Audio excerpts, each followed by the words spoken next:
Uh, can go next. The Halo MP overview is live right now, The vision of Arena was so all I about kind of tight want to experience. listen It was to all it. about being fair.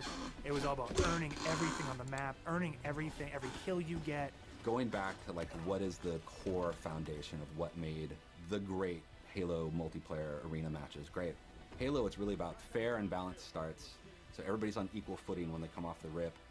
And then once they start running around, it's about scavenging, it's about finding new toys and kind of developing your playstyle as you run through the match. What makes Halo feel like Halo? I feel like the answer to that question is the sandbox. Like, the sandbox is Halo. When we set out to look at Halo Infinite from a high level and the direction of what it is, there's lots of exciting things there because we really wanted to push what are the things that are true to Halo, but what are the things that fans haven't seen yet. Equipment is back, but equipment is kind of has a bigger voice than ever before.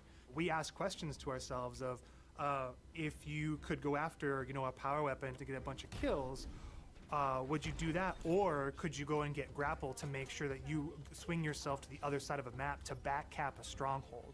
We saw it as like another avenue of not just skill expression but tactics for teams to coordinate around. The exciting combinatory nature of this toy plus this toy and how those interact with objectives is super amazing. Looking at how the power-ups play, like your classic power-ups like the overshield and the active camouflage. For this title, what we're looking at, what we're excited for, is you pick that up and you choose when you activate it. It goes into your inventory. If you haven't used it and someone kills you in multiplayer, you drop that overshield and then they could take it, use it for themselves. That to me is very legacy, but we took the equipment side of it and modernized it. When it comes to the vehicles, we went in and decided to invest a lot in the systems. When I take damage in my Warthog, my wheels can get blown off, my hood can get blown off. There's different aspects of the vehicle that change how my vehicle handles now. And that's something that's brand new. The other thing we added to that is like this doomsday mechanic. So when you hit this threshold, the vehicle catches fire, and it's very much, you've got a certain amount of health or a certain amount of time, and you gotta choose what you wanna do with the last minutes of this vehicle. We've got a cousin to the Warthog, which is the Razorback. The back has this like multi-storage compartment that you can put a lot of stuff into. So if you want to put like detached turrets, power weapons, fusion coils, objectives, and that is what's really making the Razorback kick a lot of butt in MP and campaign. The levels define pace for the game, how frantic it is, and they define that iconic fantasy for players as they're entering that match. What do they want to do? What type of experience are they hoping to have? What kind of combat, what kind of dance floor is there available to have that combat in? For me, BTV is all about experiencing the full extent of the sandbox of Halo. Oh my gosh, it's my just one match, right? amigo. Like you see the vehicles, the weapons, the equipment. We really wanted to take that kind of concept, those feels you had, playing the previous games, and just turn the volume up. Vehicles are no longer just spawning at bases anymore. We have Pelicans delivering them, and we have a commander in your ear telling you that Pelicans are going to be dropping off these vehicles. Scorpion tank is inbound. We have Halo 2 style Delta Halo mission weapon pods that fall from the sky to resupply the field. That's where it makes it feel like a real battlefield, and it's very exciting. This is not just more players, this is just this certain beautiful slice of sci-fi chaos.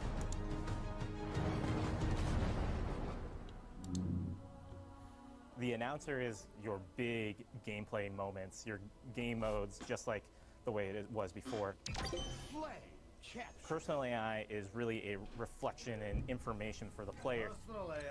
Is it gonna like release So if a player grabs with the flag, Infinite, your or is it personal gonna AI is release gonna tell you later? to, get that thing Or back like to base and earlier? give you some like moment-to-moment updates. Our team took the enemy flag. What if we can let players choose their own AI, and each one of those are different voices, so that players can find the one that fits their personality and their mood the best? They add to the sense of like me as a Spartan being more important, and for us in multiplayer it is really about becoming a Spartan. You're Spartan. You are you inside of the Halo universe. The body of customization content that we have on day one ensures that there will be millions of customization combinations for Spartans on the battlefield. That includes things like armor coatings, armor emblems, various armor effects, down to the individual armor pieces. So your shoulders, your gloves, your knee pads, your helmet, your visor, your helmet attachments. Then you look at weapons, and we've got a whole slew of customization offerings there. Vehicles have a huge pool of customizations too. We support customization in the game. Players can do the same thing on HaloWaypoint.com as well as the Halo Waypoint app. The player also customizes the Spartan, the soldier inside the suit. We want the Spartan to represent the player as much as possible. They can change their body type and their voice, as well as choose prosthetics for the Oh, we can change our body Coatings offer type? us a unique opportunity to craft some hyper-polished looks and let you express yourself Can I in be a ways you've never helicopter? been able to before. So we're coming at this from a player-first mentality. So what that means is that there's no random loot in this. There's no loot boxes. It's very important to us that everyone understands exactly how they unlock customization content. And we have a variety of places where they can do that. First off is the Battle Pass. The Halo Battle Pass will never be taken away from you. And what I mean by that is once you buy it, it's yours and does not expire. Oh, In future that's seasons, you can purchase old Battle Passes as well as the current Battle Pass and choose which Battle Pass to put your purchase. That's what you should do. All of That's these what rewards are every single game source, should do. So you're never going to be confused about where things come from. If you can unlock something in the Battle Pass, we're not going to let any other players circumvent that by purchasing it out of the storefront. A lot of our stuff is unlocked through playing the game and only through playing the game. All customization is just cosmetic. Every season will have its own theme and introduce new components, new looks, new gameplay for players, new opportunities to earn and collect cool rewards. We've seen the Samurai already. That's one of our event armor cores, and that's going to be something that players can earn through gameplay for free. With us going free to play for the multiplayer part of the game, like that was a big goal because, you know, how do we have a way we can always bring players in, right? And they can, when we have a new update, they'll just dip their toes in if they even just want to see it. Not only are we free to play, but we're free to play on PC as well as console. And what that means is we're able to get the biggest audience we've ever had. Everybody gets to play with no barriers. And even better, your progression carries from one platform to the next. Getting our game to be on PC and console at the same time is an amazing chance for us to really just kind of excite new players about the game. How can we do things like make cross-play interesting, and like even in just customs, being able to just play with your friends. That like some people have PCs and some people have consoles, and like let them talk to each other, let them be friends. Why are you here? To be a Spartan. Academy is a place that you can go within MP to kind of onboard into the experience. It's great for newer players who are still picking up the controls, and also people who want to warm up before they head into matchmaking. It's a series of experiences, both a tutorial to get started for the first time, weapon drills to practice with specific items, and also training mode that you can use to just get warm, explore the game as you want to. For players who are new to Halo, let's help them learn what this universe is about. Some of these characters, what are they about? And help them kind of know I the played vocabulary Halo. that people have been speaking for now almost 20 years, so that when they come in there, they don't feel like they're behind everyone else. They can kind of come in on an even footing. I mean, I'm super jazzed about bots. I think they're awesome. Our goal with bots has been to have a variety of difficulties that kind of provide a good training partner for wherever you're at in the experience. Partnering with our players on the road to launch and after launch is absolutely critical, right? I mean, Halo's always been about the community conversation. We want to make sure we hear our players, make changes where we can based on that feedback, make sure the game is ready for launch, and then even beyond launch. Halo's What community. I'm genuinely excited about is taking the game out of Oh, our hands boy. and putting it into Oh, boy. the community's hands. You know, whether it's seeing what people make in Forge, or the content that they're able to create with theater, watching streamers go after the game. To get involved, you go to haloinsider.com, put in your info with your gamer tag, and we should be able to reach out to you if we want to invite you to a Halo Infinite flight. We feel like we've got a pretty good selection at launch and what's going to be there for our fans. And this isn't going to be something that is just a static set of items. We have some new stuff in the works already, and just can't wait to really get into that as soon as this game comes out. New maps, new modes, new ways to customize your Spartan. Launch is just the beginning. Now we're just going to be able to talk, interact more frequently, and that's just going to be great. That is the future of Halo Infinite multiplayer. Thank you to the community for all their feedback over the years so far, and I'm looking forward to the road to launch, launch itself, and beyond. Wait, what do you say?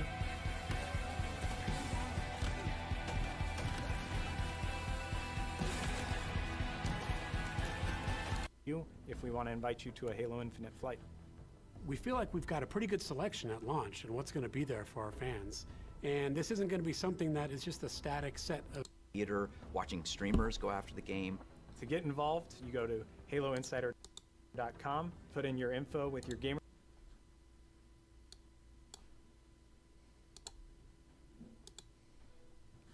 Okay.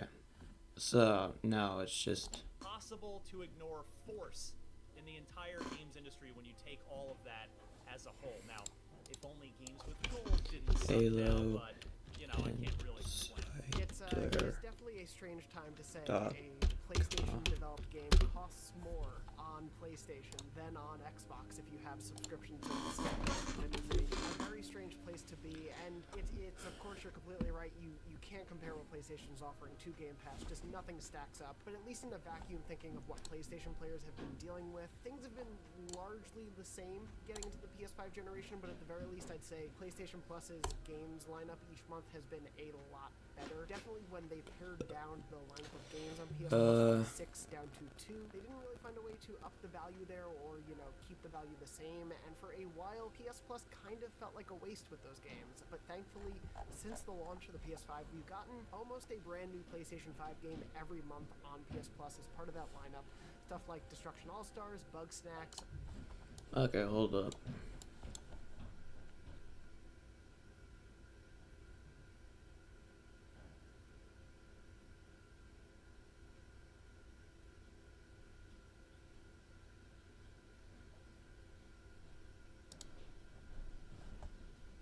Watching streamers go after the game.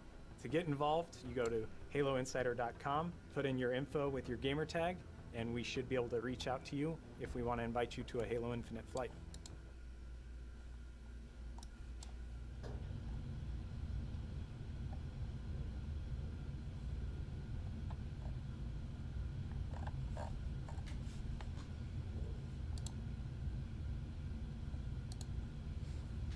Okay, so I've signed in, I guess.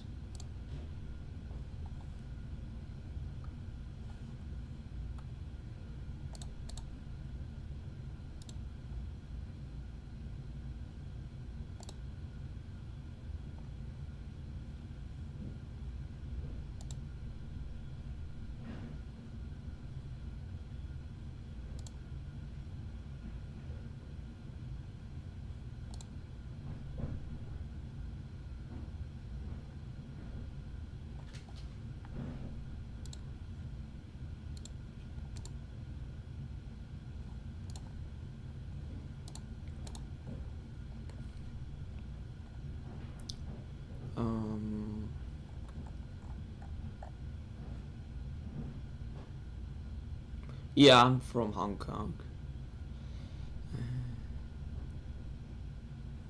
Okay. No. Yeah.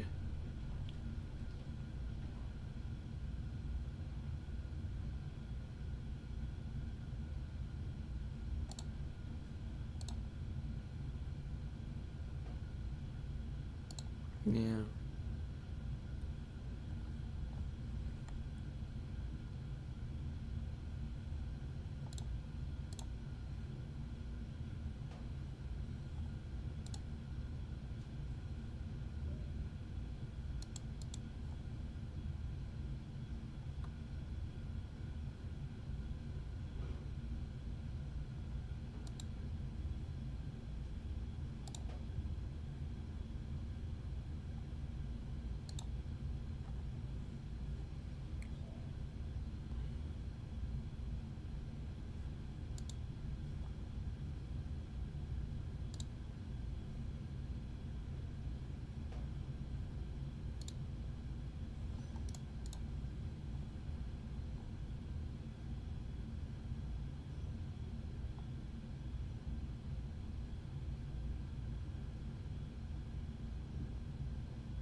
Okay. So.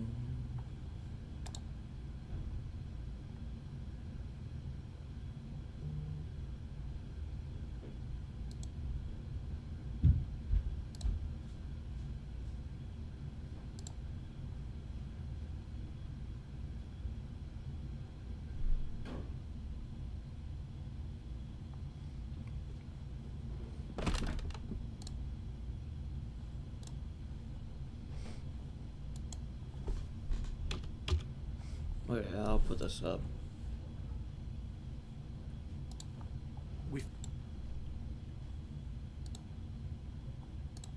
Boost, the backwards compatibility team, continuing to crush it at Microsoft. There are now almost 100, as we record this, almost 100 backward compatible games that are boosted up to either 60 frames per second if they were originally 30, and some games even go up to 120 frames per second, like Titanfall 2, which is one of the best games of the last 5-10 years, which rocks. We've also seen Microsoft drop the Xbox Live subscription requirement for over 50 free-to-play games, which I do admit that's more of a course correction than a welcome new addition, but still great. Yeah, it's always good to see advancements like that. That was definitely something that happened with PlayStation finally allowing crossplay last generation. I very much understand. Yeah, the PlayStation is in a very different place because whereas Xbox sort of unified its UI across generations and made everything very familiar for jumping into the Series X, PlayStation opted to do a brand new user interface. And while it's certainly cool to have a new, nice and shiny UI to look at launch, that means some new problems come up that maybe PlayStation had fixed on the PS4 even years ago. So we're in a bit of a strange place, but we did thankfully get our first really big PS5 major software update in April, I believe it was, and with that came a few important and needed updates, such as allowing support for 120Hz displays, and finally the ability to store PS5 games on USB expanded storage, You can't still play it off of that, but at least you can actually put PS5 games somewhere other than the internal SSD. And there were a few other added social and interface features that really helped improve things that people have been having issues with since launch. But that said, even with that update, there are still a lot of things fans are asking for. I think, especially after Returnal, we're seeing a lot of ask for some sort of quick resume analogous feature to come to PlayStation. There have been things like wanting variable refresh rate to come, and expanded storage issues I mentioned before. And of course, even just small things that have popped up since launch, like people are pretty unhappy with the way trophies are presented on PlayStation 5 because it's clunkier than they were on PS4, and it didn't need to be. So there's definitely some work that's going to have to go into the PS5's UI in the months to come.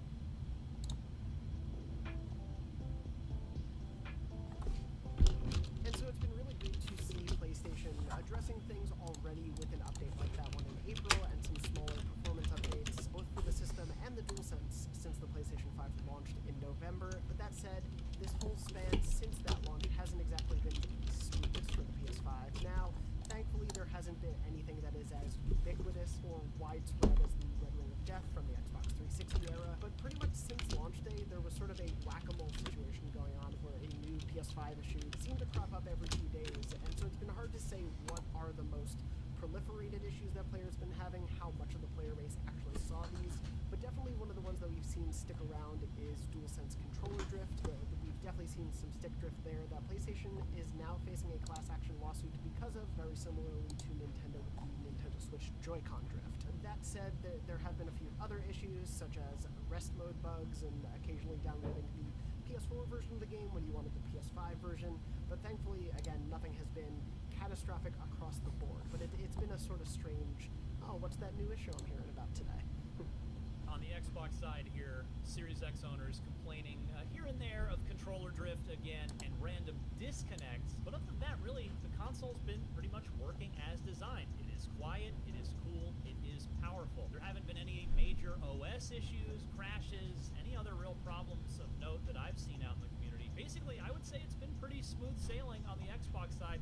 In fact, probably the best launch Microsoft could have possibly hoped for on the hardware side, outside of the very obvious and very frustrating and sadly very ongoing supply issues. And there you have it. The first 6 months of the newest console generation are behind us. Of course, there is plenty more ahead, and we'll be covering all the latest news, releases, and more on IGN as well as on our weekly show, Next Gen Console Watch. Be sure to tune in, follow along with us as the journey of the PS5 and Xbox Series X continues, and keep it locked to IGN. Okay.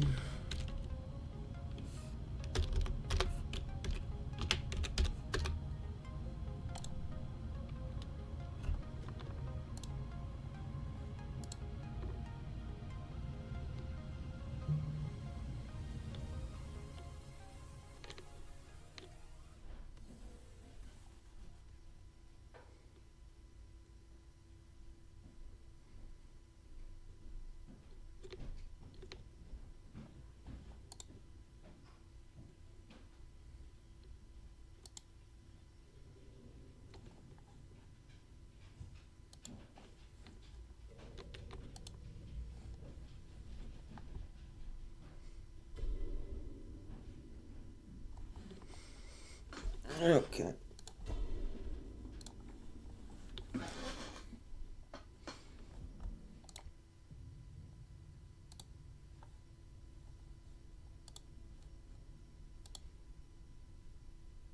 I doubt you could even imagine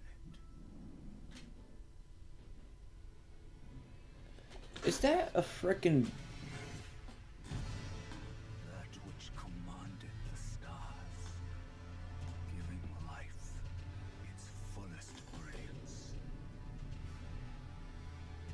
The Elden Ring. Oh, Elden Ring. Shattered by someone or something. Don't tell me you don't see it. Look up at the sky.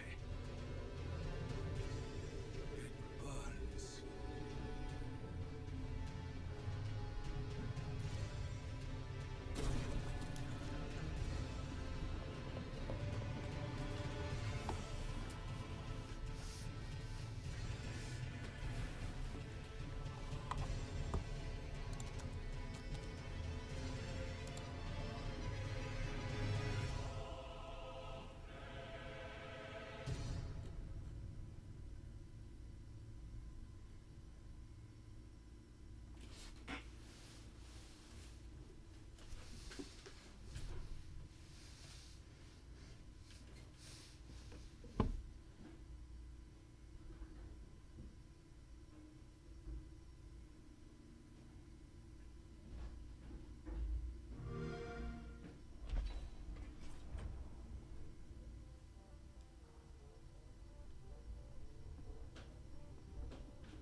That's a nice car.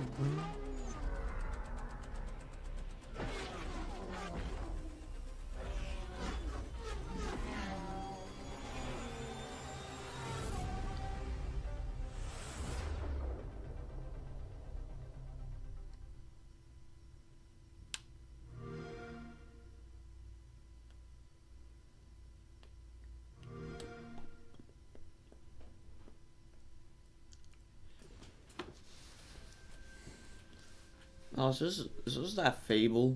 Yeah, it's Fable. The world is filled with stories of legendary heroes and treacherous villains, of fantastical creatures and wondrous places where nature and magic live in perfect harmony.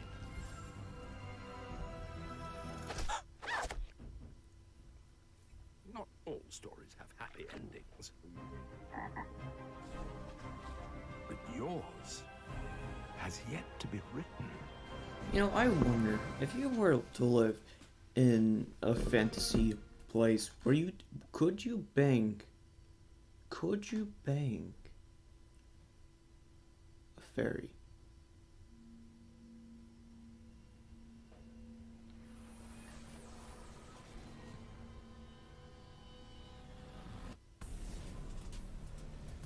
Is this summer gaming?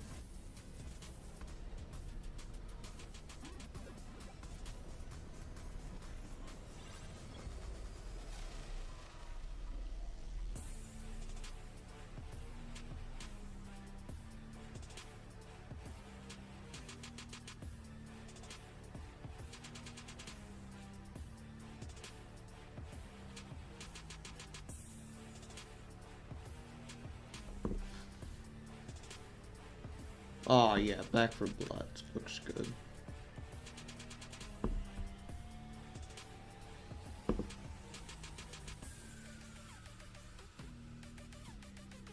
Gearbox, that was nothing. They showed nothing. Sega showed something? What the frick is Verizon doing? Reason I think they're just showing off their tech.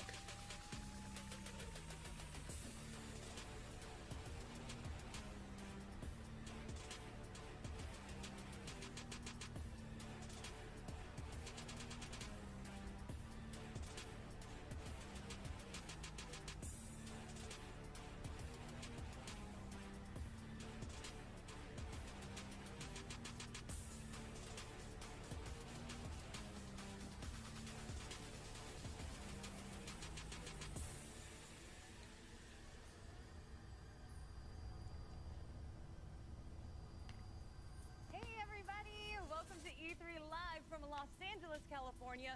We are so thrilled that you are joining us. We have another stellar day of reveals and announcements that should change gaming over the course of the next year. Also, it's just a new. It's just. Lovely co-host Alex Golden Boy Mendez. We were practicing our poses before. Yeah, we were. We were doing it. Like this? I'm trying to support my colleague, so I wanted to stand like this. If the camera could just get my legs. I think you're working it. I think I'm nailing it. You know. There you go. Right there. There We go. Crap. Okay, never mind. Realized I got 2 left feet, even though I'm Puerto Rican. Not all of us are good at salsa dancing. I can't. Yeah.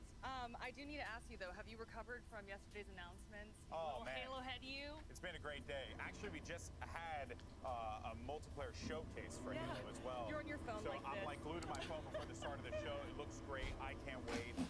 Man, there were so many great games yesterday. It's like we were running through the gamut. I mean, from the Xbox showcase to Square Enix, the PC Gamer Show had loads of great games, future games as well. It was nuts. It was so awesome. Those shows I'm kidding. He won. had nothing interesting. I ain't gonna lie though. Redfall, vampires and violence all the way. I'm telling you, they had nothing interesting. You're enjoying this virtual format of E3 in 2021. We are presenting you with all the insight and live reveals from the. So this had better. I'm here just. I'm mostly here for the indie. Bringing the announcements to you, no matter where you might be. From LA to China, we are here to bring you every last TikTok. word from your favorite developers and tell you exactly what that means going forward. Such an amazing experience for all those watching at home, and such a pleasure to be hosting with GB. I'm punching you. Yes, I I'm can't see it, but being punched off camera, but yeah, we have so many partners all over the globe covering this great event. It has honestly been stupendous to get all of the reactions. Everyone's excited, right? Everyone loves video games. E3, it truly is the best time of the year. It's Super Bowl gaming, and you're always going to get some awesome. Yeah, unless if it's a crap fest. If it's crap fest, then it's not good. Until it's the time Nintendo is announcing games. Because at 9 a.m. we're going to be kicking things off with Verizon. Then at 9:45, a blast from the past, as Intellivision is going to be taking the stage. Then we have an awesome panel with Take-Two Interactive at 10:15. At 11:10, one that I'm specifically excited for is Mythical Games. We'll see what they're bringing to the table. Then at 12, we'll have the Indie Spotlight. Who doesn't like talking about more independent games? Then at 12:30, Freedom Games will go on. We'll see what they're going to be bringing out here. And at 12:55, we'll have Ven for a special discussion. And then at 2:30, Capcom. Everyone's looking forward to that one. Followed by one that I'm particularly stoked for because I'm a big PC peripheral person. It's Razer, so I'm looking forward. Oh my fucking god! Stuff on the docket today, Jackie. I'm kind of a Razer girl too. I got the Kitty Kraken ears and the chair. Oh my! Oh my fucking god. They just put all of that. Oh my fucking. Oh my god. That's gonna be a long day. They're going to be doing there. You know, like I said, it's always nice to see things that are going to come back, you know, from our past, coming back to, and trying, like, it's like a way for us as we get older to get a newer generation to appreciate a lot of those old school games that we all grew up playing, right? So that is going to be a really fun one. But yeah, I'm really stoked for Mythical Games. I think that's going to be a fun panel. You've been talking about it all morning. I do think all eyes are on Capcom. Resident Evil 25th anniversary, maybe a new title, definitely some reveals. I think a lot of Monster Hunter and Street Fighter fans are going to be closely watching as well. I'm wearing my Chun-Li blue, y'all. I like that. I wore Halo green yesterday, so it makes sense to wear Chun-Li blue. I like that. I like that. But there's so much on the schedule today, but also just want to give you all a quick reminder. If you're looking for some sweet limited edition E3 merch, do you see how good this looks, folks? Do a little spin. I did the wrong side. Okay, you got. Do a little spin. Practice poses earlier. There we go. Okay. I'm telling you, right here. Vogue. I love it. This jacket actually, full stop, is actually really comfortable. Not gonna front. I oftentimes don't wear merch for the event that I'm working. This time around, I was like, this jacket actually is quite nice, and this bomber is very, very comfortable, and it's got the E3 logo right here. It's also got a little pocket here. Yeah, it's got the buttons. You know, it's full bomber, baby. It goes with practically anything. So yeah, do that, and then I'll probably end up stealing a dad hat at some point in time with Greg. I know. Greg was working the dad hat yesterday. Really He's also been working the bomber jackets as well. But speaking about Greg Miller, let's send things over to the third member of our Titan trio, Greg Miller. He is surrounded by our lovely media partners. How y'all feeling? We're through 2 days of E3 now. Can you believe it? Hi. We are feeling quite well, Jackie. Come on now. Third day of E3. I mean, what, David? You don't feel well? You're not feeling quite well. Well, there's well and there's quite well, and that's the third day of E3. Of course, we have Damon Hatfield. Is that Ryan Reynolds? Michael Haim over here. Howdy. The one, the only GameSpot. Howdy to yourself. You know what I mean? Dan Casey, how are you? Quite a good morning to you as well. I'm great. And then, of course, if you want to get it here, Anthony Chair, Ava from G4, not here today. Unfortunately, bit in the eyes by 2 snakes last night. But I hear she will make a full recovery and she will be here tomorrow. You know what I mean? They were venomous, not poisonous. Exactly. That's a fun joke. You know, venomous, poisonous. You know the difference? What? No. Tell me. So venomous, of course, would be if I bit you. Okay. And then I had venom in my veins, and I'm venomous. But if you licked me, I'm poisonous. Oh, okay. And that's what got you sick. That what killed you. I'm telling you, Jack. Roll the dice. You know what I mean? What happened? I was for you to lick me like a tough. Ladies and gentlemen, or I guess just gentlemen today. What are we excited for, Damien? When you think of this day 3, what are you excited for? There's a couple things I'm looking forward to today. In all honesty, I'm very curious about Intellivision. Yeah. I'm a retro gamer. Intellivision is a name that I grew up with, although I never owned one. Yeah, what the fuck is Intellivision doing here? Cool. There's this very retro gaming brand getting its own showcase within E3. Yeah. They want to be a family-friendly console where all the games are easy to pick up and play. They have their own controller that's very simple to use, apparently. So I'm curious to see if what they've got and if there's room in the market for yet another successful console. And then of course Capcom, coming up later today. NPD just announced this morning that Resident Evil Village, best-selling game of May, second best-selling game of the year so far after Black Ops Cold War, which makes it the best-selling game that was released this year. So Capcom has another hit on its hands, and I'd love to see some more content for that. Of course, ladies and gentlemen, we need to know what you think. As you see, there's a poll going right now. Capcom is running away with what are you most excited for? 60% of the vote, but the Indie Showcase right behind that. Of course, no matter where you are watching, you can spam the chat and find out and vote in those polls. And use the hashtag E32021 to be on the little ticker below.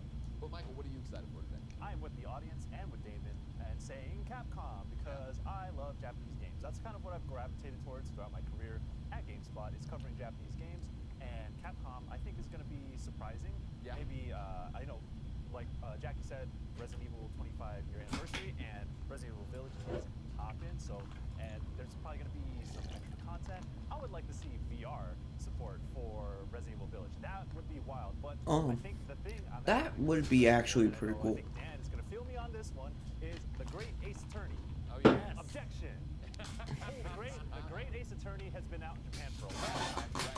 For this year for PS4 and PC.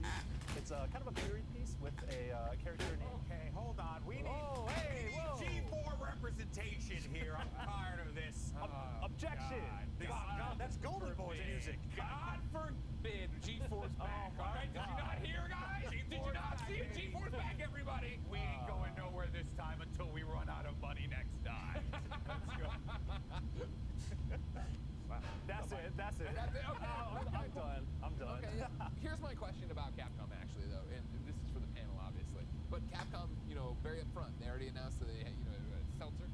a friend of ours, Golden Boy, doing the presentation. They came out and listed their games, right? So they're talking about, the great Ace Attorney Chronicles, Monster Hunter Stories 2, Monster Hunter Rise, Resident Evil Village. Is this one of the ones where we trust that? Do we think there's one more thing? Like, obviously, there's been other stuff announced, right? Obviously, Resident Evil Reverse, the multiplayer game, is set for the summer. You'd expect to see something, but they didn't list it. RE4 VR, right, got announced, but are we going to see something here? Should they run out of their way to say it? And should we not talk about it? Every night I dream of them announcing a new rival schools, but it is still yet to happen. So brother. I knew I'd like it someday. I knew I'd culture. This is the man of culture right here. Maybe today will be that day, but if it's not, I'm still excited. There's some cool stuff on there. I mean, I'm getting a new Ace Attorney game, and the other stuff sounds pretty cool, but I don't know. I'm just, I've been hurt before. Sure. Every time they don't announce rival schools, a little part of me dies like a Horcrux, but in the meantime, I'm most excited for the indie showcase because. Okay, this might be false, but maybe, just maybe, Friday Night Funkin' might appear on the indie showcase. I mean, as far as the day goes, though, I mentioned on stage briefly, I am looking forward to Mythical. I'm just saying, it might. They have a very I'm hoping. style of game that they do. It's focused on blockchain technology, right? Everyone's talking about the blockchain right now. But it is cool. I think like providing actual value to items in game, through the blockchain system is a pretty neat and interesting take. I would like to see it applied to CCGs, and I'm sure they're going to be talking about Blancos as well, which is like one of their big games there. Yeah, for me, obviously Capcom, that's the brand we know. But You just said don't take Capcom. I'm getting away from it. Then there are the questions of the other things, right? Where it's like there's an indie games presentation. Yeah. And I don't know what's part of that. And hey, if you don't know, I'm Greg Miller and I love indie games. So now it's obvious that I'm excited for this because I want to see what they have up their sleeves. And I'm interested to see, with so much saturation this week, whether it be PC Gamer, whether it be the other one, Future Gamer that we just did yesterday, right? Like, how much more space are there for more indies to come out? There are a few more indie games that I've been paying attention to that I didn't see at the other showcases. So I want to shout out two of them. Boyfriend Dungeon from Kid Fox. Of course. Shouts out to y'all. And She Dreams Elsewhere from my boy Davion Gooden. Hey, I knew I was going to give a shout out during E3, but I haven't seen those at other showcases. Those are games that I'm looking forward to that kind of feel like they're imminent for release, but that's up to them. But it would be dope to see those games on the E3 stage. That's what I want to see, but if I don't. Also, where's Avali to talk about Boyfriend Dungeon? Boyfriend, oh my god. I can't do the Avali Boyfriend Dungeon thing justice, Resident Evil 11. What is that game about? You date your weapon. Yes. Yeah. So you want to date your sword, your blunderbuss? Come on. Or your polearm? Gentlemen, I'm taking. I've been dating my polearm for a good 30 Is this a talk show? This is what you get when we put 5 men on a panel. You hate to see it. Wait a minute, what? Capcom? We're going to Capcom? take a quick break because we are just getting started. Up next, you're going to get a preview of what to expect when Capcom presents. But first, here are some of the best memories from past E3s as told to you by some of your favorite streamers and content creators.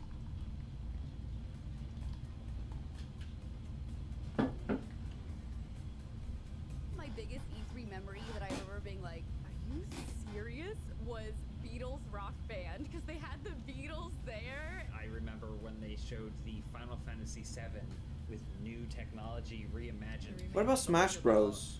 Game devs and game executives going boom is like a memorable experience. I think Deathloop is going to be such a great game. I am so excited about it. Ori and the Will of the Wisps, Little Nightmares 2, anything that is indie and that really catches our attention, absolutely love it. Pokemon Sword and Shield, they showed Nessa, especially like Black Cosplay Twitter and stuff. Everyone was like, yo, oh my god. I kid you not, literally that night I started putting together a costume. So a moment that really stuck out to me for E3 was in 2016, where I actually got to meet and interview Mr. Miyamoto. It was surreal, and I will never forget that moment. Probably one of my favorite announcements that happened at E3 was for Fallout 4, and it was also one of the first times I actually got to work with Bethesda. Being able to work with my favorite video game series was just a dream come true. So that was a super hype E3 announcement for me. They were talking about Forza Motorsport 6, and they literally lowered a Ford GT from the ceiling, and I lost my mind. Microsoft brought out Usher.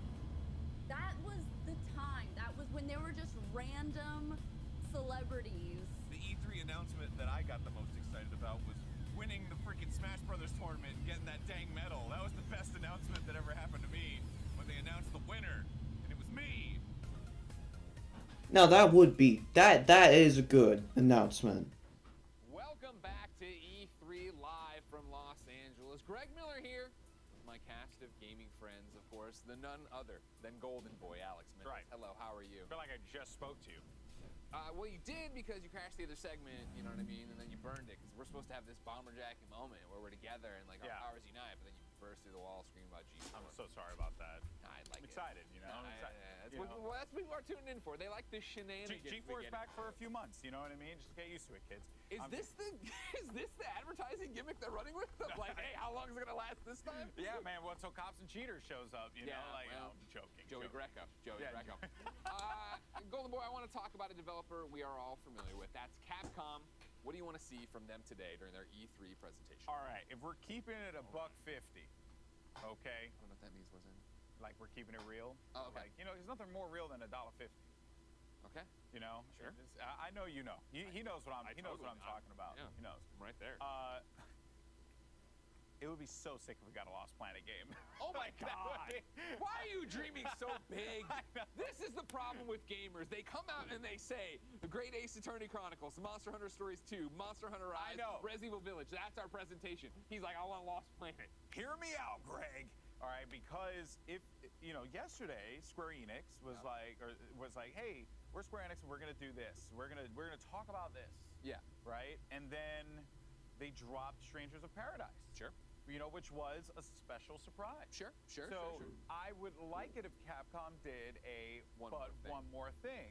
You know, that would be cool. It's not necessary for them to do it because I think like the slate of games that they're going to talk about, like the Great Ace Attorney Chronicles, I think that's fantastic. Sure. A lot of people are going to get hyped up about that. Two different Ace Attorney games bundled as one, only released in Japan, now coming to America. Exactly. Yeah, so that's going to be a fun release for a lot of people to just enjoy those games, and yeah, I think that's going to be pretty awesome. What about you?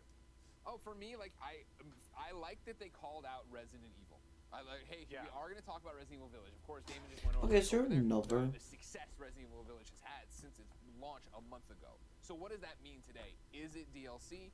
Is it story-based DLC? We haven't actually talked about Is there another top? Have you beaten Resident Evil? Is this the only live stream? Played it. All I've done is watch.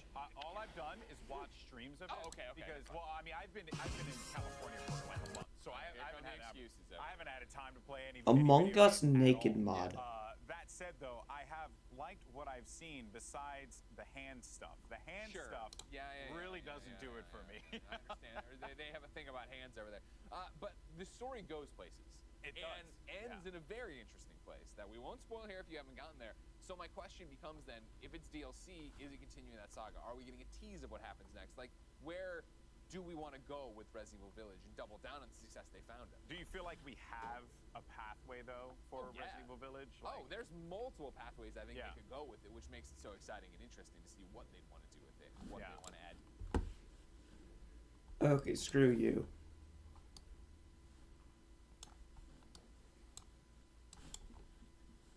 They have their own little press conference. We're going to be doing kind of a more in.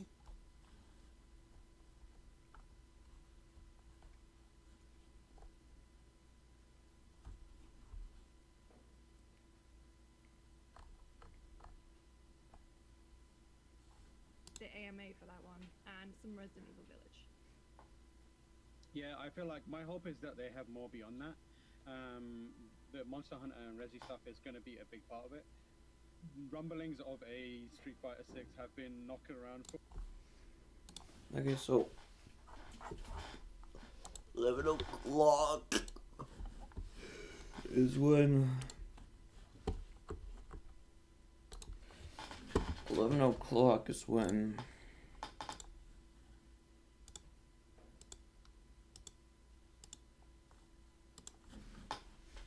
that happens, so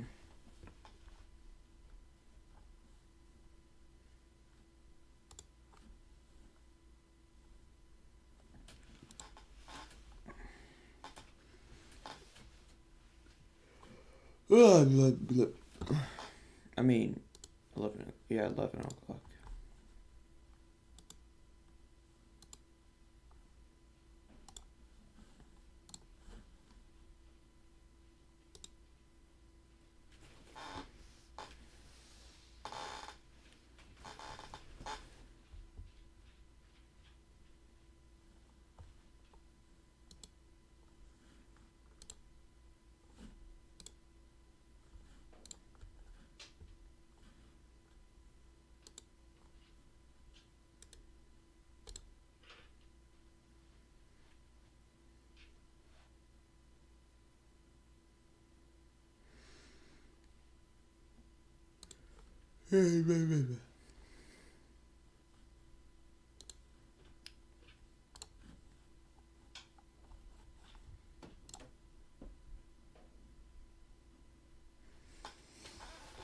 Alright, so I think we're just gonna play like one game of Plants vs. Zombies. None. Oh my goodness, I'm so fucking tired.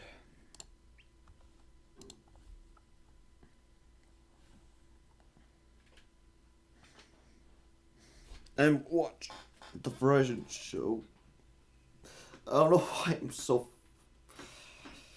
interested in Verizon, but like, why get E3 panel if you're a fucking Verizon?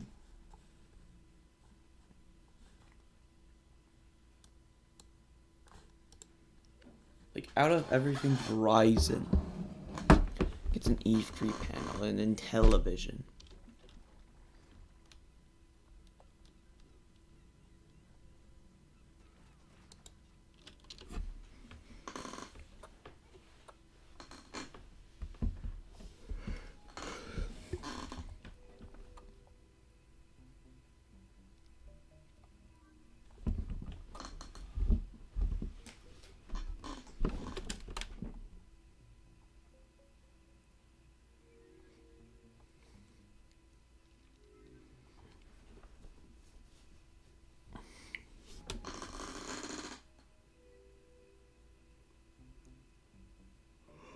Ooh.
I got like 5 minutes.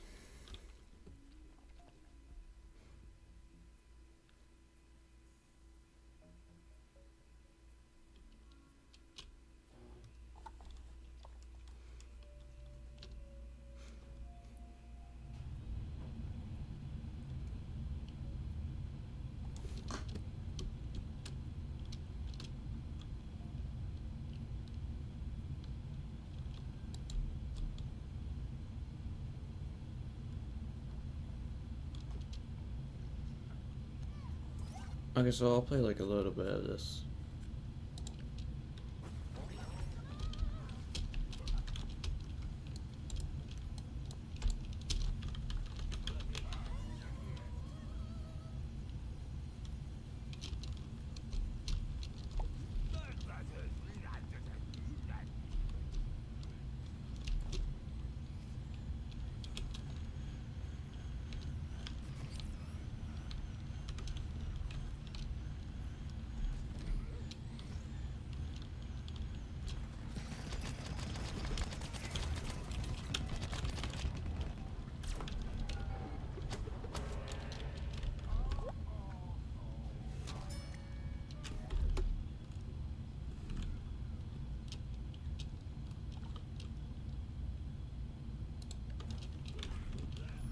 Okay, I'm gonna leave.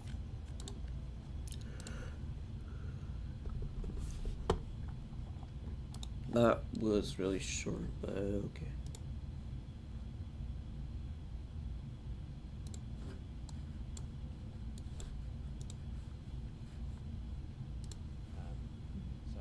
What the fuck is going on with the chat?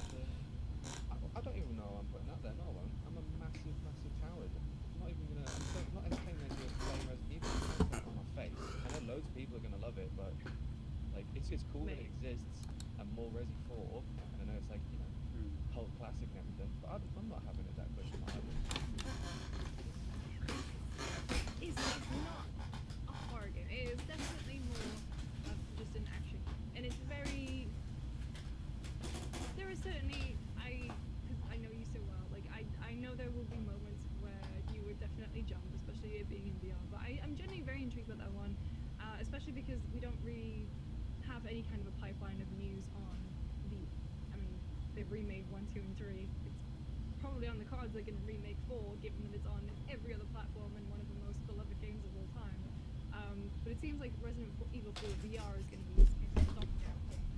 Resident Evil 4 VR, what the fuck are you talking about? Fingers crossed we hear more about it today. Also today we've got a Razer panel, which is about 45 minutes in length, and shout out to Razer because they haven't revealed anything about what they're planning to show. I'm not gonna go to the. I'm not gonna watch the Razer panel because.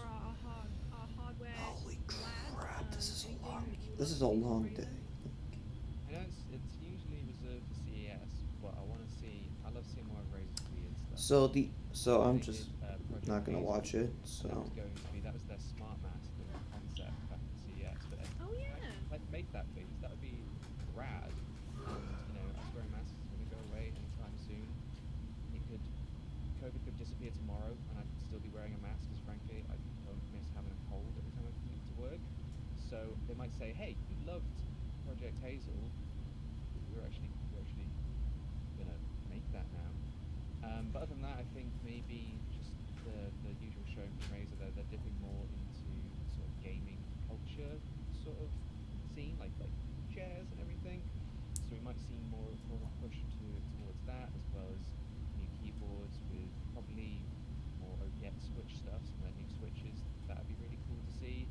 And maybe an update from their Save the Rainforest initiative, SNEC, I believe it is. Razer put in a lot of work into sort of those initiatives that are sort of giving back. It's really nice to see, so hopefully Freddy's getting an update.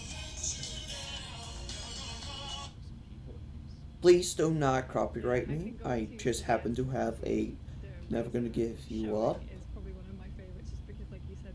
ringtone on my phone. And so I'm intrigued to see what they have. I assume like standard stuff, like more hardware is going to be cards, PC, I just do. laptop stuff. But I'm intrigued to see because this is their first like proper E3 presentation, and it looks like it's going to be a good chunk of time too. So we're going to throw over to the Verizon panel. We'll be here all day, kind of interspersed throughout all of the press conferences and segments. So make sure to stay tuned on youtube.com/GameSpot, GameSpot.com, Twitch.tv/GameSpot, and we'll be back with all of our expert analysis throughout the day. So enjoy.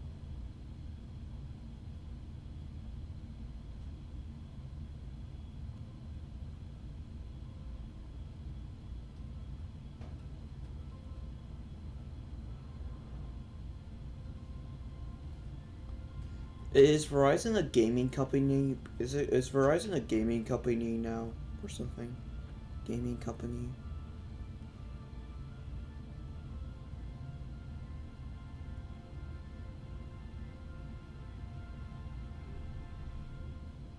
What the fuck do you have to show?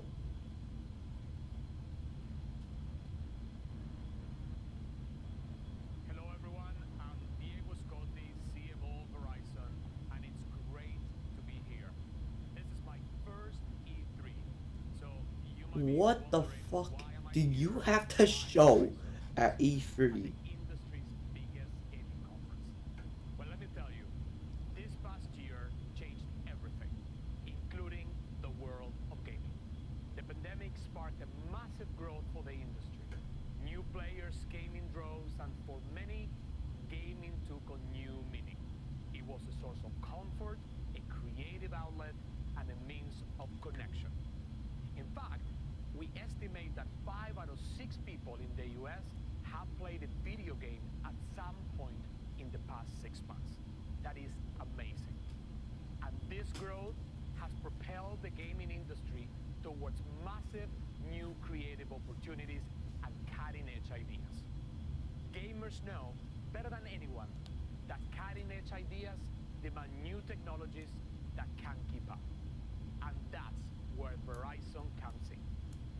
Because here's the thing, in our increasingly fast-paced, interconnected world, we need technology that can transform every aspect of gaming. Technology that is not limited to a single console or platform. What we need, it's a network.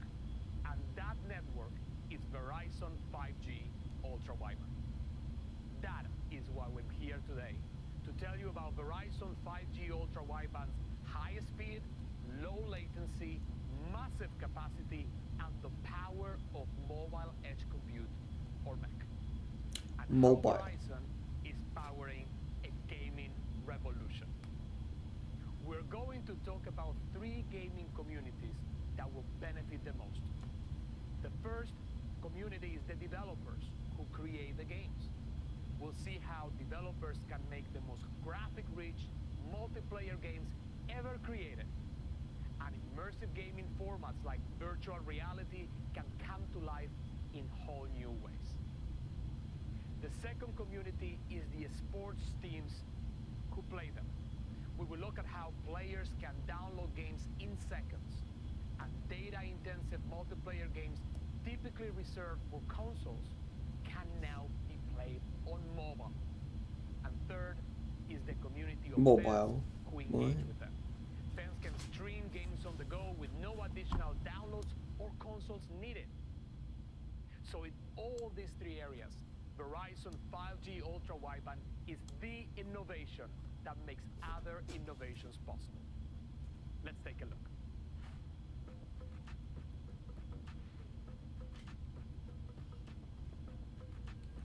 Ha, there's a guy falling.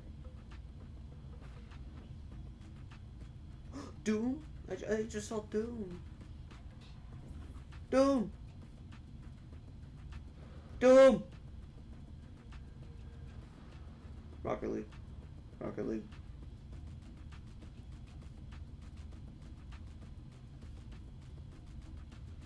Rocket League. Actually, no, that's NFL. Oh, Fortnite, ew.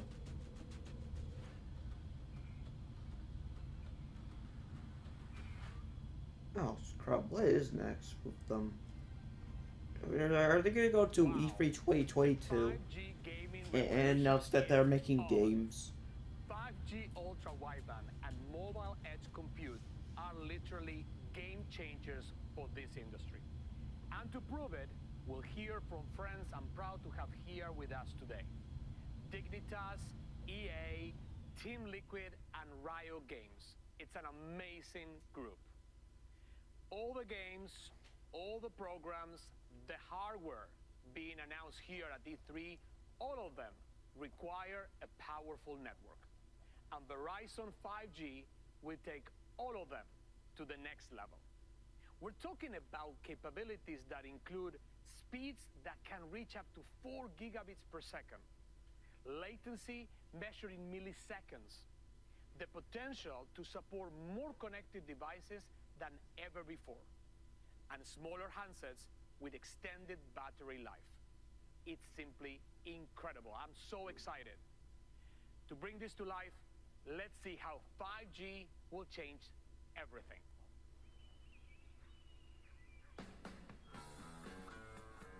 Oh my gosh, it's a house with sprinklers and that on the camera. Why? You're gonna ruin your camera. What the frick? That's like that. You're lagging, my guy. Oh, you're lagging, my guy. You're lagging, my guy. Oh, you're lagging, my guy. You're lagging, my guy. Oh, that's lagging. Oh crap, you're lagging, my guy.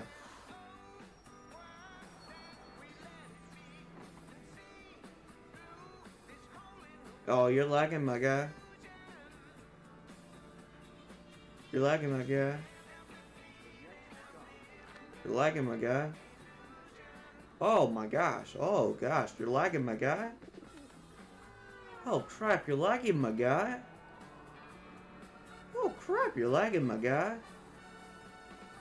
Oh gosh. Oh, okay. Oh, you're lagging, my guy. Oh gosh, you're lagging, my guy.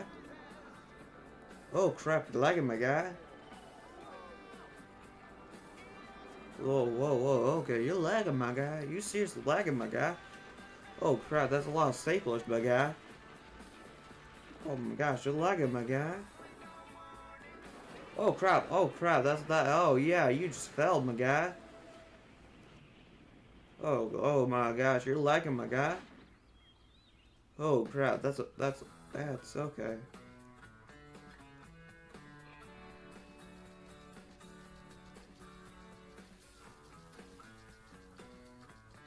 Oh, you're not lagging anymore, my guy.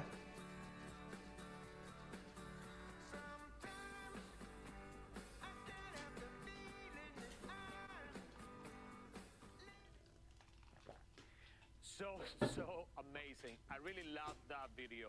So now let's talk about the people who are using this technology to create the games, the developers, and how this new technology will change the way they create and publish games. So to do this, I want to introduce Nikki Palmer, Verizon's Chief Product and Development Officer. Take it away, Nikki.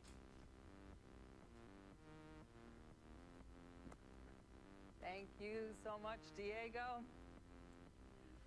To get an even better understanding of how Verizon 5G is making permanent transformations. Hey, it's my aunt. I want to tell you about something called Mobile Edge Compute, or MEC. It's a technology that's having a huge impact on those game developers that Diego mentioned. MEC involves putting compute power that would have otherwise been in the cloud or on the device itself into the edge of the network, where those capabilities are most needed for low latency performance. In 2020, Verizon became the first company in the world to launch MEC.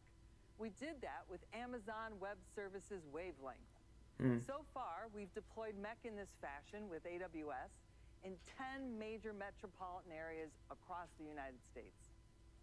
We've also announced a private MEC solution teaming with Microsoft Azure. In addition, we announced 5G and MEC co-innovation collaborations with IBM, Cisco, SAP, and Deloitte. So in short, Verizon is where the tech superstars go when they want MEC done right. So, what does all this mean for developers? A lot, as it turns out. For starters, with MEC and 5G ultra-wideband, processing can happen closer to the user, reducing the time required to upload or download a massive file or crunch a huge database. So, say goodbye to the days of high-def games bogging down the network. Not only that, truly immersive gaming in formats like virtual reality can be enabled, and that reduces the lag and the jitter in the experience that may have prevented the adoption of VR in the first place. This technology also provides a platform for hardware developers that can change the size and weight of a headset, untethering gamers from the clunky hardware of the past, and unlocking the huge gaming potential of virtual reality. With augmented reality Wait. games also on the rise, there are even more implications for game developers, especially the ones who are so creative that the current platforms can't keep up. Until now. The platforms are here.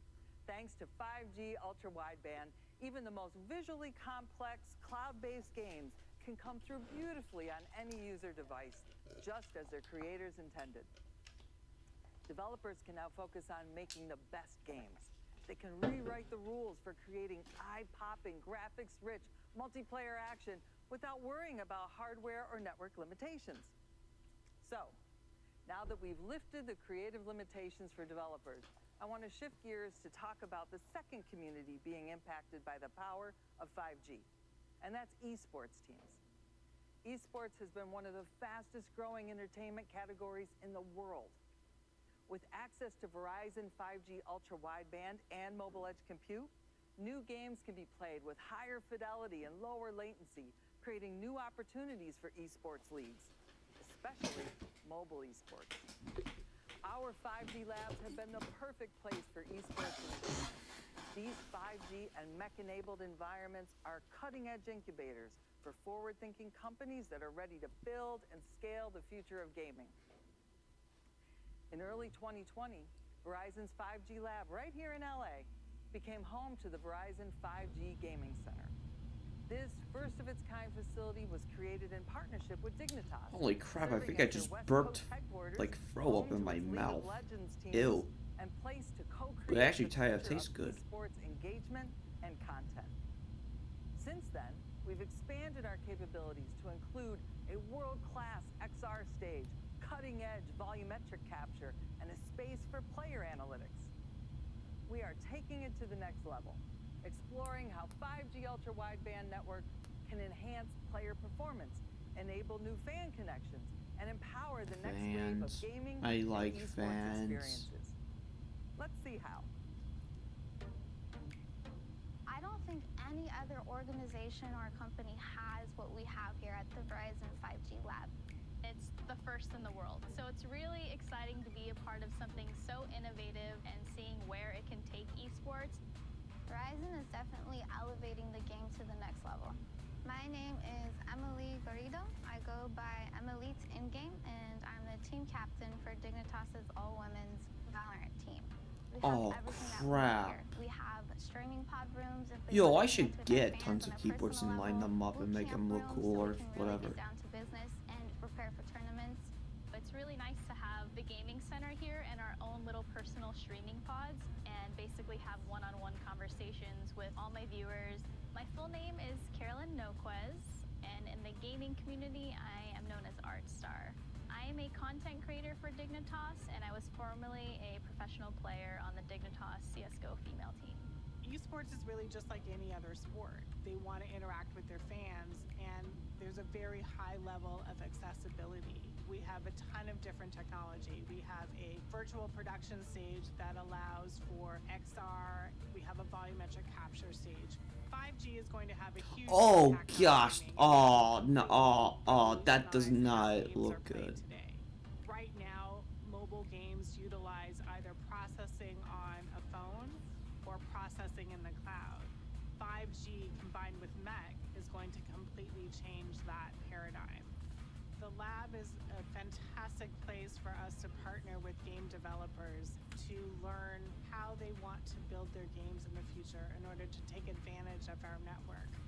So consumers will be able to have Doom multiplayer, Eternal is fucking augmented reality sweet. games and experiences on their mobile devices, so they will eventually be able to do that anywhere. It is incredibly exciting to see Verizon really taking it to the next level. So innovative and always thinking of ways of how they can make it better. How can they make the connection better? How can they make your gaming experience better? To me, what's really exciting is when we bring in creative people who are given access to this technology and they come up with an idea that we never would have thought of. And we're just at the beginning of how 5G is going to impact games. Emily, ArtStar, thank you so much for that. I am so excited about the possibilities of the Gaming Center. I'm going to turn it back over to Diego. Wow. Thanks, Nikki. I totally agree. It's fantastic to see that gaming center come to life. Now, let's move on to the third and biggest community that will be impacted by 5G. The fans and their experience. That connection between esports players and their fans is so unique. There's no other sport that has the same real-time personal connection. And just like the players, these fans want innovation too. And to create the deeper engagement and immersive experiences they want, we are going to need to harness the power of 5G. To help me bring this to life, I want to introduce someone who truly knows fan engagement. She has fans both as a dynamic member of the Minnesota Lynx and as a streamer with Team Liquid. Ariel Powers. Thanks, Diego. Hi, everyone. I love competition, whether it's on the court or streaming. And as one of the most successful esports organizations in the world, so does Team Liquid. TL is tech forward and always looking to push the envelope, innovating how we train, compete, and engage with fans. The fans obviously share that love for competition.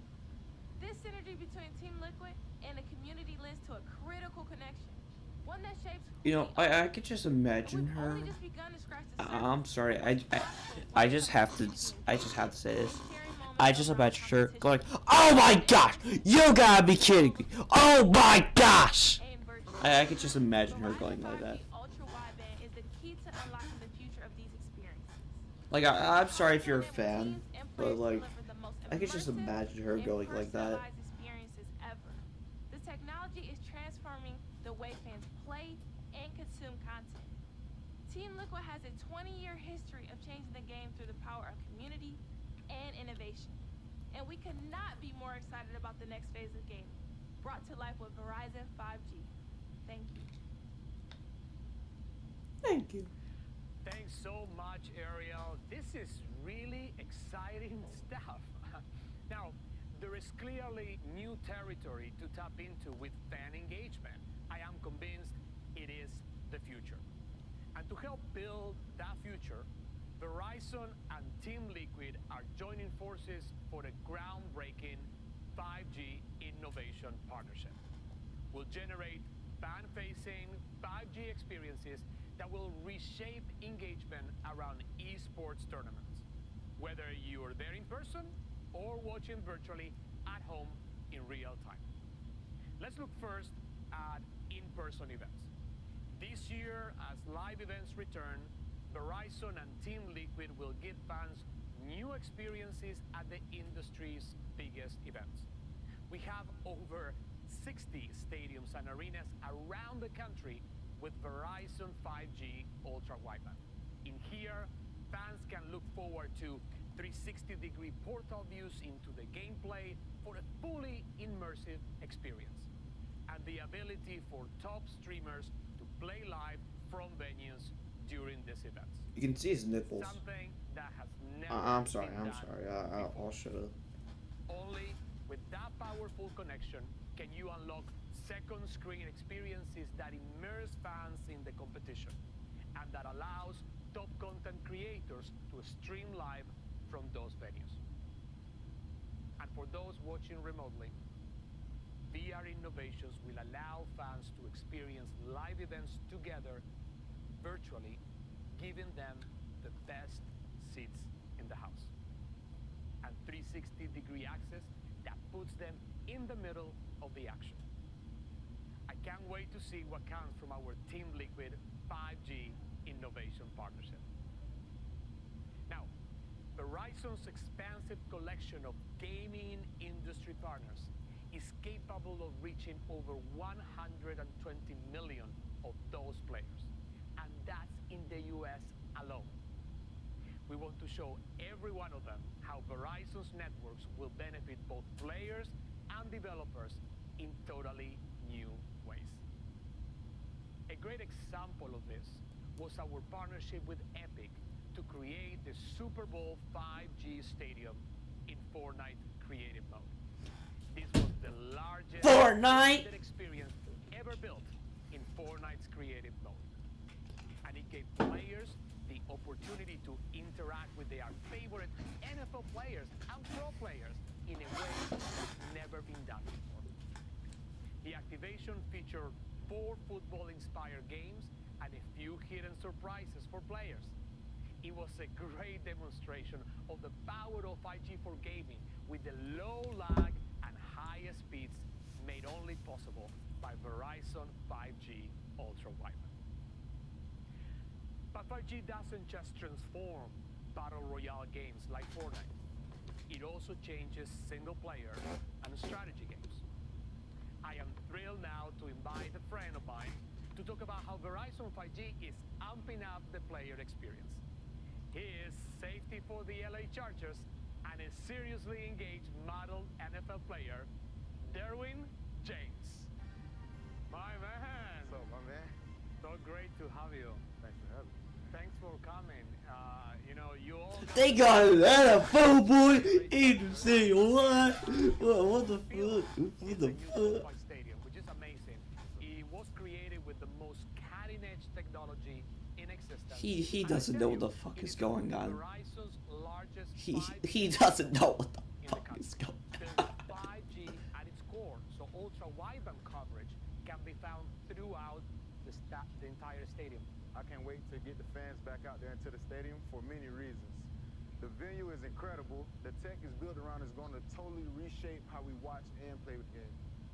It's very, very, very cool. And listen, we can talk about these tech enhancements for a long, long time. But you're here today because you're not only a competitor on the field, but you're also a passionate gamer, right? Yes, a huge Madden NFL fan. I am. I started playing football when I was about 4 years old and Madden NFL when I was 7 years old.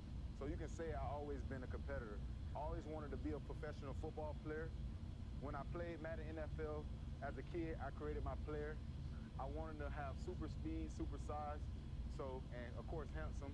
So, you know, to be able to be the player I am, you know, it showed a lot of dedication. That's so cool, and you achieved all of that. I don't know about the handsome one, but anyway, it's a great story.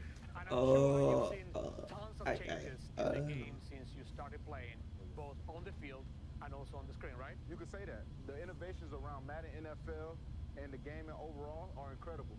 The tech advancements have enabled so much. When I started playing, there were maybe the color cords with the images Does he have the blurry, the hiccups? networks were kind of slow, so you're constantly getting a lag. It's so different now.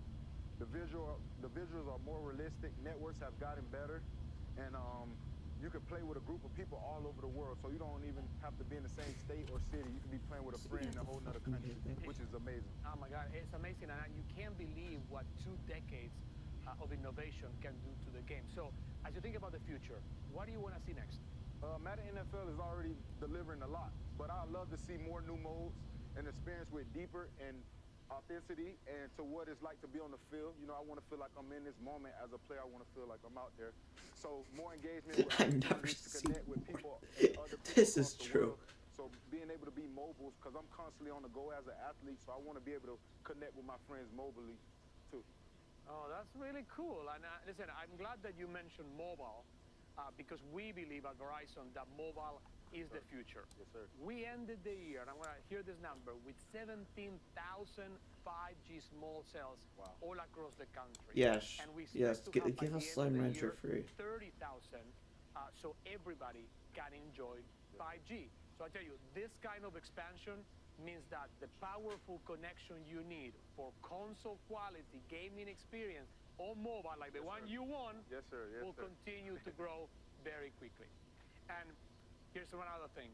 We are taking it also to the next level because we are combining this power of the Verizon network with the creativity of the developers of EA.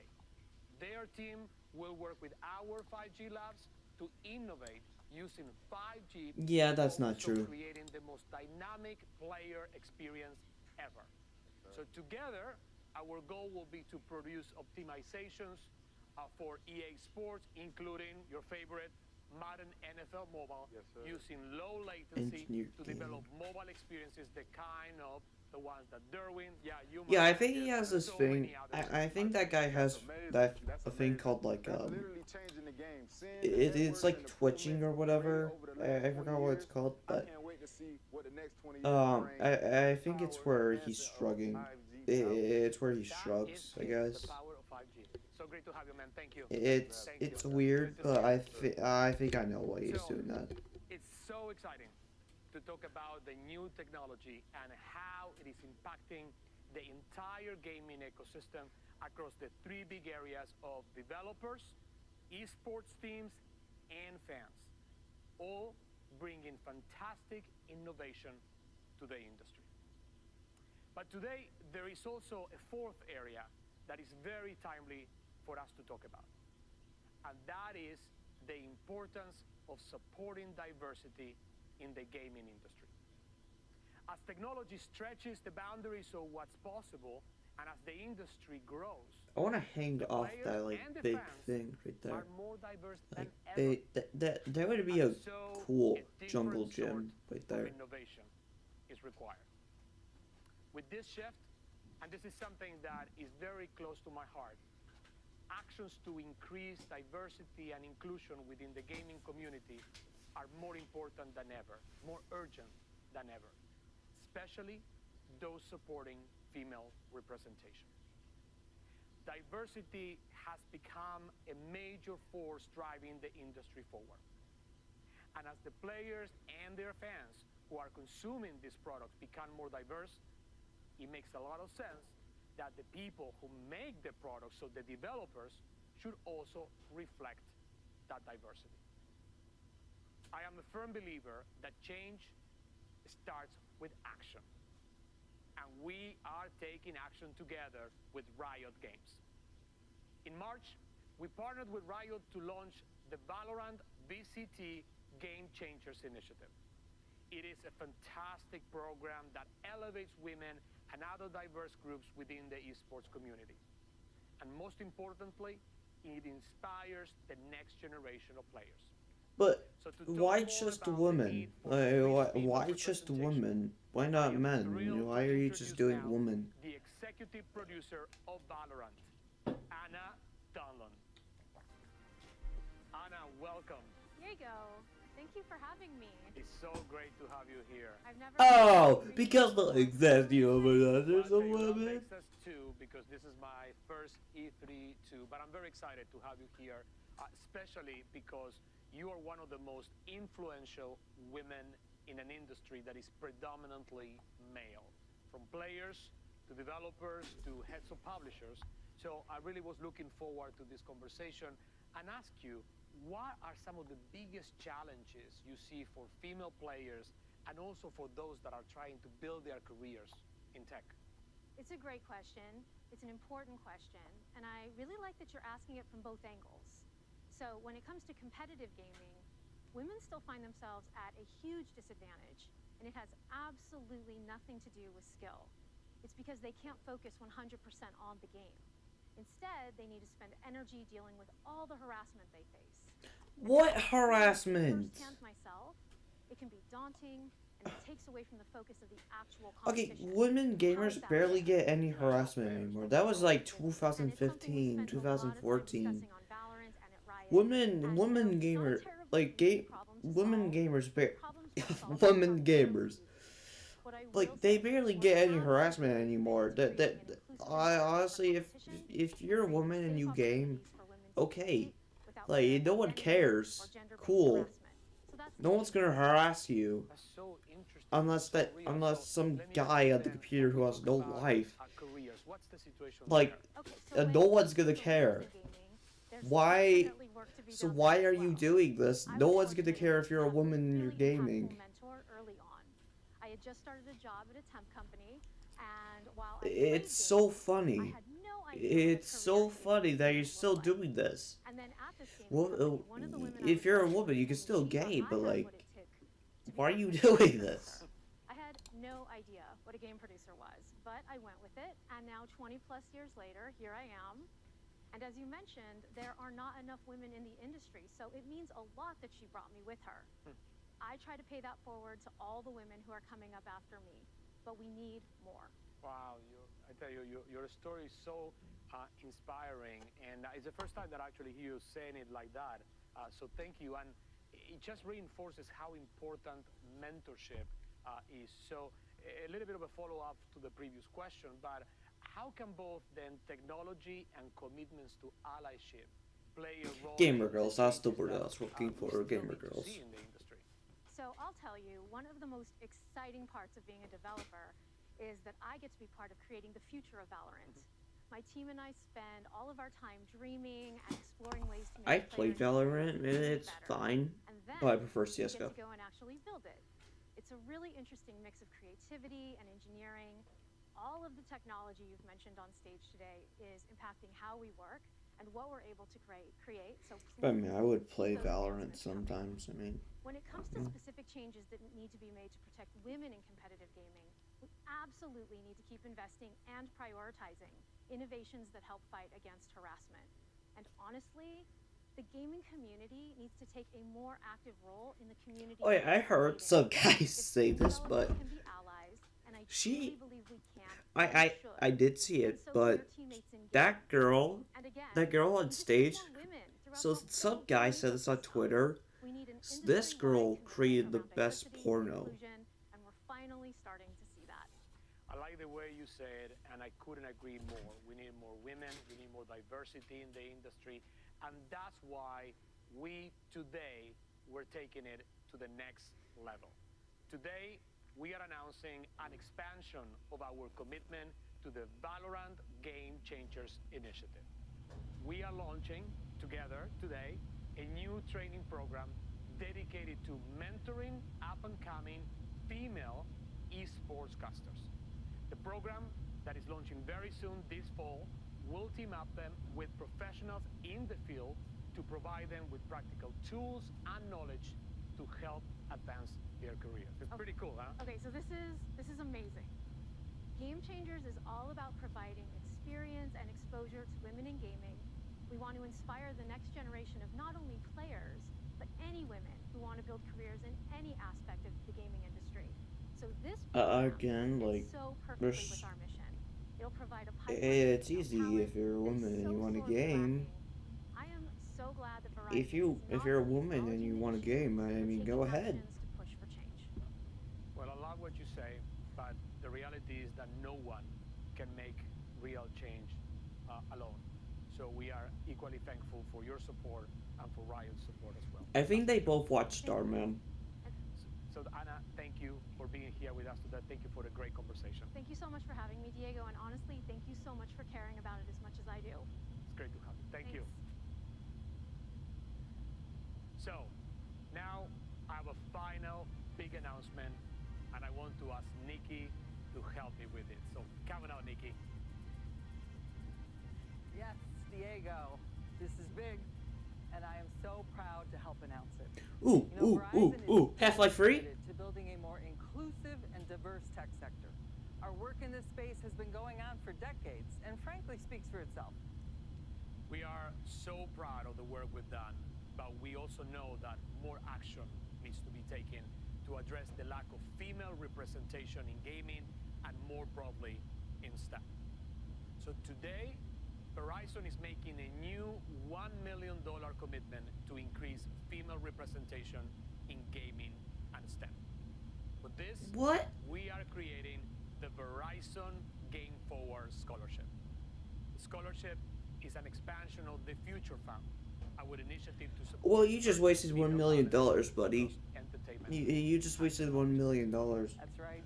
And you know, this fall, Verizon will partner with 5 historically black colleges and universities to provide scholarships to 5 female students at each school who are active gamers and also pursuing degrees in fields tied to gaming development, such as computer science, graphic design, software engineering. Are you kidding me? What? And Howard. We'll build tech centers on each of these campuses that will be open to the entire student body. and will also provide the scholarship recipients with access I to don't the know Verizon what to 5G say Gaming except, Center for training, as like, well as mentorship. I don't know what to say. This is just dumb. We are guaranteeing the students internship opportunities at Verizon, and with our This is honestly stupid. It is these kinds of deep commitments that will help build the diverse talent pipeline that tech is. This is true. We are really so proud of this and for the opportunities it will give these women. Absolutely. And you know, I just cannot wait to see what these students do. Nikki, thank you. I mean, Wi-Fi is a big part of gaming, and I can see how this could be in the gaming showcase. For two big reasons. Number one, But they just brought up how Verizon has a vision. women aren't gaming. Women start gaming. Will bring an entirely new level of creation and experience of gaming for the developers, for esports teams, and for There are a lot of people. I know so many like girls that play video games, and like more diverse and more welcoming of new faces, new voices, and new perspectives. We are here to help make astonishing things happen in gaming and esports. But we're also here to listen and to learn. Gaming is a sector of, Yeah, we're all- bold thinkers, free spirits, and wide open creativity. Verizon wants to support that. And I stand with Hong Kong. so we look forward to I stand. You know what? I stand with Hong Kong too. Thank you. I stand with Hong Kong too. Welcome back to the E3 2021 caster desk. It's me, it's Jackie, and Jackie. Two very interesting announcements there at the end for Verizon, right? Number one, Verizon and Riot teaming up for the Game Changers Mentorship Program, huge. And then, of course, this Verizon Game Forward Scholarship. 5 historically black colleges, 5 gamers at each one, getting not only a scholarship for school, getting guaranteed internships at Verizon or game partners. It's a $1 million program. It's about building the tech sector and obviously getting What the fuck? women and minorities involved in this. How important is this, Jackie? Honestly, they kept on echoing that we need action. Yeah. To create change, like we need to start doing things like this. And Okay, esports have made so so much progress, but next I think is going to be. you play Let video me. games? Really? I didn't think that you would be into that. And I'm just like, man, it's crazy. Gamers come from all walks of life, and you know, we heard Anna Donlin talking about this a little bit. Okay, 9:45. So. It can be very discouraging. Oh my gosh! If I have to do that, my. It can be extremely That fucking hurts my head. that is uplifting. They need to put like all time. They need to put all times on this site like that. This is starting to hurt my head. Forza Horizon 5 live stream. There's scholarship money out there for this. Someone's like, So- you can do this, and it really warmed my heart. So 100%, happy to see it. Oh my gosh! The Take-Two interactive panel is gonna be like a fucking hour. Shit. Indie Showcase. That's the one I'm most excited for. And tomorrow's Bandai Namco. And I know right now on our And video Twitch page right here, a bunch of people are being jerks, and everybody who's Official E3 2021 award show. need to step up, ladies and gentlemen, and of course show that the positive outshines the negative. That's my rant. Goodbye. Thank you so So much for that. Verizon and Riot, what a team up for the future. Let's talk about esports though, right? And speaking of esports, I want to hear from more of the voices on the scene about how esports has evolved over the years and where it's headed. Oh wow. For the longest time, I didn't even tell So- my friends and classmates in school that I was a professional gamer. Back when Blockbuster was still open and we had MLG events. People that organize tournaments. You know, people used to drive around vans with computers and off their own money just to set up these vans so people could play. It's literally in 5 minutes. You know, people gaming against each other. And I would go to my local Blockbuster and compete in getting the high score. It's literally in 5 minutes, I always think. compared to like a Hold up, like, wait. you know, underground, like super secret. And And over time, you know, it's blown up. The industry and the people in the industry who were once, you know, made fun of for being nerds and playing video games and, you know, the stereotypical living in their mom's basement, are now the cool kids on the block. And I think now that we, as people that are involved in Bro, like, can actually dedicate our time properly to this, that shows me people don't use the term nerds anymore. For League of Legends and realize. Honestly, if you're ever called a nerd, they're just praising you. My energy for the game and make it lucrative. I had to follow my heart. I'm just very excited to see more and more people being able to turn their hobby, turn their passion into their jobs, making a living out of it. And now you can legitimately be a kid and tell your parents, like, hey, I want to be a professional esport player. Day to day, I wake up every day and I'm just really happy. Yeah, it's literally in 5 minutes. It's literally coming up right now. Like it's coming up right now. In the beginning, it was like nerds play video games and jocks play sports, but now you have like NBA players and NFL players that are streaming and making videos. People are now coming out about it, like, come out your gamer closet. You know, it's not, you're not a geek no more, you're not a dork, and if you are, that's cool now. When I was a young girl, you know, I was An NFL coach is playing video games, bro. boom, there I am. I'm able to drop 40, 60 with myself and actually look like myself. It's really started to mesh together, and it's created like my perfect little child. This sports mixed with video games is like pretty much been me my whole life, but now the world can see this. I think that's what makes esports so compelling, is that there is an opportunity for anybody, no matter where you're from. Anyone can be a gamer. You know, you're not capped by your physical attributes. It's pretty easy. The word gamer. Esports to gravitate towards underdog stories. I mean, yeah, anybody could be a gamer. Just get a $1,000 PC, then there you're a gamer. Yeah, the word gamers overused now. Following my dreams was on the table for me. Like, that just did not seem reasonable. Now here I am. I turned my passion into my job. I love my job every single day. I met my husband at a gaming event, and I made lifelong friends. And I found my place, and I found a family along the way, and I couldn't be more grateful. I can't imagine with how far it's come to see the next couple phases, but I don't think the hype behind it is going to slow down anytime soon. I mean, I just see it going up. Content creators booming, just becoming so much bigger than before. New Wait, there's a games, man on Team. sports, Wait, is it more Team Liquid involvement that had has all those happened. girls? Like, I think it's going great, and I don't think it'll stop growing anytime soon.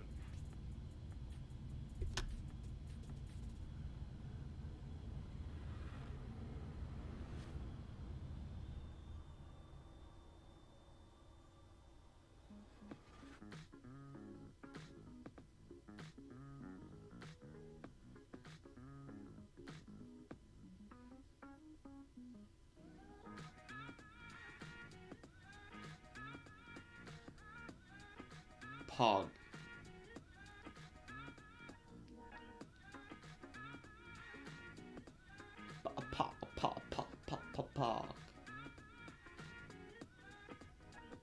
Pog.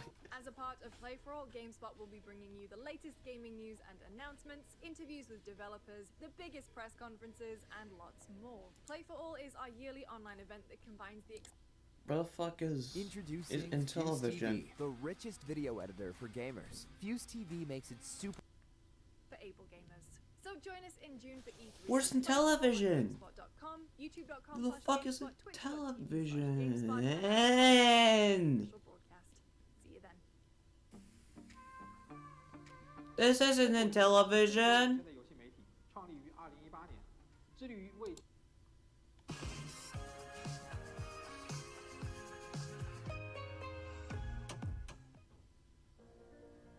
Welcome to a place where there's plenty of space for everyone to enjoy. 成立以来，GoGo 营地在全网的内容浏览量已经超过5亿，服务了数百万 What 的 the 独 fuck 立 is 玩家。 fucking? 我们的愿景是做游戏文化传播者。您可以 It said right here, Intellivision is gonna be on at 9:45, which at my time would be 11:45. Where the fuck is Intellivision? I want to see in television.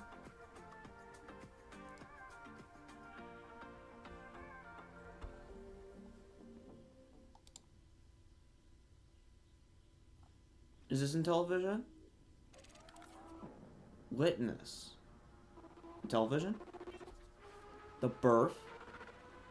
Oh, there's a fucking robot of a new... Hi, Chad.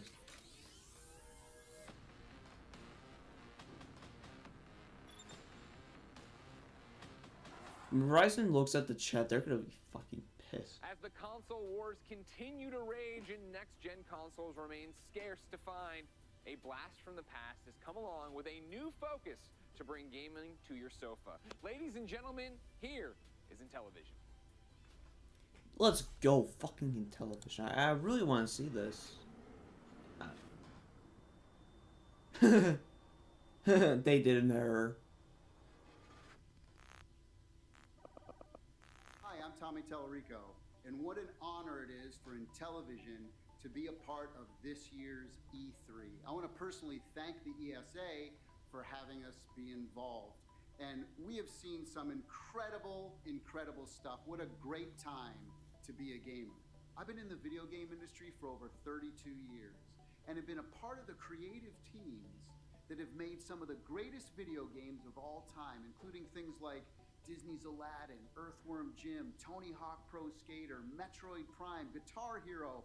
I'm even the guy who did the oof sound for Roblox. Don't hate me. In fact, I own the Guinness World Record for the person who's worked on the most video games in their lifetime. My mother's very proud.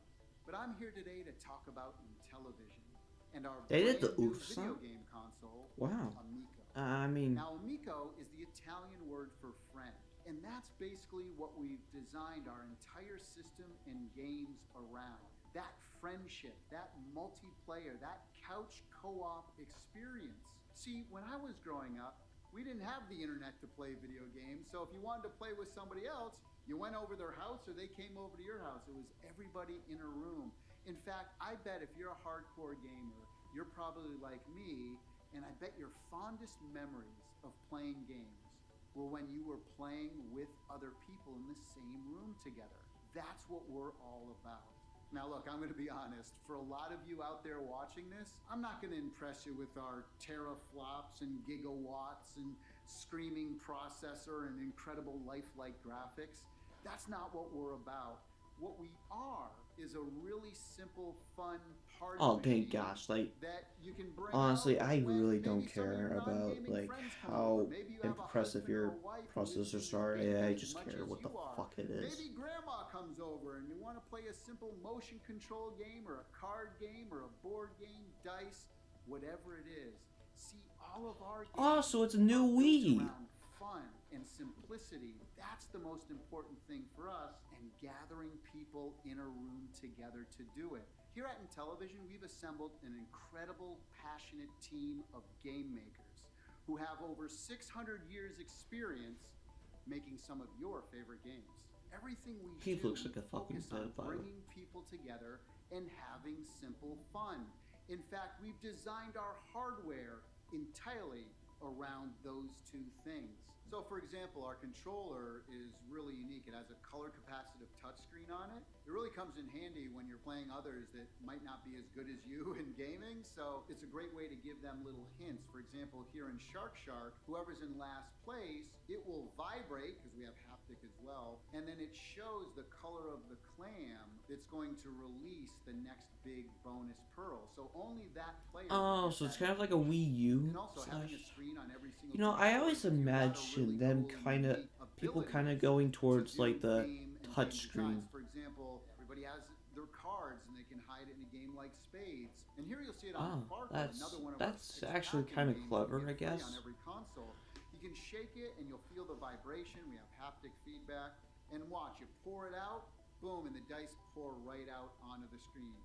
Motion controls are also really important, especially for casual gamers. So a lot of our sports and recreation, for example, will use that kind of motion control. You'll see here with Cornhole, you're throwing the bag into the hole. By the way, this is another game that comes free on every console. Now our main disc is really unique as well. Most directional pads have 8 positions, up, down, left, right, and diagonals. It has 64 directions and touch sensitivity as well, so the harder I press down, it'll affect gameplay. Here's a feature I think a lot of gamers are gonna love. I can take my controller, I can go over your house, dock it in your system, and because it recognizes that it's my controller, we can now play all of my games that I own on your system at your house. As long as my controller is there. Let's go! Another cool feature that we incorporated is wireless contact charging. So once you're done with your controller and your game's over, you just dock it right back into the base and it charges for you. Another unique feature of Amico is that we have interactive LED lighting all throughout the console. Oh my gosh, that's gonna wake up people. Like, controllers. if you're not a part of it, it's gonna wake up a lot of people. Which means you can get a gift card, for example, tap it on the system, and it shows up immediately. You know what's really cool about having the focus be people playing together? I'll give you an example. Astro Smash is a 4-player game. At any point during the game, somebody can pick up a controller and just hit the ship they want and go right into the game at any point. Now, for all you collectors out there, you'll be happy to know that not only can you download games digitally, but we also have physical media as well, and we'll be releasing more information about that later this year. Now, here's something I think a lot of gamers are going to appreciate. We don't allow any loot boxes, in-game purchases, in-app advertising, or paid downloadable content. But Oh, thank God. Thank God. leaderboard system for most of our games, where you can go in there and check your scores against your state, your country, the world, or the month, the year, and of all time. And those scores tie into our achievements as well. So if you have the high score at the end of the month of your country, we're going to email your certificate that you can go print out and hang on your wall. Now, as we all know, the most important part of any video game system are the games themselves. They all have to be super fun to play. And that's where we really, really shine. In fact, all of our games on our system are highly curated. All of them contain a single and multiplayer or couch co-op mode. And all the games on our system are exclusive or contain exclusive content. Like Retro Reimagine, where we take some of the greatest classic video games of all time, give them new graphics, new audio, add multiplayer. Oh, now that's We awesome. have, for example, 12 of the best games from Atari, like Breakout, Asteroids, Tempest, Missile Command. We have games like Burger Time and Bump and Jump, and even some of the best in television games from the past, like Cloudy Mountain and Night Stalker. We have edutainment titles for kids 7 and under, things like Sesame Street and Care Bears. Now, our original IP category contains brand new games that we've created, a lot of times around our unique controller. Some of those games are platformers like Finnegan Fox, Bomb Squad, Space Strikers, Flying Tigers, and we even got the original Echo the Dolphin team to create our new title called Dolphin Quest. We even take more modern games and add exclusive co-op modes. Games like Rigid Force Redux Enhanced and Dino Blaster. Now, our sports and recreational category not only has big sports like Major League Baseball and soccer, but also recreational sports like cornhole, skiing, pool, and many more. Now, our casual category contains many party games, dice games, board games, card games, things like spades, emoji charades, and even award-winning board games like Blank Slate, Telestrations, and Ink and Gold. Now, I've already mentioned some really big partnerships and licenses like Major League Baseball and Sesame Street, but we have even more, including things like Mattel Hot Wheels, Harlem Globetrotters, and so much more. Now, we've previously announced that we're doing a brand new exclusive Earthworm Jim game for Intellivision, and we got the original team to be working on it. We wanted to do something special, so we're going to give away 3 of these new prints. All of the team members signed it. All you have to do is email email cow@intellivision.com with the subject line groovy. You have till the end of June to do that, and then we'll announce 3 winners at the end of the month. Well, thank you for spending a little time with us here today. Hopefully, as you can see, our approach is a little different than everything else that's out there, and we really don't view others as competition.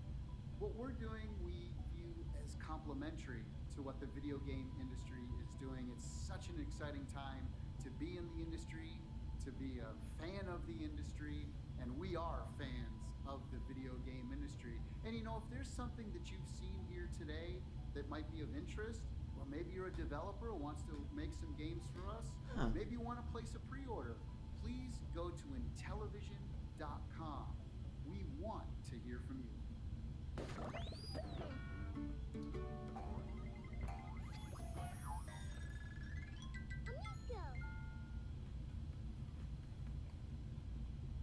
Thank you, Tommy, for that look at Intellivision. Guys, what I appreciate the most is that he started the presentation with, this isn't like what you've seen before at E3, right? We're doing something different. We're going in a different direction. Yeah. What'd you think of that? Yeah, so, you know, I've been saying this a lot. I've always been a fan of the offbeat, the different. I always seek that experience out, no matter what game I play. So And I would say that this definitely, like, checked those boxes for me.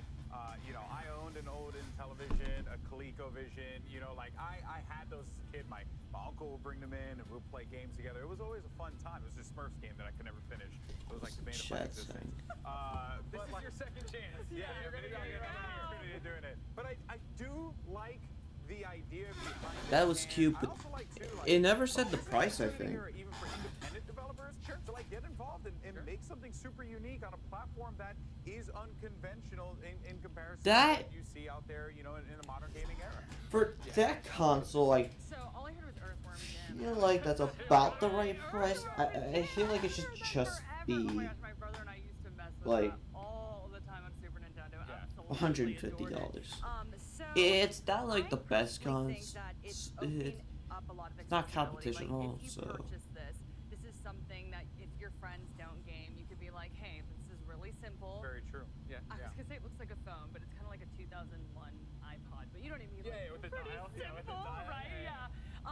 And I just think it'd be very easy for someone to pick up, and the games are also very Well, accessible. this guy's rat is better than Google Stadia. This is something I could play with my parents. All I can think of is Mario Kart. My dad tried to play Wario. You know, that was a slower character, and he was. It was a struggle. Yeah. It looks really good though. He could do better with the Amico. So for me, what stood out was definitely Earthworm Jim, and then definitely accessibility.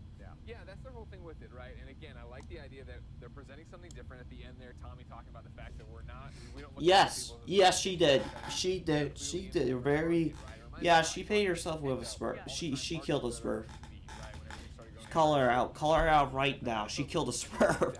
There's a lot of interesting ideas with it, right? I think obviously talking about it being the party machine is an excellent idea. She killed the damn Smurf and paid herself over it. That it's connected to your game, so that if you do have a friend who had this, that if you walked over and put your controller into yours. Okay, so next is going to be Forza Horizon 5 live stream.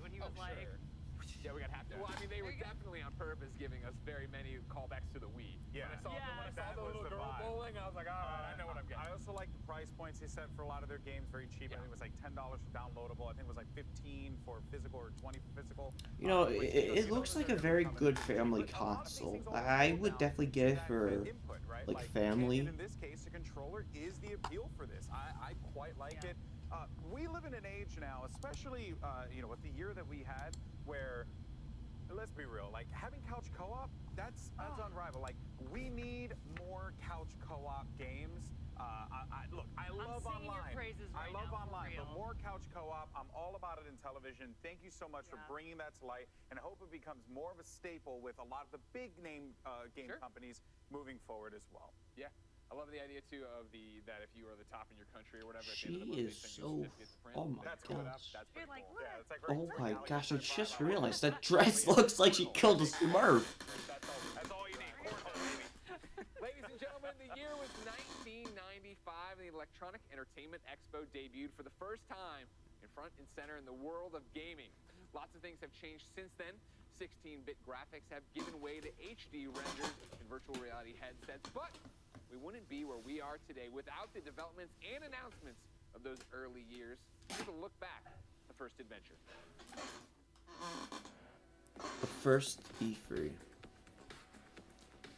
It is absolutely no wonder that E3 continued to live on after its very first show. The show was massive. There was a surprise console launch. You could get a Killer Instinct character tattoo while you played Game Boy. You could try out not one, but 3 VR headsets, and this is all in 1995. So let's take a look through a sometimes 4x3 lens at what the first ever E3 was like. May 11th through 13th, 1995, over 55,000 industry, retailer, and press attended Virtual. the Electronics Entertainment Expo at the Los Angeles The virtual Game Boy, or whatever it was called. play, especially at the Atari Jaguar booth. This would be the only year the Jaguar system would have a booth, but it came in big and even showed off a VR peripheral that was still in development. Or you could meet Rayman and try out his new game. This was one of the first times you could get your hands on the game that would eventually become a 45-game series. There's tons to check out at this booth, including Primal Rage, a violent dinosaur fighting game, White Men Can't Jump, a basketball... What the fuck happened?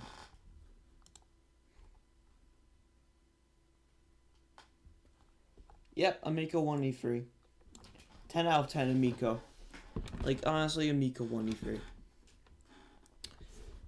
Unless Nintendo does something.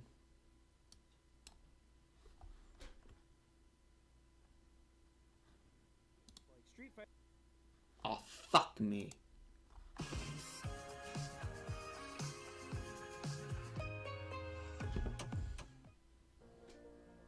Welcome to a place where there's plenty of space for everyone to... With studio execs in suits at podiums presenting slideshows. The slides consisted mostly of goals, stats, and advertising strategies, but there were hints of the future in their presentations. Side-scrolling games, for all the fun and success they brought us, will ultimately give way to newer, more complex genres. And looks at the industry, then a $5 billion industry that is now an over $150 billion industry. One thing that hasn't changed is that classic E3 excitement when a game is shown. Sega's press conference was all about their new system, the Sega Saturn, and they even showed off a host of new games launching with the console, like Panzer Dragoon, a game that would launch a series and would even get a remake 25 years later in 2020. Sega showed off one of their commercials, one of the kinds that you would expect to only see in the 90s. It's the sphincter.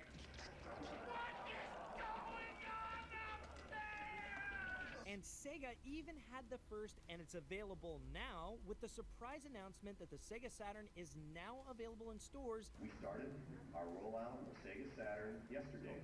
Months before their original release date. Then they dropped the price and the new tagline, Sega Saturn is not only here now, it's out there. For Sony's presentation, it might surprise you that while Keanu Reeves made a more than memorable appearance at E3 2019, he made his actual first appearance as a key visual in Sony's opening sizzle in 1995. And this very 90s sizzle was pretty important because up until that point, Sony was still widely known as a tech company and hadn't released the PlayStation yet, at least not in the US. We were seeing the birth of a major gaming publisher and system through cheeky slides and clip art. But then came one of the most memorable moments in E3 history. After Sega had earlier announced the Sega Saturn's price of $399, the Sony Computer Entertainment president came up to the stage and simply said, $299.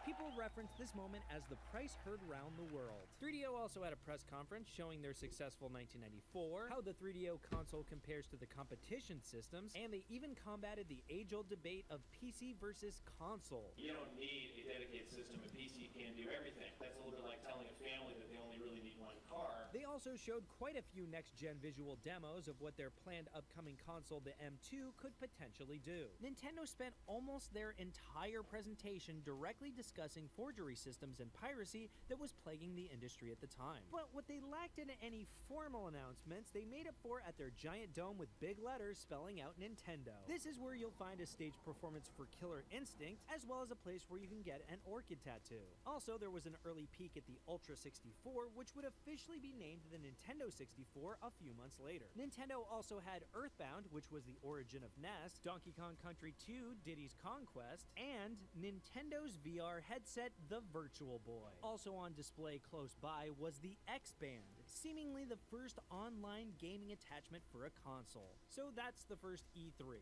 A look at what was, what could have been, and what came to be. At the first E3 in 1995, we wound up showing off an early version of the very first Unreal game. A lot of people who know and use the Unreal Engine don't necessarily know that there's a game that actually launched everything behind all of it. And I remember being there with Mark Rain, and he yells out, "Miyamoto's checking out Unreal." Shigeru Miyamoto, my hero, like my idol, who's made so many games that have just fascinated me throughout my entire life from my childhood. And I remember going over there and shaking and giving him a demo of the game and trying to show him why this game is unique, you know, with weapons that can charge up and players that can dodge and alternate fires and enemy AI that can track you down no matter where you were. And he was very stoic, you know, but I hope that I impressed him. And yeah, I was still shaking for like an hour after that.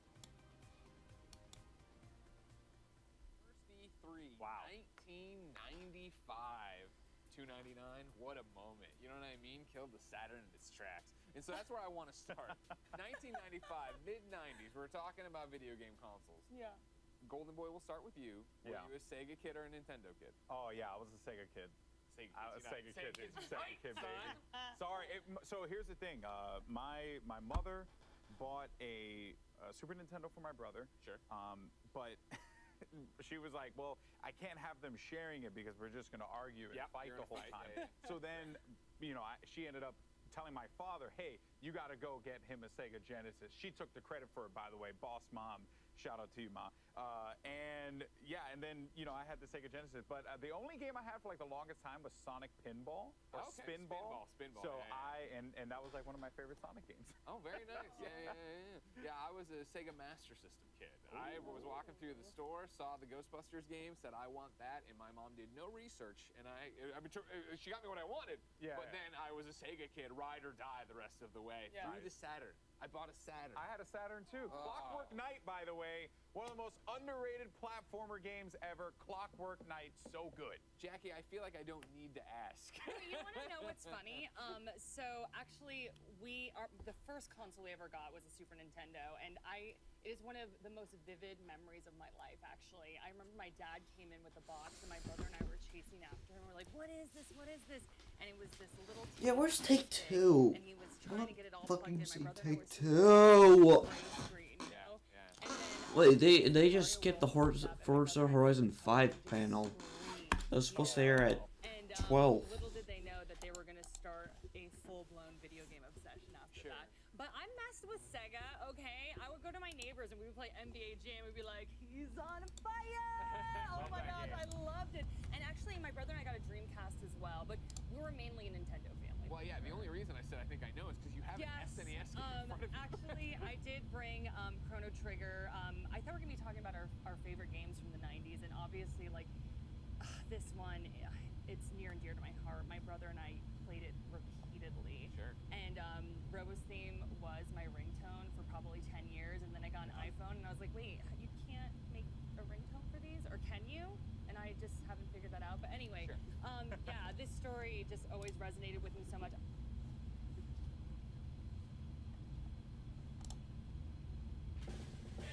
We made USAA insurance for renters who make the most of their space and money. That's why we make it easy to cover the stuff you love for as little as 33 cents a day. Sega Genesis. USAA, what you're made of, we're made for. Months of the newest console generation are behind us. Of course, there is plenty more ahead, and we'll be covering all the latest news, releases, and more on IGN as well as on our weekly show, Next Gen Console Watch. Be sure to tune in, follow along with us as the journey of the PS5 and Xbox Series X continues, and keep it locked to IGN.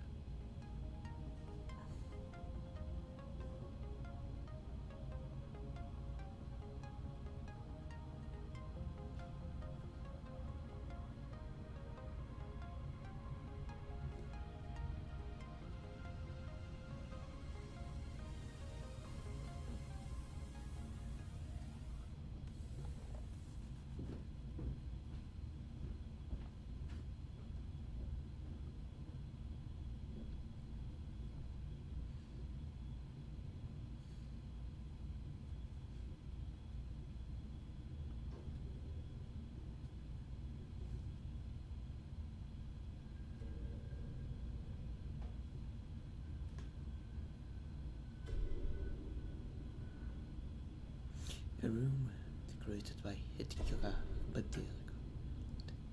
George R. All.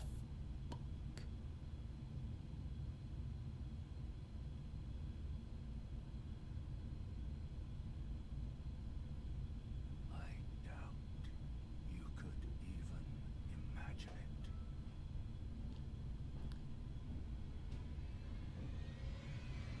Like, is that a human hand?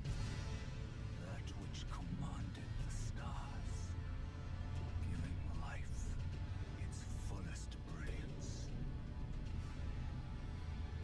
The Elden Ring.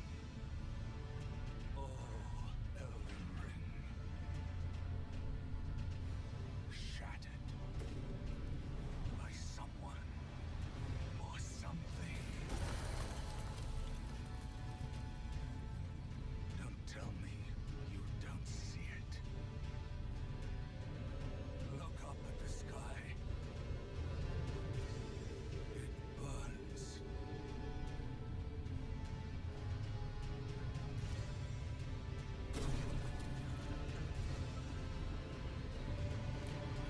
Fucking wanting GTI 6.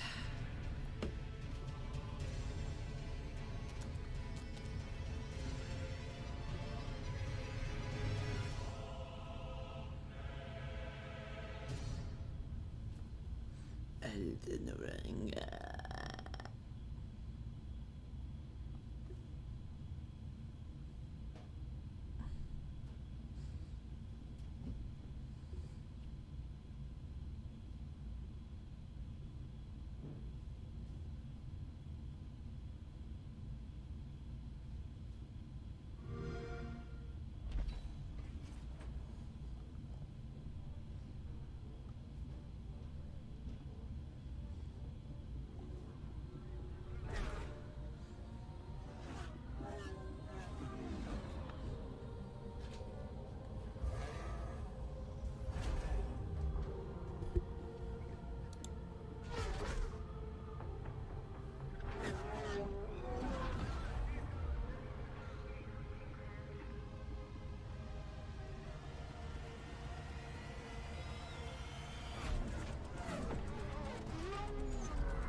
Forza Motorsport. Yeah.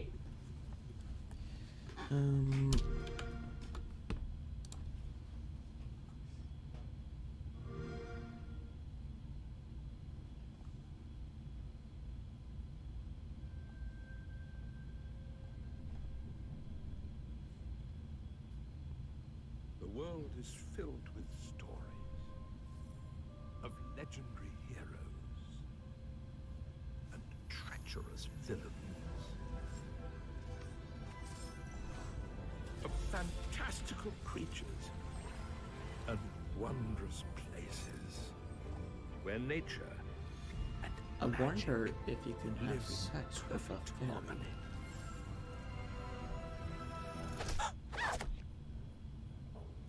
Not all stories have happy endings. But yours has yet to be written.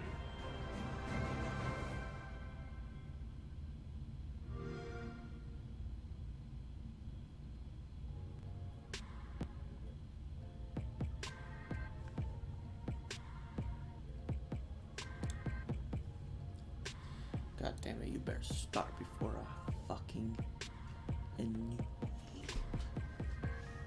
Oh no. Just start, I wanna watch.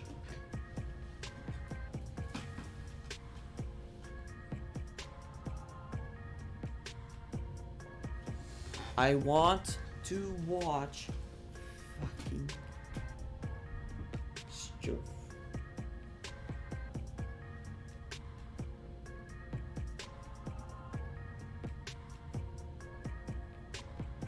What the fuck? Doki Doki Literature Club is coming to Nintendo Switch?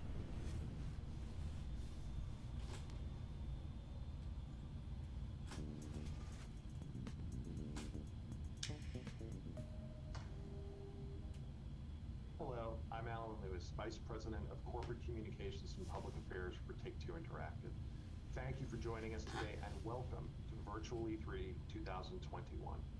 Take-Two, like many organizations, is deeply committed to and actively involved in numerous initiatives to enhance diversity, equity, and inclusion within our society and industry. Affecting meaningful, sustainable change is a continuous process, and there is no one solution that can achieve that goal. We believe that to enact change, especially for those in underserved and underrepresented communities, there needs to be a continuum of activism and engagement with educational programs serving as its core foundation. Beginning with children in elementary school, we have the ability to light a spark of creativity, intellectual curiosity, and wonder that can last a lifetime. Continuing through middle and high school, we can support and nurture students during their formative years and increase the depth of their skills that can provide a pathway to attending one of 400+ colleges and universities within the United States. Tokyo Lyrical Cup is one of the most fucked up games. Ow, fuck, that hurt. But it's one of the most fucked up games of all time. Is also a critical component to helping end generational cycles. And while pursuing their creative and technical degrees, students can learn firsthand from industry leaders that share their experience, acumen, and passion through one-on-one mentoring and internships at our organization.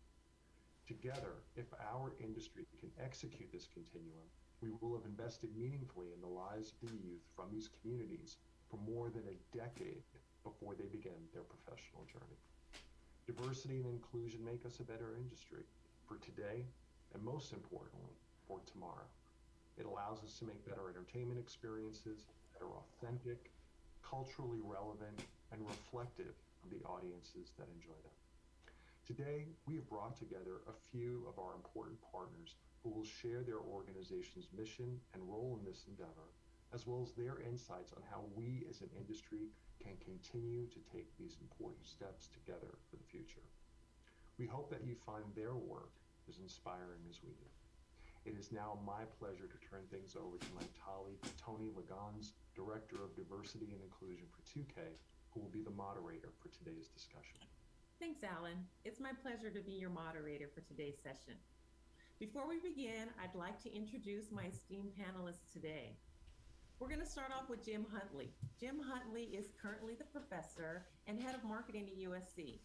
Jim is a faculty advisor, and he's an executive producer for USC Games Expo and a co-founding partner of PACU Gaming. Next, we have Susanna Pollock. Susanna is the president of Games for Change, which is a nonprofit that empowers game creators and social innovators to drive real-world impact through games and immersive media. Next to Susanna, we have Gordon Bellamy. Gordon is a professor of practice of cinematographic arts at USC. He is also the head of USC Bridge Incubator, which is a program that helps to cultivate the next generation of leaders in the video game industry. And last, next to Gordon, we have Layla Shabir. Layla is the founder of Girls Make Games, which offers a series of summer camps, workshops, and game jams designed to inspire the next generation of designers, creators, and engineers. Oh, God damn it, where the boys make games. And thank you so much for joining our important discussion today. Now, I'd like to dive right in here. And Jim, I'm going to start with you. In Alan's opening, he mentioned something that was so important, and it was really just talking about the increasing role that diversity, equity, and inclusion is playing in the video game industry today. So before we get into the big concepts that we're talking about here, let's just break some things down for our viewers. Jim, can you help us understand and talk about equity and diversity and why it's so important in the conversation about the video game industry today? Absolutely. Equity and diversity has been a challenge for the gaming industry since its inception. It hasn't really changed very, very much over time. But I think the biggest change that people are seeing in the last 2 to 3 years are the lack of it in the modern era and the rationale that there's no excuse behind not having better equity and diversity in the industry from here on out. So what I like about working with companies like Take-Two and some other companies that have reached out to me about an initiative we started called the Gerald A. Lawson Endowment Fund, is that companies are now looking to invest in getting more diversity in their ranks and getting more stories told from different points of view. I appreciate that. That's great conversation there. So let's talk about just kind of the inequities and why is it so important to have these conversations. Talk about that whole aspect and just getting people in the right mindset to understand what's available for them as majors in this industry. Jim, talk to us a little bit about that. Absolutely. So a lot of what we've been focusing on from a USC Games perspective is making sure that students of color, Black and Indigenous students in particular, because they have the least amount of representation within our industry out of all the various demographic groups. We've been focusing on scholarships, but the challenge that we have, and I think the challenge that society and the industry has, is it starts earlier than that. There's a phrase from, I can't remember who to attribute it to, but there's a phrase that he used that I remember saying, the inequities of our past pay dividends into the future. What the fuck and is that this? sticks with me because the reality is if you don't have a great opportunity or access to computer science labs and specialized education in grade school and high school and junior high school, the odds of you having a great portfolio piece when it comes time to apply to a program like ours puts you at a deficit. And if that deficit keeps rolling on into the future, generation after generation, the gap between the ability to get into some of these slots in game design and not being able to get them gets wider and wider. So we need to do a better job as a society, and we are willing to do If I our hear part and fucking help work with society companies one like more Take-Two time and from Vanguard on anybody, I'm giving gonna students fucking some lose it. opportunity I from have the had it with how do we people make saying sure that society. this isn't I issue? don't Because fucking care. when I as a black just man hate in that front of a fucking small word. group of, And grade people school using students, that as and an I work in the video game excuse industry, you can see for how everything, students, okay? I their just minds hate explode the word because society. they've never seen anyone like me and the videos they see on YouTube or other visitors to their classes, to their seminars. So it's important to show that we have presence here, but it's also important to make sure that the students who look like us, who are 20 years, 30 years, 40 years behind us, also have the opportunities that we didn't in some cases to get a job in this industry. Yes, thank you so much for your insights. So important there. Susanna, that really kind of speaks to a lot of the great work that you're doing in helping to reach this underserved community. Can you talk about the work that Games for Change is doing? Sure. So, our mission, as you said earlier, is to empower game designers and social innovators, right? To use games for social change. And we see our work with younger people as really inspiring the next generation, right? And so just what Jim was saying, like we're going as young as sixth grade, sometimes fifth grade, but trying to give young people, and mostly in Title I schools, so those are schools that qualify for free lunches, which often are representing the underserved communities. Am I in a an meeting opportunity or something? to, Am I in a meeting? deeply into this gaming industry, this experience they all love to do, and help them become creators of this content, not just consumers. And we've been finding that it's a program that we've been running called the Games for Change Student Challenge. We've been running it for the past 6 years. We've reached over 30,000 young people in middle and high school. And we not only give them an opportunity to learn how to make games, but we also combine that with civic engagement. So they have to think about how games can help make their communities better. So right from the start, we want to empower them to think about this really important medium, not only as something they love to do, but they actually can make. They're learning important 21st century and STEM skills that can help them regardless of what career path. But what we really hope to see happen is that they see a future for themselves and they see an opportunity, a pathway for them. And part of our program, an important part of it, is this idea of mentoring, and mentoring from near peers and also from people from the community. So as Jim said, it's so important they see themselves in the people that are coming to speak to them. So when we're in Los Angeles, for example, we can reach out to USC Games for game design students to come and speak to the kids, that we can bring people in from Riot or Activision or from Take-Two to come in and say, yes, this is what I do and this is something for you. And we do the same thing in New York and working in Atlanta and Detroit. And I can tell you that students are coming back year on year, and we're seeing them use this program as like their college essay or they're building their portfolio. And I love the idea that, you know, we can get to them at a young age. They can spend their summers with Layla at Girls Make Games, and then they can go on and apply to college, you know, and we were talking about this pipeline or you know, this pathway for them.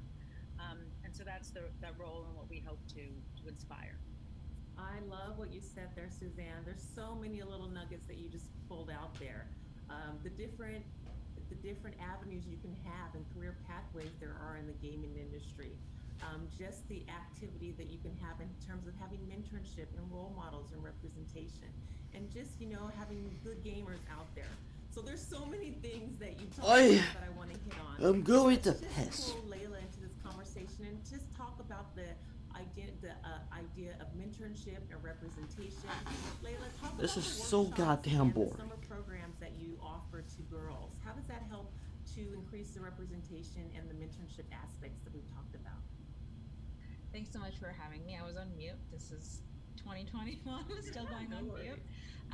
But like Susanna said, I think it's really important to kind of pass that baton on. And I think we see this summer after summer, having created a place that's, you know, for girls. We get this question a lot, why do you need a space that's just for girls? There's so many programs out there that are open to everyone. But I think it's just so important to create that space because, like Jim talked about, it's so important to see people who are like yourselves. For many of the girls that come to camp, this is their first time walking into a room full of girls who love video games. You know, they've been so accustomed to kind of being the only girl on their robotics team, or the only girl that went to a coding camp with their brother, and the girl who's fighting her brothers for you know, the Xbox controller. So those are very common themes and stories, and I think it's important to kind of tie in not just I barely the mentorship, hear but those also the stories. community. What the fuck? It's very important to walk into a room and feel like you're not an outsider. And the best way to do that is to show many more faces that look just like you. Just work really for your own not goddamn just money. technical skills, but to feel like these are Like- people that are gonna, you know, Like maybe like the brother got the Xbox. because right now we're just kids making games, so we'll be Like professionals in a few years. the brother got And the 7 Xbox years in his out, head. for Girls Make Games, we're finally starting to So see, like, you know, these girls you kind of know, make plans together to go to get your college. own money This year, I and would say, like the first time work we got in like for dozens of your own emails from families Xbox saying, you know, my daughter is or your in own PC or college, whatever. and how do we get this portfolio going? How do we set that up? So I think touching on Jim's point, Although I too, did get my there's so many PC, I got it challenges gifted that, for you know, free. people have to go through just to get everything right. You shouldn't have to rely on luck so much. So if you look at the women who are now excelling and thriving in the industry, and you ask them their stories, so many things had to go right in their lives to finally end up in the industry. Many of whom ended up there accidentally, like me and even Tony. I think Tony and I touched on that earlier. But it shouldn't have to be luck or accident. We can actually intentionally create these pipelines, and I think it requires all of us working together, like everyone in this room, talking about what we're doing and how do we pass our students on from, you know, we start as young as 8, getting them onto the programs and then passing them on to the student challenge and then on to USC and then finally on to the industry. I think that's basically the magic formula to solving the problem that we're talking about today. Yes, I thank you for hitting on that pipeline challenge and actually solution. You really clearly laid it out there for us. I really, really enjoy that. And something else you mentioned is just like really opening this world of gaming to new, diverse, a pool and a spectrum of gamers. And how do we create those real pathways back into the gaming industry? What the fuck Gordon, is you've going done on? a lot of work in just helping to create value where value was not seen in places in the gaming industry, specifically for the gay gaming professionals. Can you talk about how the representation and widening the spectrum of what gaming professional looks like and how your company and your role really accomplishes that? Sure. So we have a mission which is focused on education, employment, expertise, and entrepreneurship. And the reason why is because alongside diversity and equity inclusion, there's a new word that's come a lot, which is belonging, right? A feeling of belonging, of being default. And I know that people in their uniqueness do a lot Okay, of I think I know what's going on. 2020 was such a bad year. Like, no one could get work done. No one could get any games done. Before they get a chance to participate in this panel. Like, barely anyone could get any games done. And, like, and so these companies are resorting to this. Socioeconomic gymnastics. Because they have nothing. Young women. Because they have nothing to present. Indigenous people. Like, neurodiverse people. And some companies actually got stuff done. In order to be as great as they are, you know, to belong, you know, in the space. And sort of hearing, you know, what Layla's So that's what I think. A cohort, right? Now basically 2021's all about educational stuff. The program, you know, Jim's putting in place. Except for like E3 and except for other stuff. Like, this is just bull crap. Black and indigenous people, right, growing together. And the work that Susanna you've been doing since before it was cool. Okay, you were changing games, you know, making that dollar out of 15 cents to before all of us. All of that work, you know, and with the support of corporations like Take-Two, right, is enabling us to move a generation forward.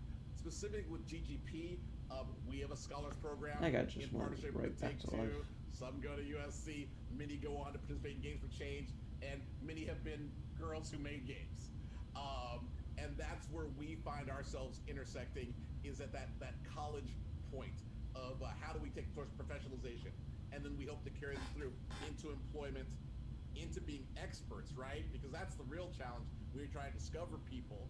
You don't want just to be entering. You want experts, right? And if things are going to Stop really change, separating people. These companies are basically separating people into different companies. So you have to find like what company you want to go into instead of one company.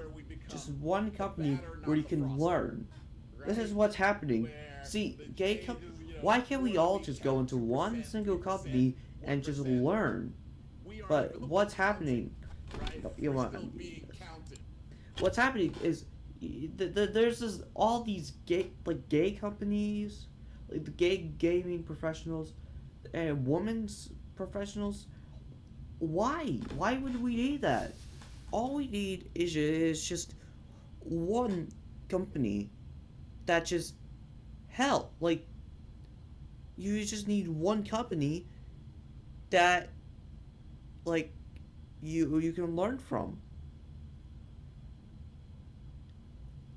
But again, why would you talk about this on E3? This is stupid and bull crap. Like, why, though? Like, why aren't we seeing some fucking games? I appreciate that. Yes, exactly what you're saying. There's so much more that all of us can be doing.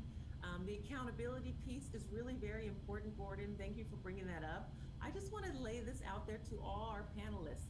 What can corporations do to really set themselves Like, what I'm up for saying is, success in the these near two future shouldn't and exist. grabbing this new talent, this talent out there Like, that we need to help us the build gay better, company and the more girls company should relevant, exist. They engaging should all video just be in one separate company.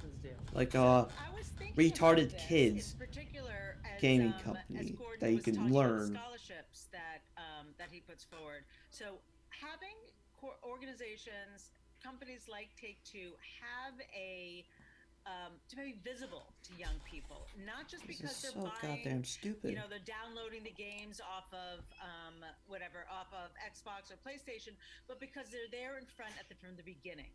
And so Take-Two has been part of our challenge since the beginning, offering scholarships to our grand prize winners. And I can tell you that that's Scholarships. for kids to Fucking participate. scholarship. You're talking about scholarships Is part of it. Like it at made us cool, E3. right? And I think it's that relationship at that young of an age that This is so makes a sad. connection You're for talking people. about It's like, yeah, they want to hear what I have to say, right? Like they're here because this program exists and because I'm interested in doing it. And I think that kind of relationship with these kids, whether they're mentoring and coming into a classroom, they're volunteering at a game jam or judging games at the end of the competition, they're involved. And I think that it really has an impact on young kids' lives. Yes, I love that. I just want to add to what Susanna's saying. I think that, and something that, I mean, we're talking about Take-Two, and thank you for having us, is making the success of Black people, of women, of queer people, of indigenous people, neurodiverse people, a business goal. Plain and simple. The same way that the consumption, This is right, so of content, goddamn stupid. right, get some downloadable skins, buy some NBA 2K, right? That's a business goal around which the Where the business fuck lie. are the And I games? feel as though if the expertise of women, Black people, neurodiverse, other populations was a business goal, then that would be the change. It'd be that simple. Like, oh, our business is more successful if there is more of this, right? And that's about people being of value versus just being valuable, which are two different things. There's lots of exceptional people, right, who are of value in spite of their circumstances. They're valuable, right? There's a difference between saying you're of value and that's a business goal in itself. And I think that's the corporate, that's the real change, because it used to be, I mean, just real talk. This is a it used to goddamn be about April Fool's exceptionalism, joke. right? And be like, oh, you're able to thrive under this duress, right? Isn't that cool? Versus, right, you are actually who we are, so we are going to cultivate you. That's who we are year round. That's what we look like, what we sound like, right? Who we are, right? And so as the lever moves more towards that, right? The same way, like, I have biases. I attended Harvard College, so I'm of value, right? There's value in that, right? I'm treated that way in some circles. If the same lens was put onto women, onto brown people, Black people, queer people, then there'd be no, as the kids say, no cap on the change that could take place.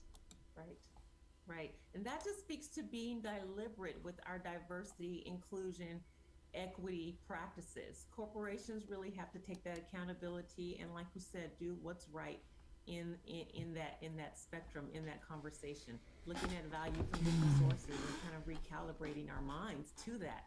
But like you guys have said, it takes time. It takes starting earlier in the pipeline. I love that you just call that out. What other things can corporations do that are just different than what we've been doing in the past, perhaps? What would you recommend? I would even add to what Gordon just said.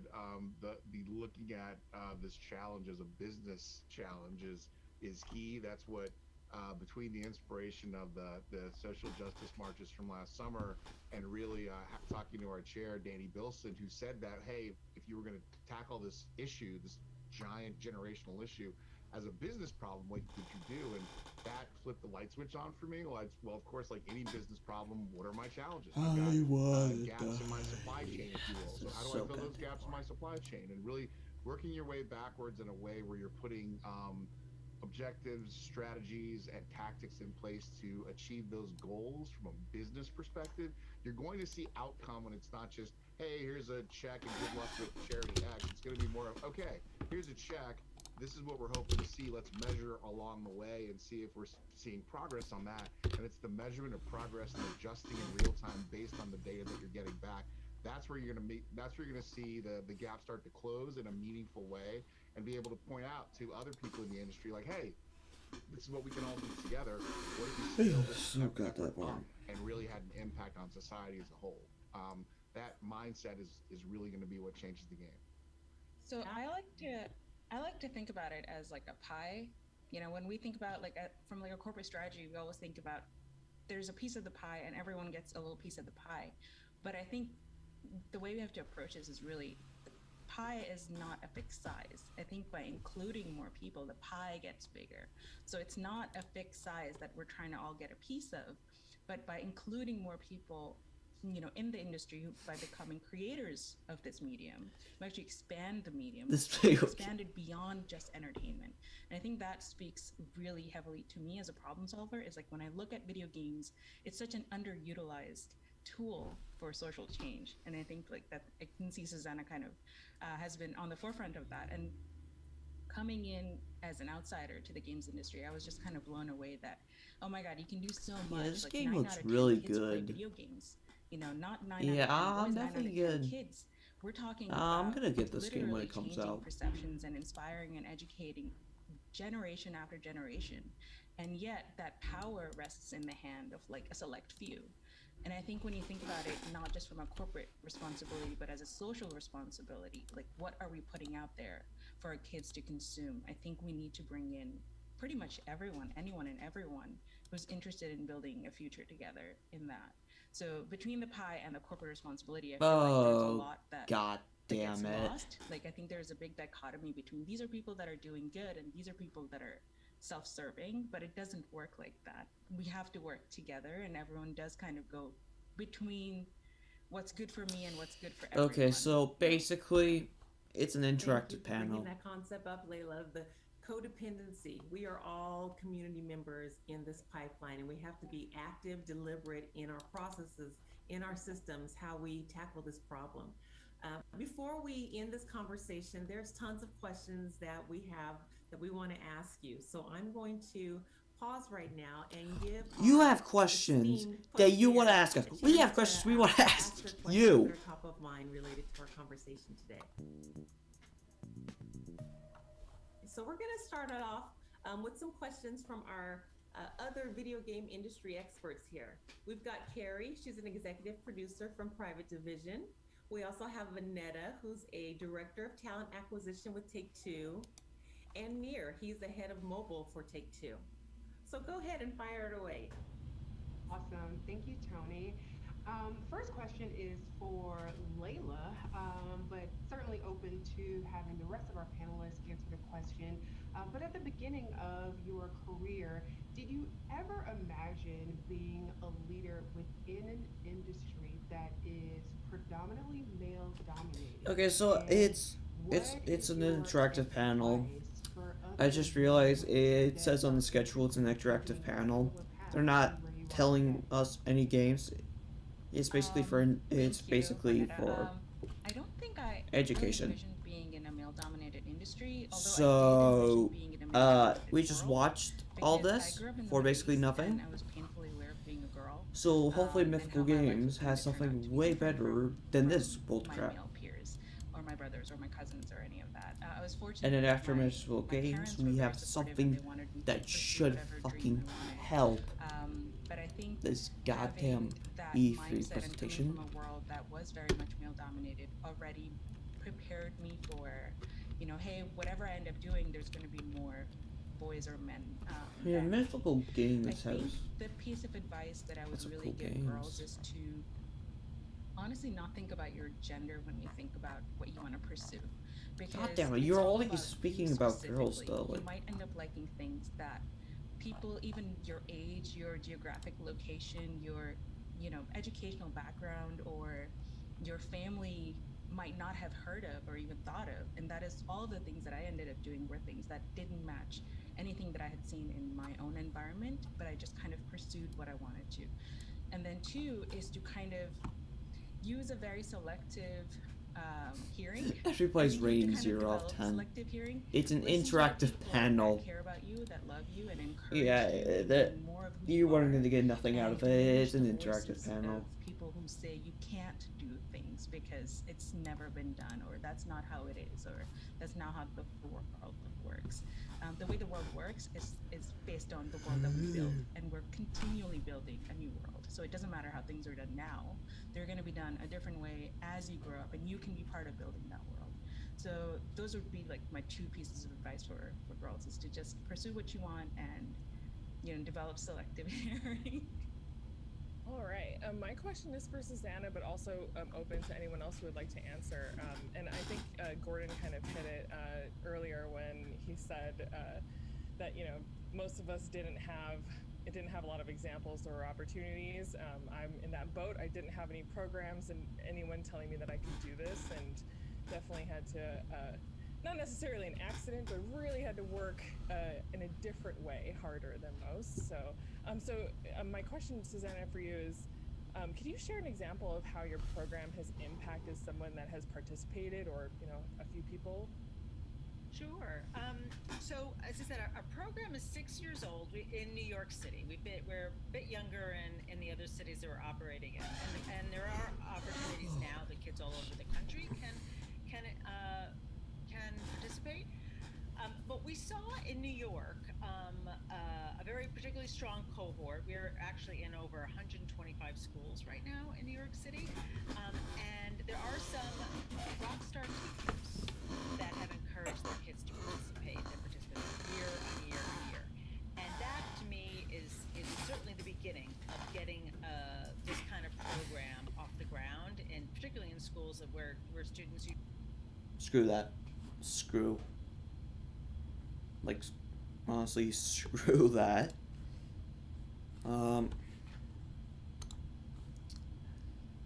Okay, so 11:10. So 110 is Mythical Games, and it's gonna be a presentation, not a interactive panel. I'm gonna be right back. I'm gonna go get some lunch because I am fucking hungry.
gave the toe a little tugget.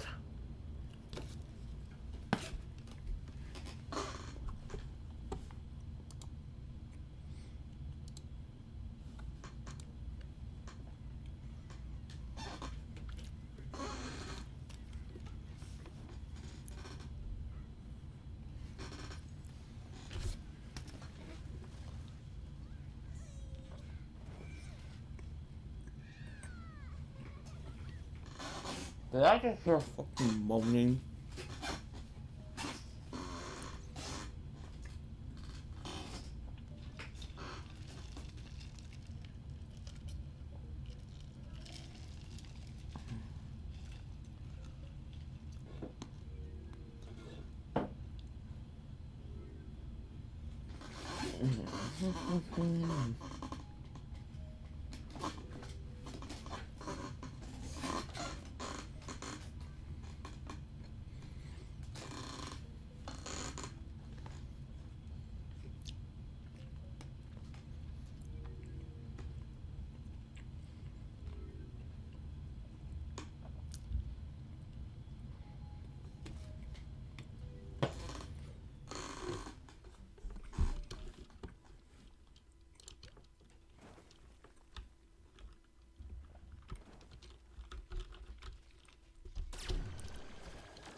Finding the best match.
Oh, there's a tornado.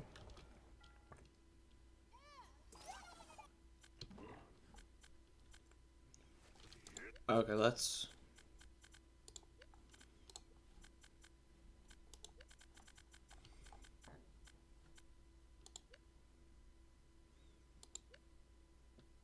Ugh.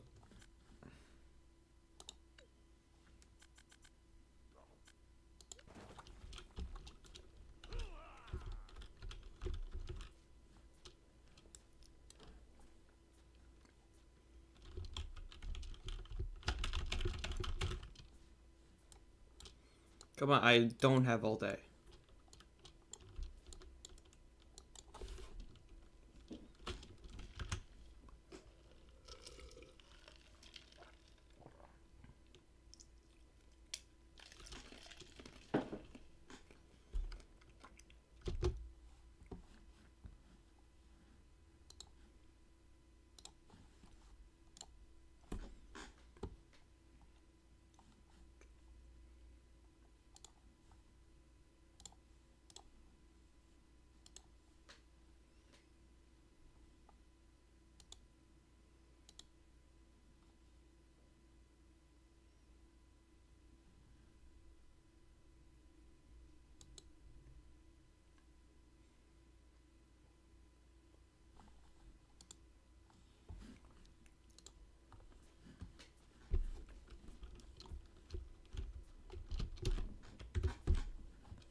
you fucking low down how long?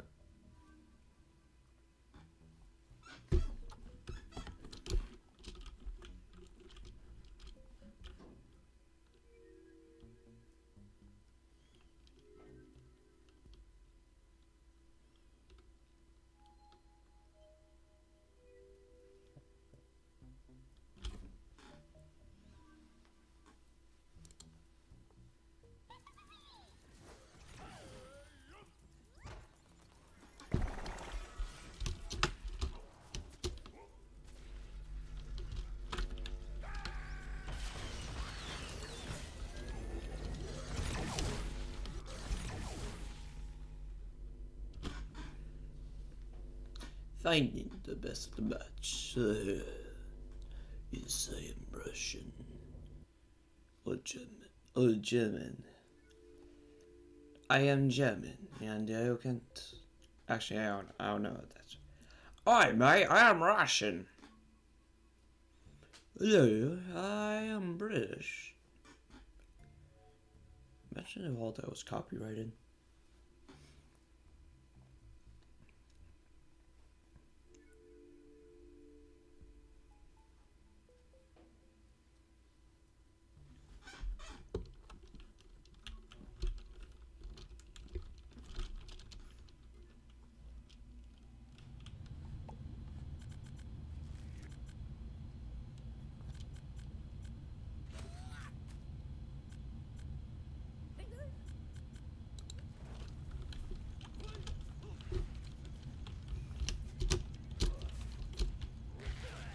What was that for?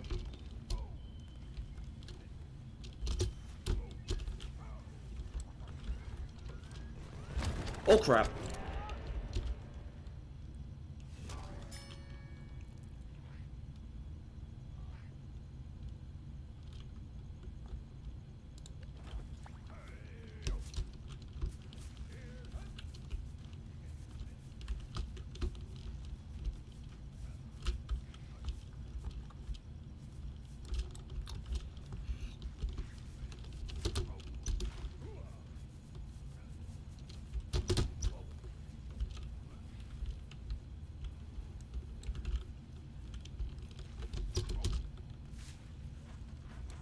Okay, it's a little corn.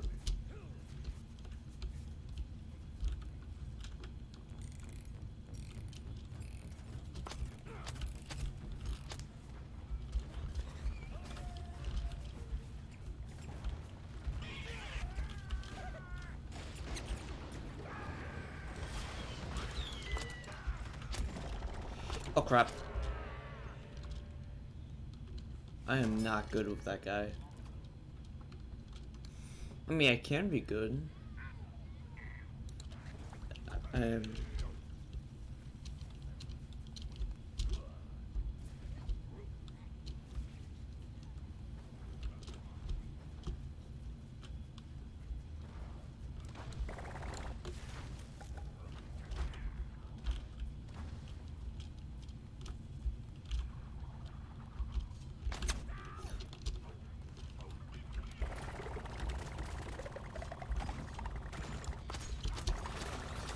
Oh crap, there's like up.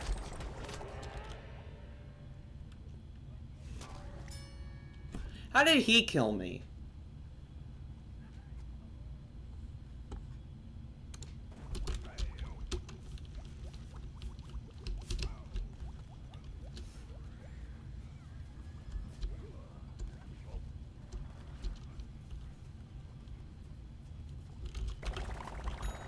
Finally. Oh crap.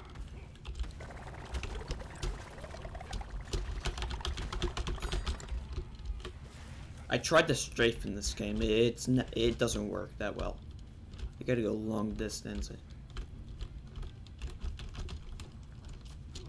Strafing in this game does not work well.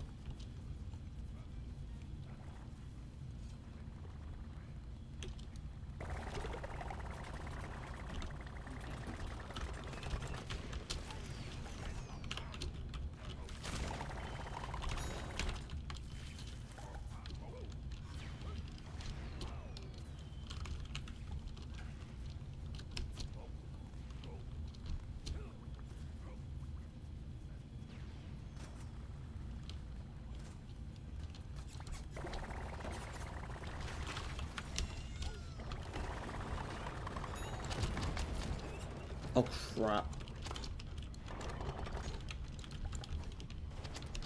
I'm going to back the fuck up.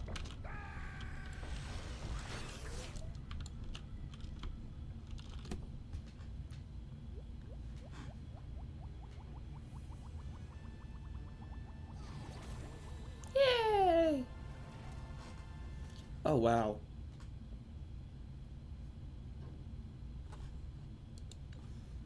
Alright, I'm gonna exit to Giddy Park.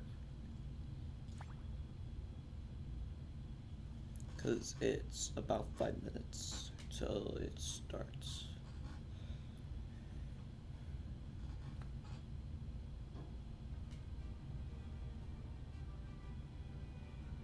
I killed him. Like, I killed Captain Deadbeard a lot.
Okay,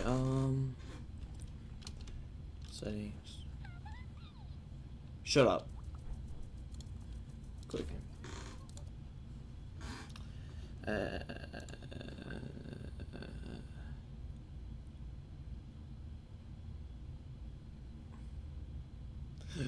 There's like people spamming in this chat now. Hold up, let me. Oh my gosh, the E3 this year is just fucking stupid. Super fun game. That first level as a child, let me tell you, not easy. But yeah, those games have always been so big for me. What about for you, Greg?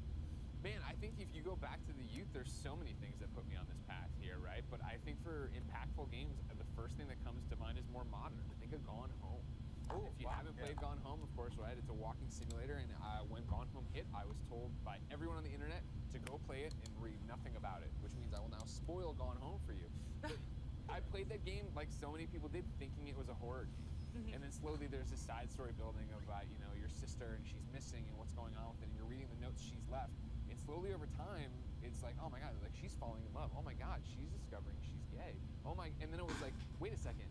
Is this game a horror game at all, or is it all about that relationship? And it was all about that relationship. And, you know, no video game, no work of fiction, of course, can tell you exactly what it's like to be LGBTQ. But for me, as you know, a hetero white male, where everything's great all the time, right? This was a window, at least, into it of what that discovery is like, and the pressure of it, and what is going on. It opened up a window of something that I've heard stories before, but to kind of experience it, you know, in a video game, thoughts on something that I didn't get in a conversation with somebody. It was so powerful when that game ended. I felt like I had a brand new empathy for what you know, LGBTQ people have to go through. Yeah. Wow. Definitely got to check that game out now. Yeah, no, for real. I'm like, I am completely sold. I've heard great things about it as well, but I'm like, okay, I'm really great. I'm playing it. Okay, so Golden Boy and I were up in the break room, and I was like, okay, I need you to break down for me, like, NFT, Bitcoin, the word. So he popped out this little diagram. He wouldn't allow me to bring it down here, folks. He's like, Wasn't very well he's done. like, people are gonna make fun of my stick figures. Oh, is it like a 7th grade diorama where like, But what he was so sweet about it was Golden Boy's like, you can keep it for you, Jackie. This will just be for you. And I was like, oh, he drew a stick figure of me, and it was like tall and lanky, and then he's Sure. like, "This is me," and he's like, "See, it's got a little belly," and he's I like, drew a "And gut. it's missing hair," and I was like, "Stop it, Drew a gut. Golden Boy." But actually, this kind of brings us to our discussion about mythical games. That's why we even started talking about it. Yeah, first, I do want to give a huge shout out to my boy Justin Kruger. I've known him for years, and he's over at Mythical, so I'm very much looking forward to seeing what they're going to bring to the table. But yeah, Mythical Games is a very interesting company because what they're doing is they're making games on the blockchain. And I know everyone's like, well, you know, sure, NFTs, blockchain, crypto, there's always these conversations around it. But what's really interesting about games is like, what if you were able to play something like, you know, a Hearthstone, and you had a particular card in Hearthstone. I think Dan used Ragnaros as an example, and you owned a version of that card. Like, you own that card. It was like 1 of 100 or 1 of 200, whatever, right? It'd be like Magic, right? It would be like what you're already doing. What with you're your already really doing right now. card. Yeah. Exactly. And imagine you were able to do that. Now, this is obviously a fun game. You play with your friends, and it takes that same kind of concept of like ownership over what you have in your game, and then it just paints it with this fun-loving, you know, colorful flair. Yeah. So I'm really looking forward to it. Huge shout out to Mythical Games. I think they're pushing the boundaries a little bit here, and really it's only the beginning, because you're going to see more and more of this as the blockchain continues to improve. Right, Yeah. it's the tip of the sword, right? Indeed, That's the thing. indeed. Yeah. Well, fans of Blanco's Block Party are going to be happy to know that they can now own and sell their own characters. So for more on Blanco and an inside look at how the developers plan to change the way we look at video game characters, here is Mythical Games. Let's go. Yay.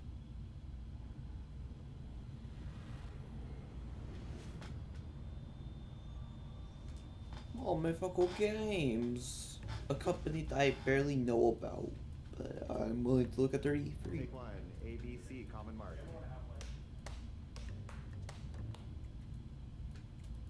In your own words, what is Blanco's Block Party?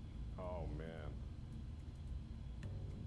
Blanco's Block Party is a lot of things. The game or just the Blanco?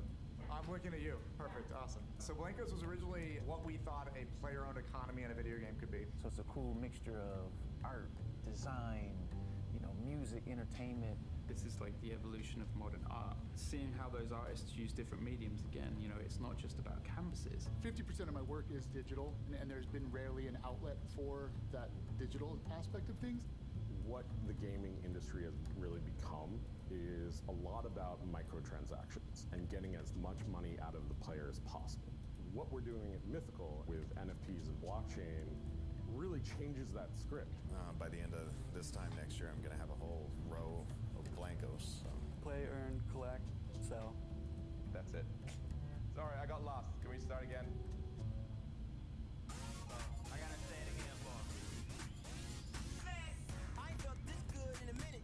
Own it. I ain't tryna rent it. It feel like it's third down. So I'ma slip farm like Emmitt Smith. Yeah. This looks like,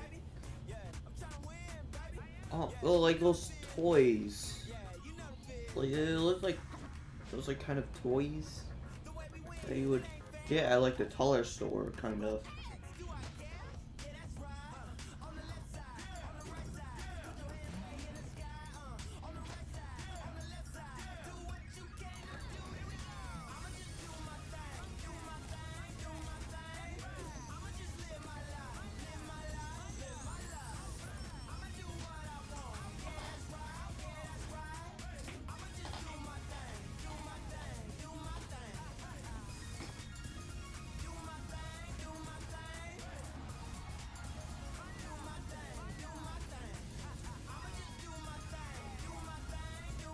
I might check this out later.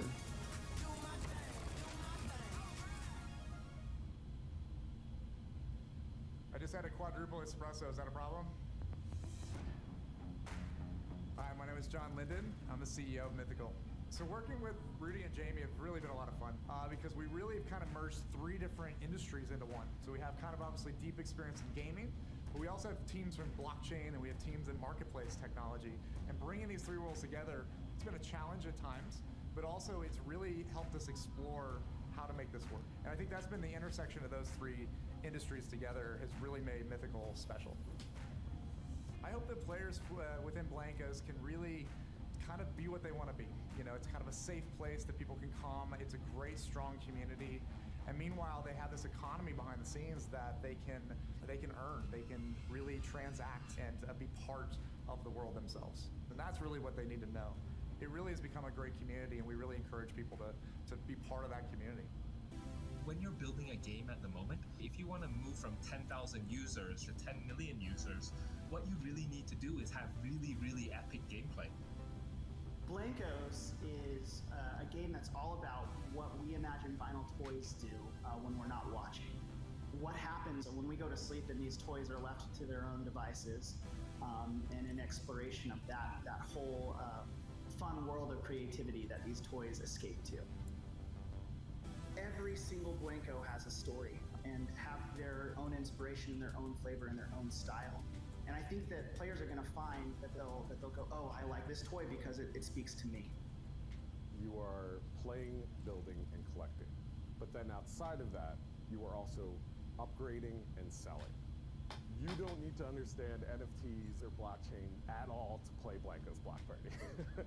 All you need to know is how to play a game, and we teach you that. The Junction is an amazing place where the Blankos go to express their creativity. Players are going to have a role in helping to bring that world online.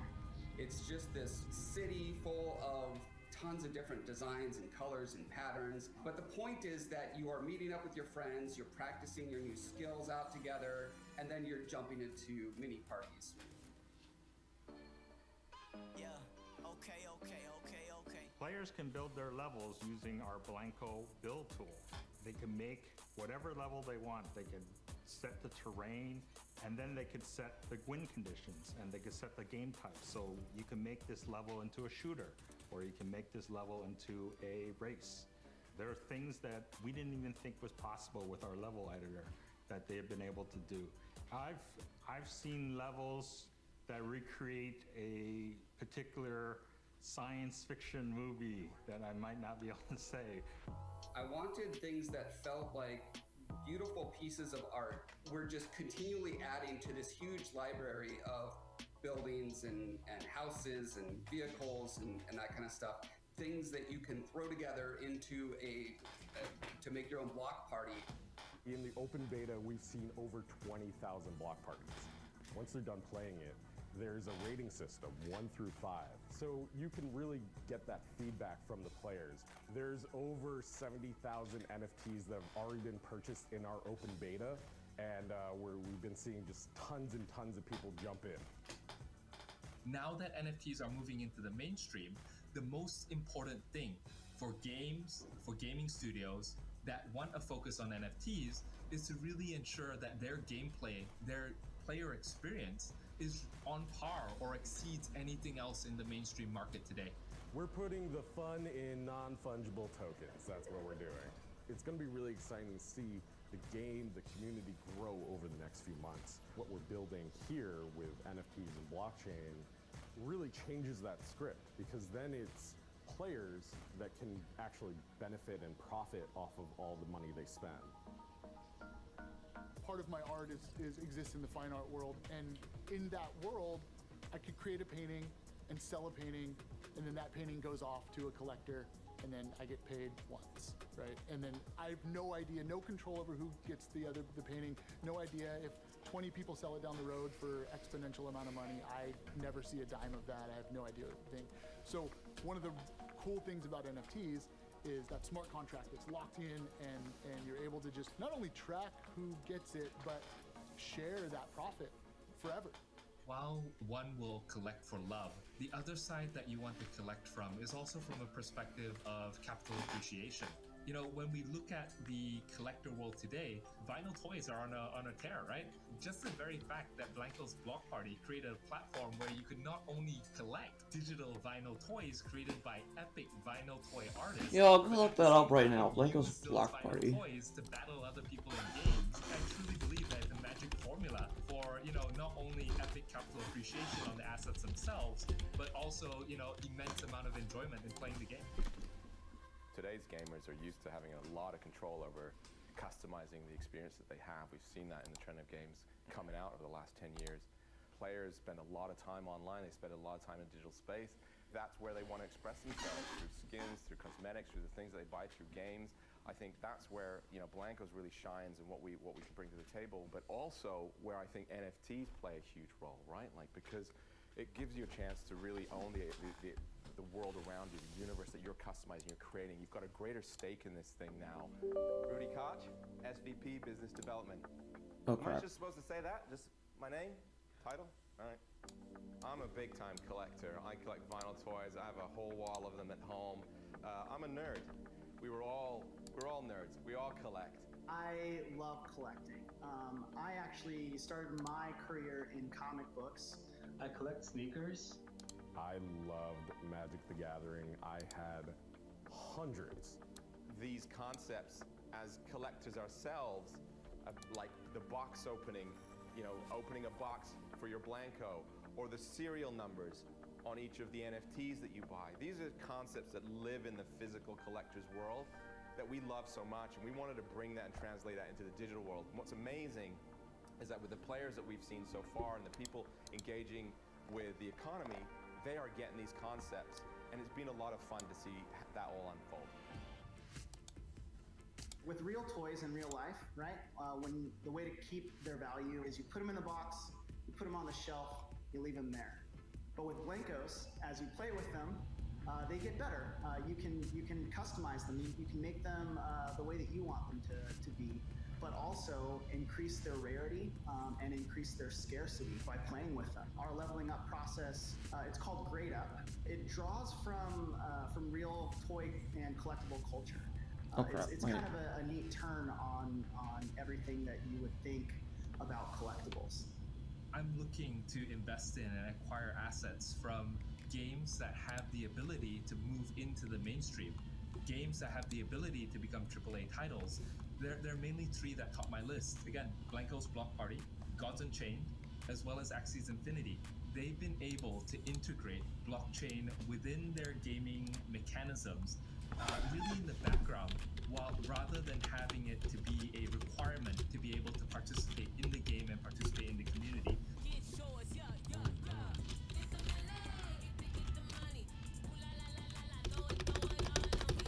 A really key focus for my team has been making sure that our marketplace is very accessible for really all players in the game.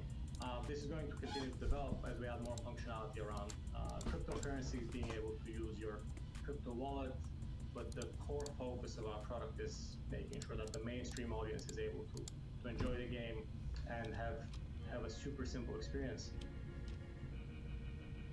Historically, like if you're playing a game and you're trying to sell your items, the game developer doesn't support that, right? And Mythical Games takes the stance of we enable it and we facilitate it. Mythical's blockchain uses proof of authority for consensus, which basically is a much lower carbon footprint than proof of work. And we're planning to bridge to multiple chains. We're bridging to Ethereum, which is about to go to proof of stake, which is about 99.5% less energy. By using blockchain technology, you own your game assets, and then you can build another marketplace, you can build another interface, you can bring them into another game, different metaverses, and that's a new paradigm, and it's inevitable, and I think gamers are going to demand it. Traditionally, like when you're participating in a marketplace, you're relying on trust in the company to keep the database accurate. Where Mythical Games is using a blockchain where our smart contracts are publicly accessible, so you have confidence and trust that you're getting what you're buying and your true ownership, and you have it forever.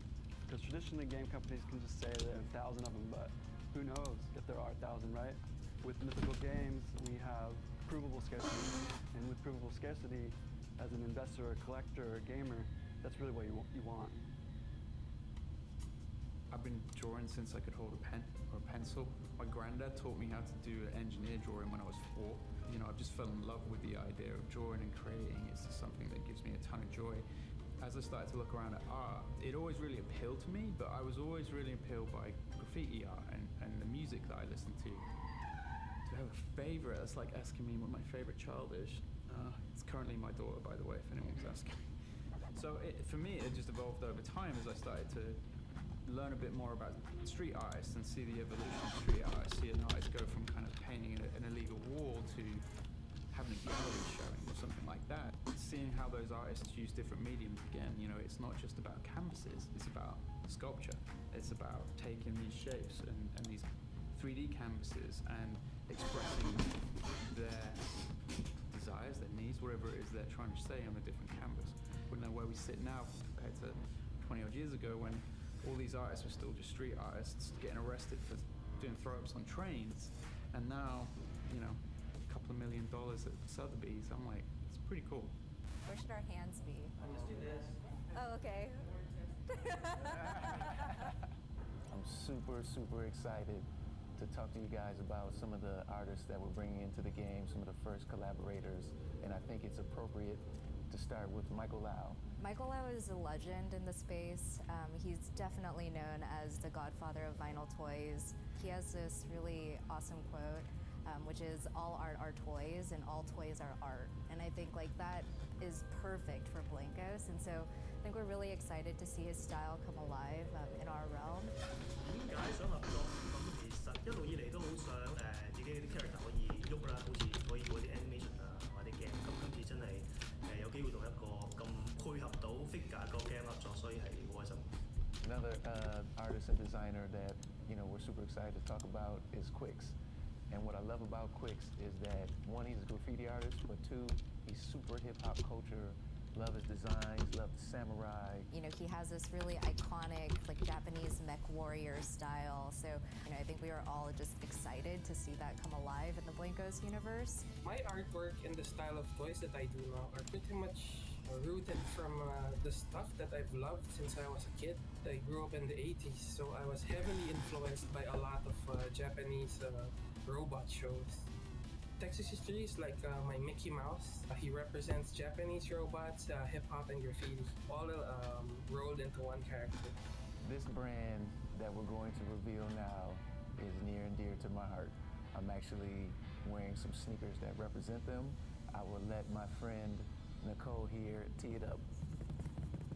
The Marathon Company, from a culture perspective, they've worked with some incredible folks, obviously led by Nipsey Hussle. What are people saying? And we certainly want to honor his memory. Nip was someone before he passed who was already into technology.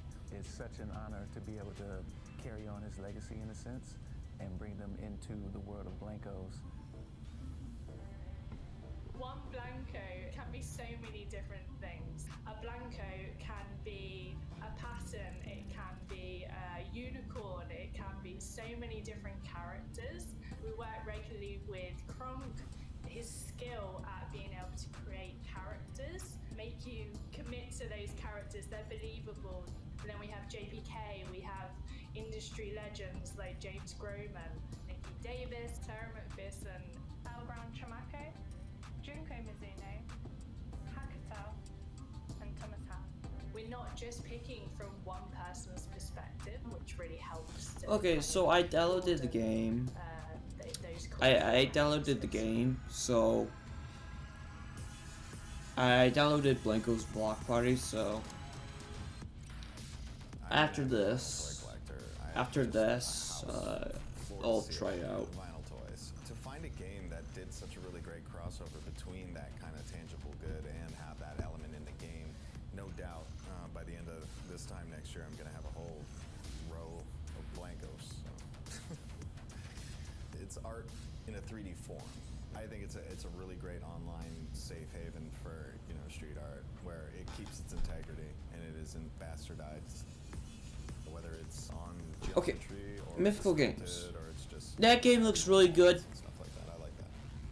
I just but like exploring don't space. just focus this whole entire thing on just this one game. Show other games, not just this one game. Art exhibit games like Blankos, I think is a really great like bridge between, you know, the traditional mediums of creating art, digital art, or, you know, street art or stuff like that, and then into the game engine. And that's cool because I mean, all the elements that are familiar to the Deadmau5 fan were really well executed in these skins.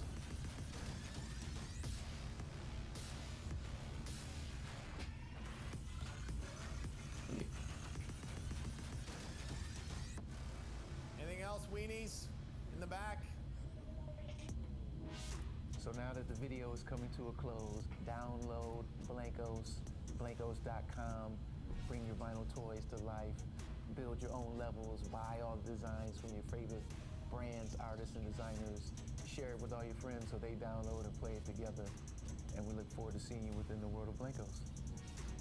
But wait, we're partnering with the fashion industry's most coveted brands to bring you their style, Blanko style. Gucci. And our first collab is a name you'll recognize. They're known worldwide for their signature plaids and heritage prints. I that Burberry will be partnering with Mythical Games to launch. Okay, I'm sorry, but I do not recognize them. Blanko's Block Party. I do not recognize them. Discovering new ways to innovate with our communities have always been at the heart of what we do as a brand. Being a part of this creative and pioneering community with Mythical Games is an incredible synergy for us. And I'm sorry if I'm like dumb or whatever. I do not recognize them. This partnership presents Burberry's first exploration into the world of NFTs. This opens up a whole new platform of possibilities, and it empowers digital natives and gamers to own a piece of our brand and actively engage and participate with our house colors. We can't wait to embark on this pioneering journey with Mythical Games as we explore the future of digital ownership in gaming, whilst discovering new environments and a myriad of possibilities within this community. All right, you got the last word. Make it count. That's a good question. Here, give me 5 seconds here to think about it. All right, guys, let's cut on the cameras. Thank God. If you're ready to start building, playing, and earning, you can download and join Blanko's Block Party now in early access on PC. Like, share, and subscribe.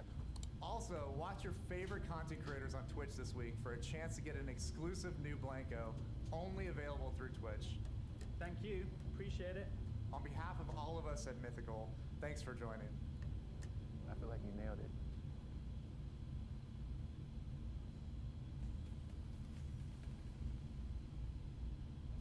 To E3 2021.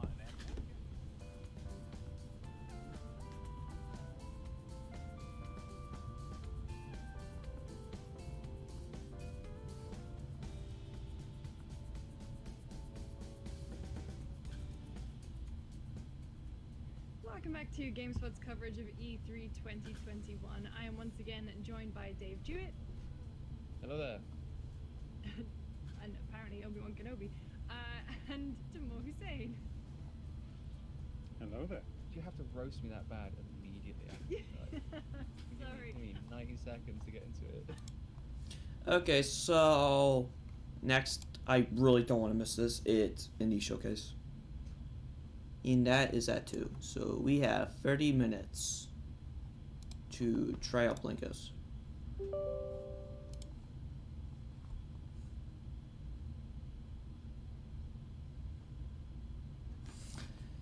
So, fuck me.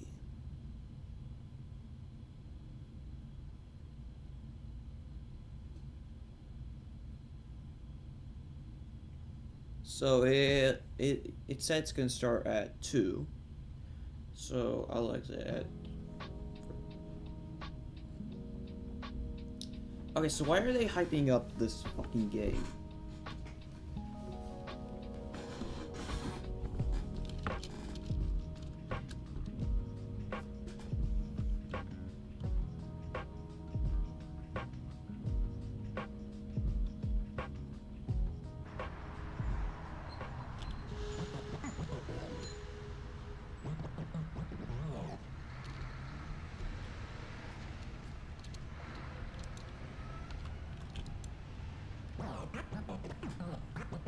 Okay.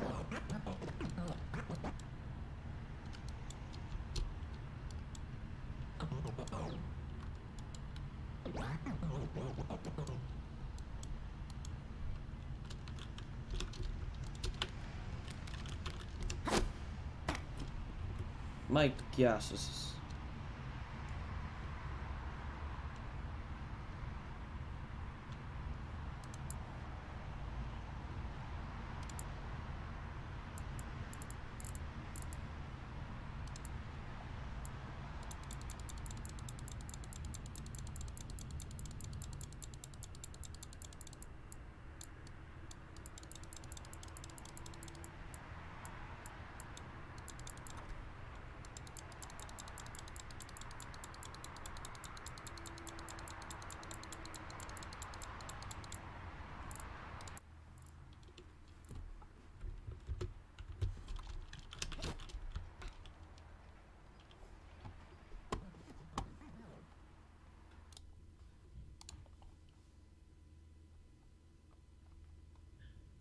Okay, hold up. Let me.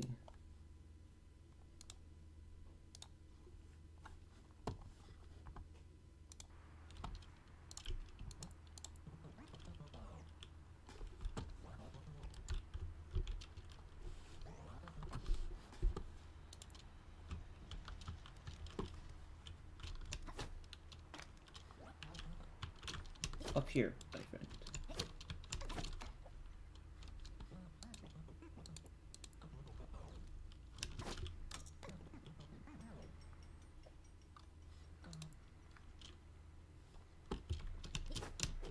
Oh, you can double jump.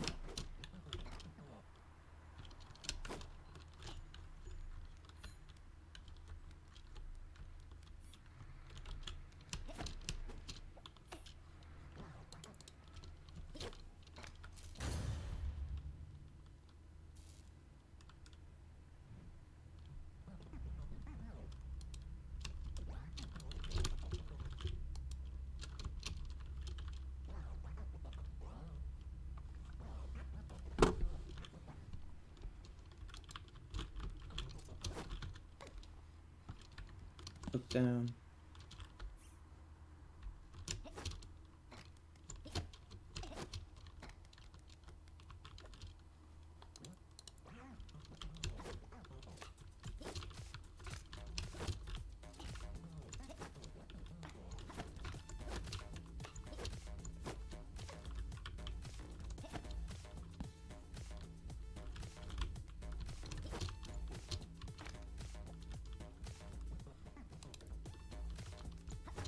So is this basically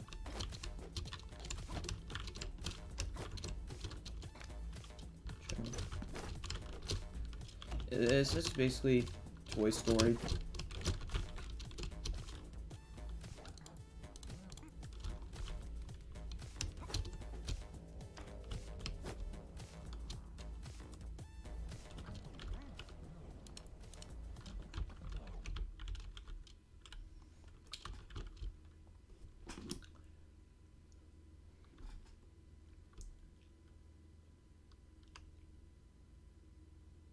It's the Skull Trooper from Fortnite. You stole it from Fortnite. You're gonna get sued from Fortnite. What the fuck is going on?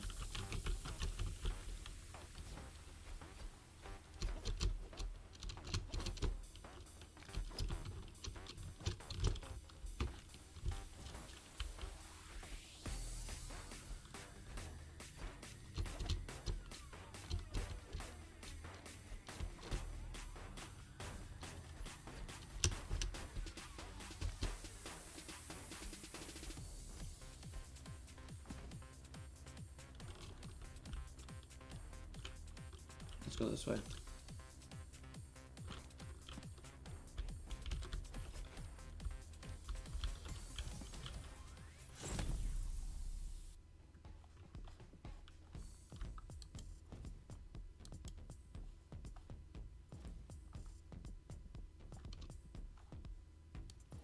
Ha! I beat everyone.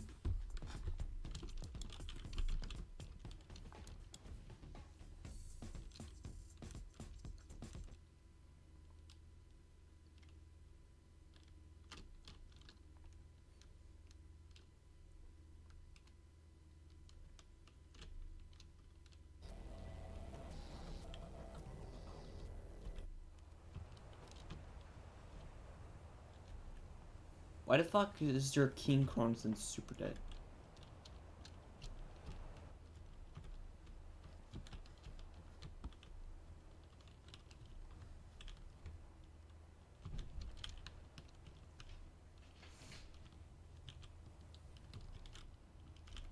Yeah, I think everybody saw the presentation. Give us Capcom.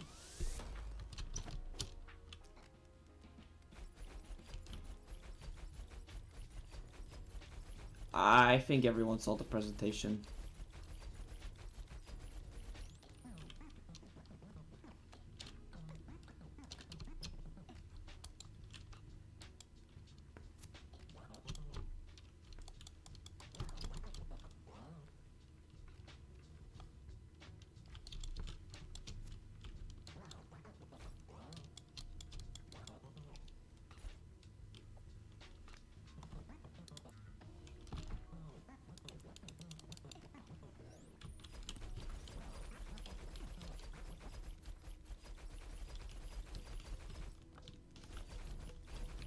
Oh look, it's Grandpappy.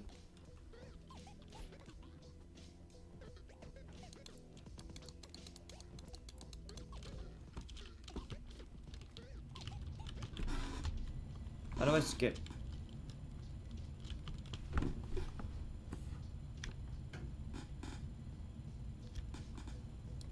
Yeah, I don't care about the fucking tutorial.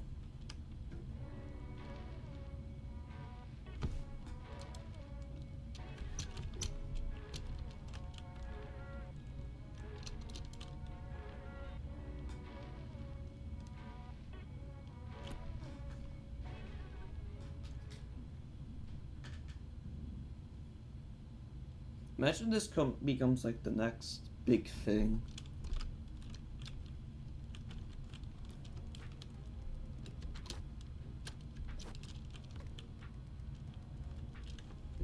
Holy crap, the FPS is dropping.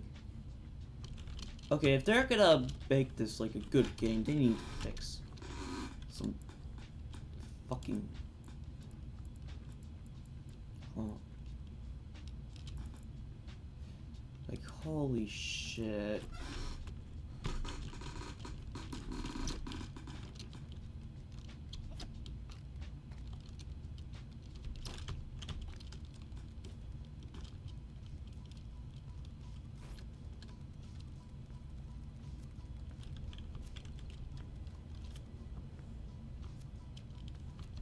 Shut down here.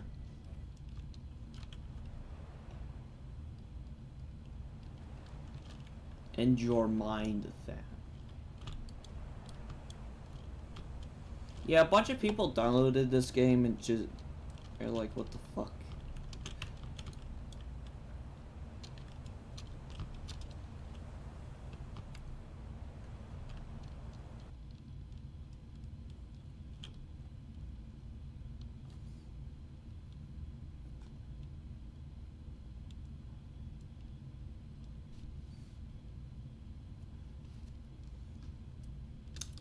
The test your solo skills.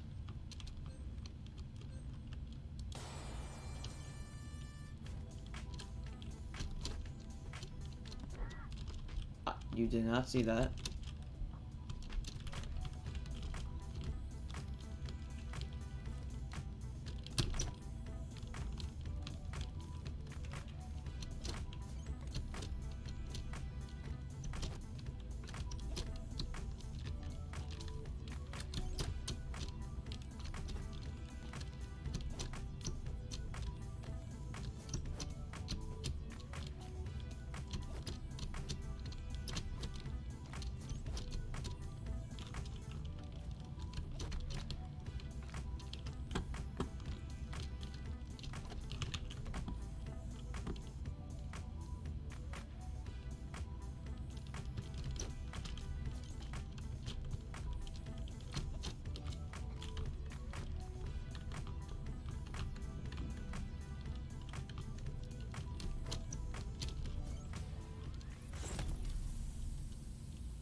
Report block party.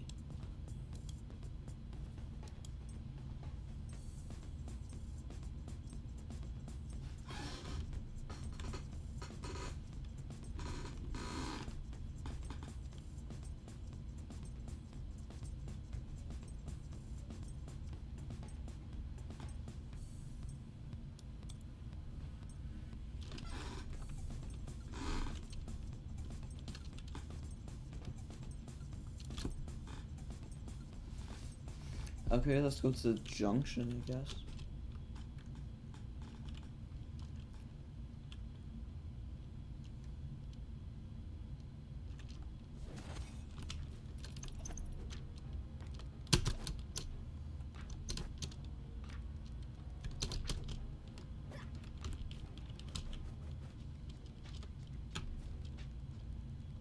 Oh, look at me. I'm running. Ah!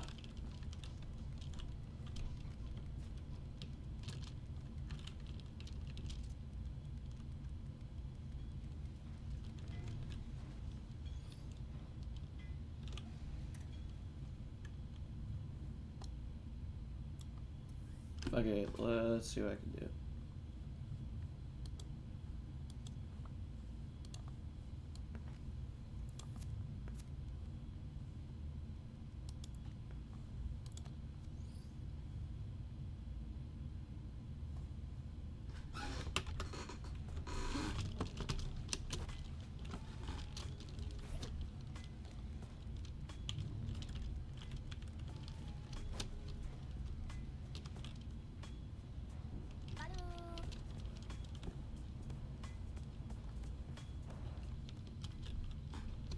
Okay, so that's what happens when you fall off.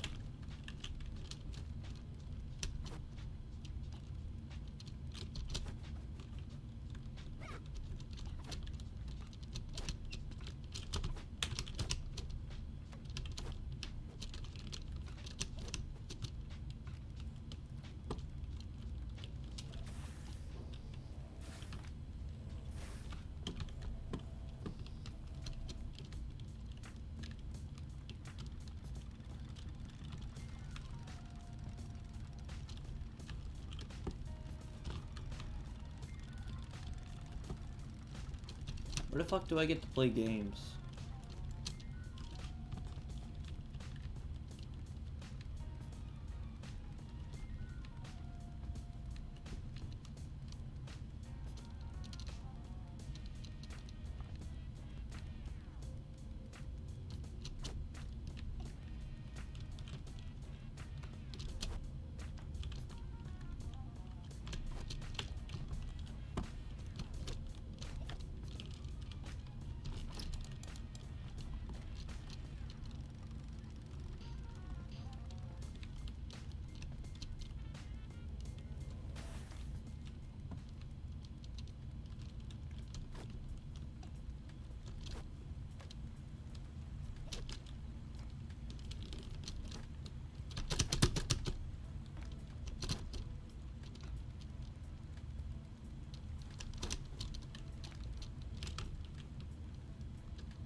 I do not know where. How do I play games?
No, but I want...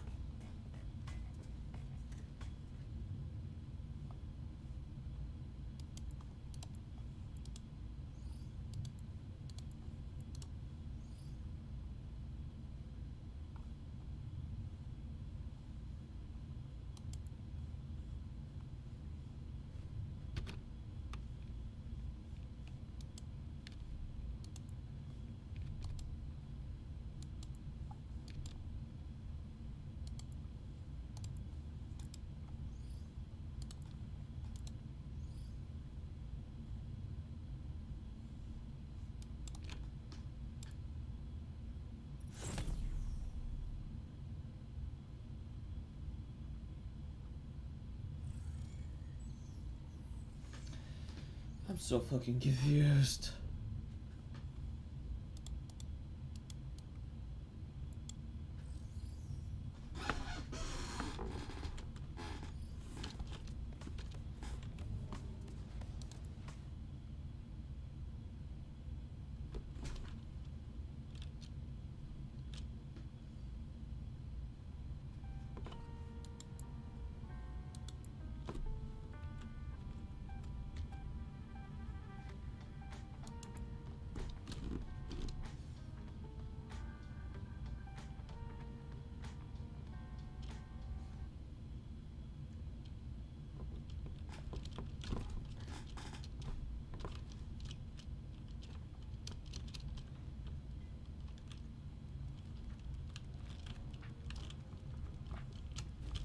Okay, now...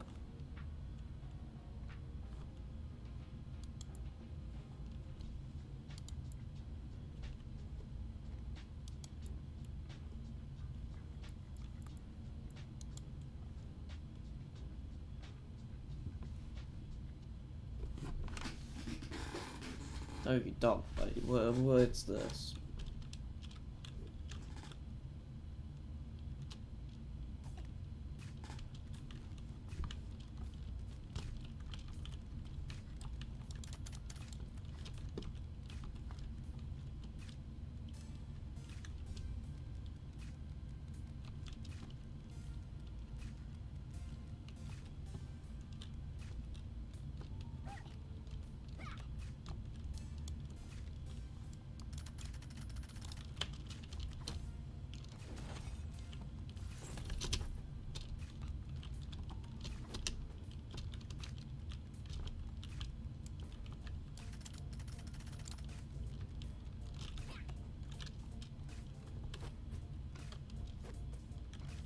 Did I just throw up on the ground?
Okay, let's show this ends.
Oh my gosh, what the fuck is this?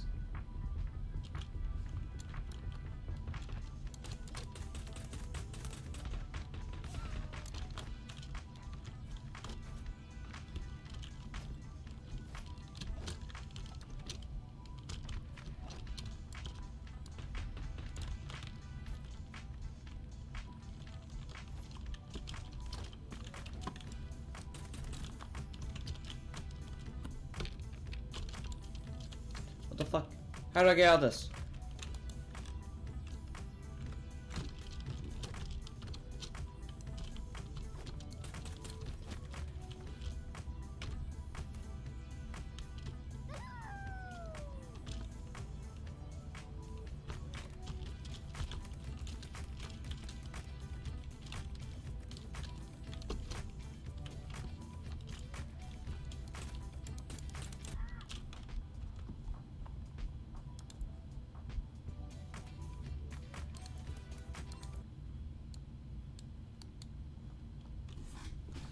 Okay, well, that's nice, no, but E3. Elementary school kids who probably don't have the concept of indies, they just loved it. They thought it was super fun, and it's been really popular in Japan. So I think My gosh, this chat frickin' hates. Do any of you have other thoughts about the future of indie games, or what we can expect from the genre or art form moving forward?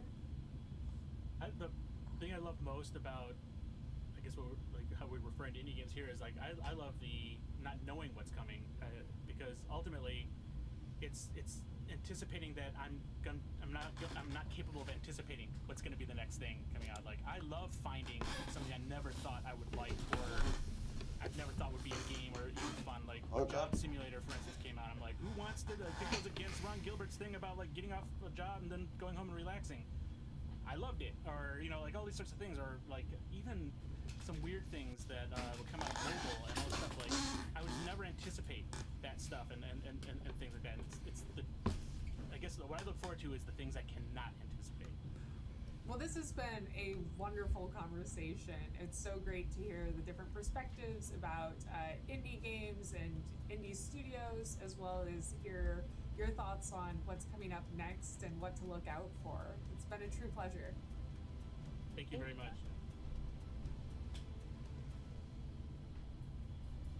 iHeartRadio is a proud partner of E3 2021 and the #1 podcast publisher in the U.S.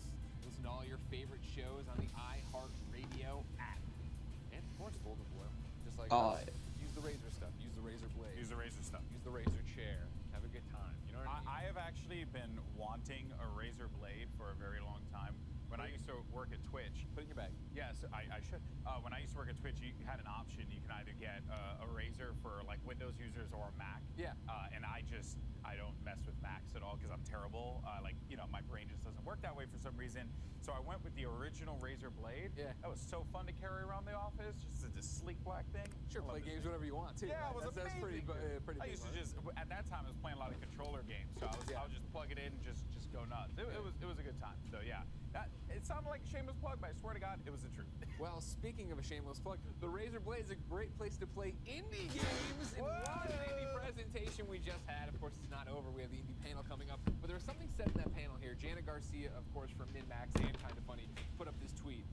That's the beauty of independence. You can try to avoid the urge to appeal to a majority. That was Ed McMillan on that panel right there. So good. I think that is the power of indie games, and especially as we're here at E3 talking about the biggest of big AAA games, but also spotlighting so many small indies is, you can take more chances as a small studio. It's vital to highlight the independent games business as a whole because there's so much diversity there, and just in the games that they're delivering, top to bottom. You can ram off like a few names like off the top of your head, but for me, one independent game that I discovered that I fell in love with was Moonlighter. Oh my God, yes. I love that game so much, and I found it out on a whim. Yeah. Because I was playing another independent game, I think it's Momodora, I believe was on the Switch.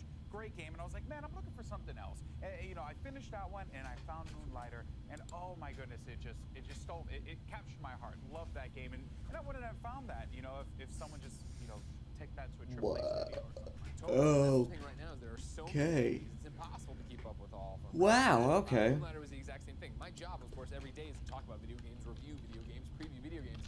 And I didn't know about Moonlighter until somebody on our subreddit was like, this is a great game, you need to play it.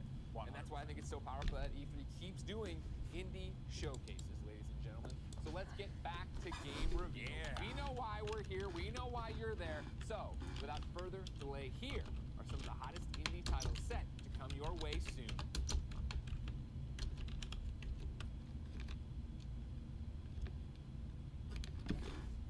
Why can't I send anything?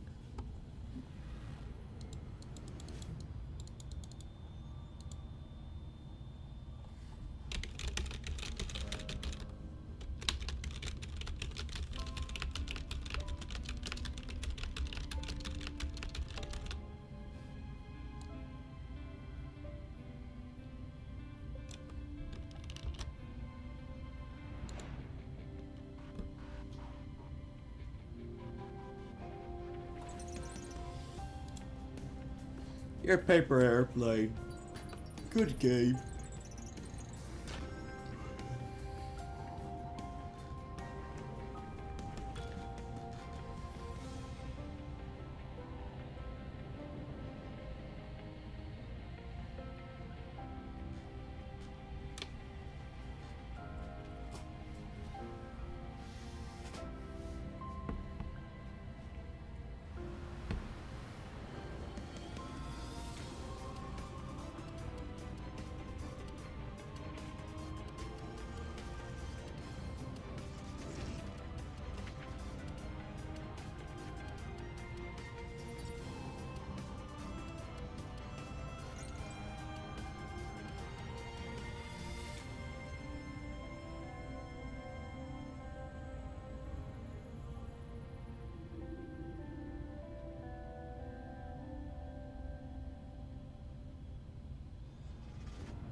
Oh my gosh, they got guns.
New blood. Been a long time, Michael.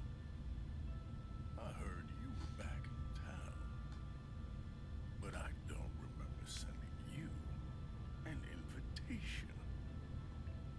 I'd kill you myself, but where's the fun in that? No, Michael. I'm gonna roll out the red carpet for you.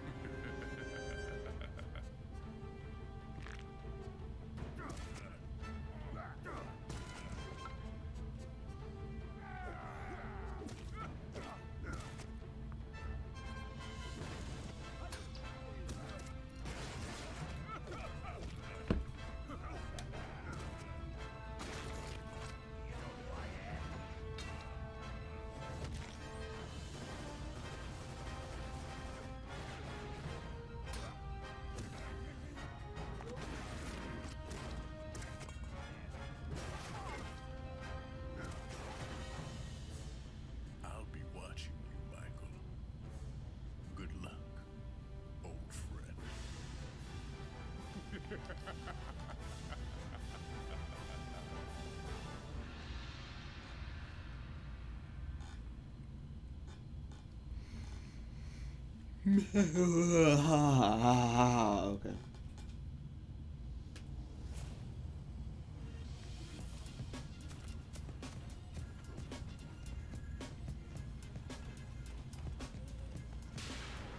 I think most indie games like are like the only fear. Good. Now take it to the uplink.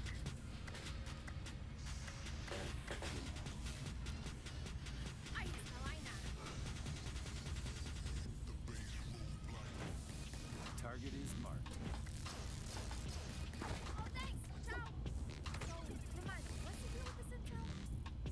I guess I'll kill you now.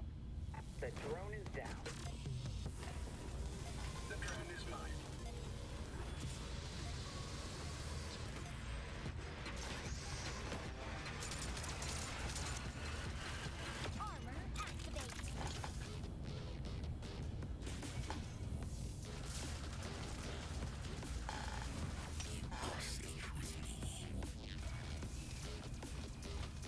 Oh, so is this like an Overwatch kind of game for VR? Alright, I'll download the data. Now, you know what to do. Soldiers, we need you here. Keep your wig on pet. I'm all over it.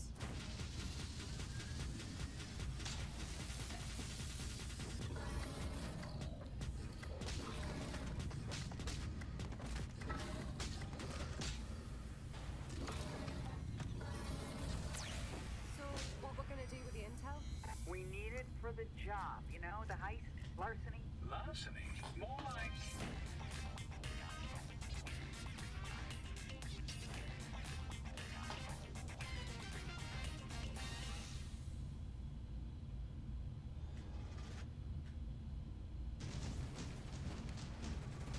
That's a need for everyone. Oh.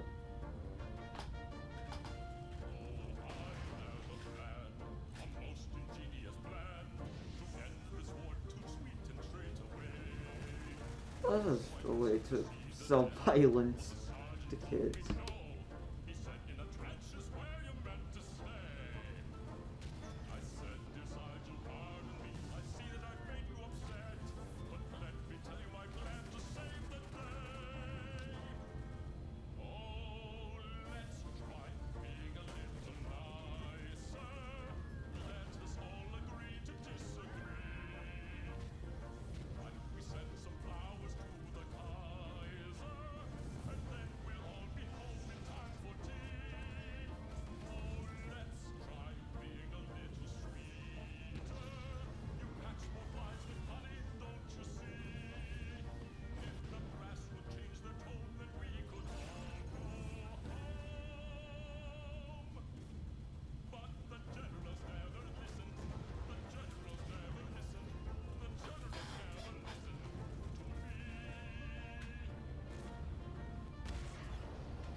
That was tough.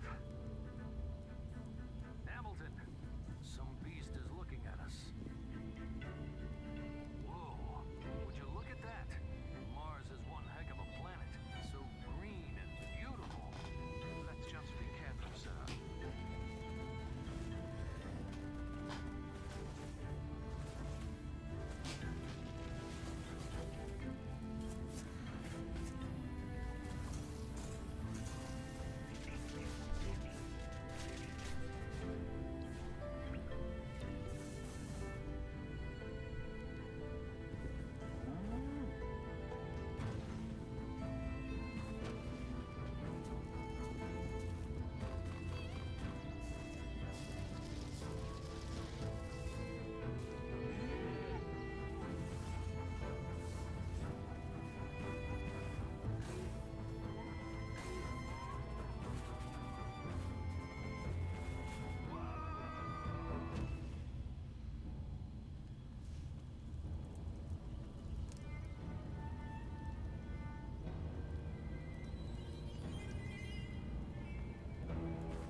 Okay, so this guy really hates cows.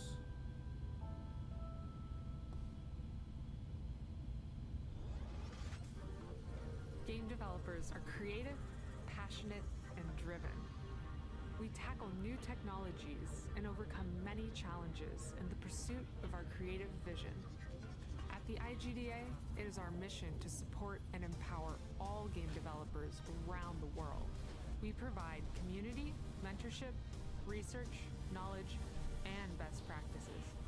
We're here for you when you need it, so you can advance your career while keeping your health. Join us and help make our industry a better place for all of us, now and in the future. Help make a difference and join the IGDA.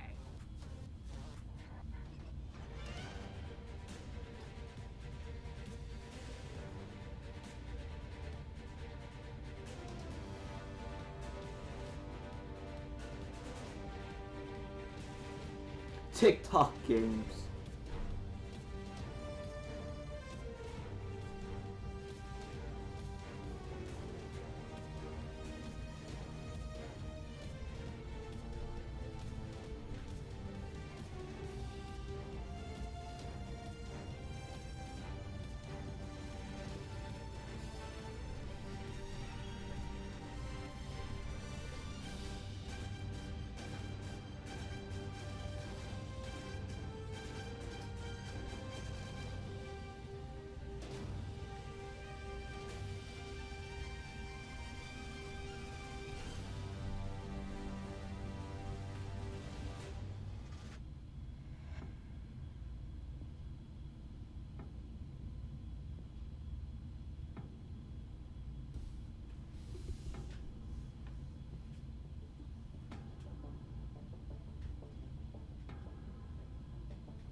Is this one hide fight?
What are you really made of? That music got me hyped, huh? I was like, okay, I'm here for it. Anyway, we just looked at the indie game presentation, and I wrote down a bunch of titles there. Extra Galactica is the one that we saw, and I was telling y'all earlier, my friend was a part of that project,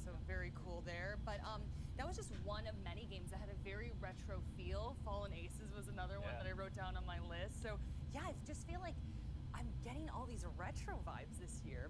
Damon, I'm sure you're loving it. Yeah, for sure. And I like.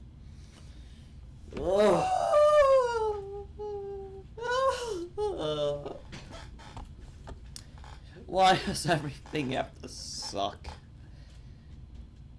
Okay, Freedom Games.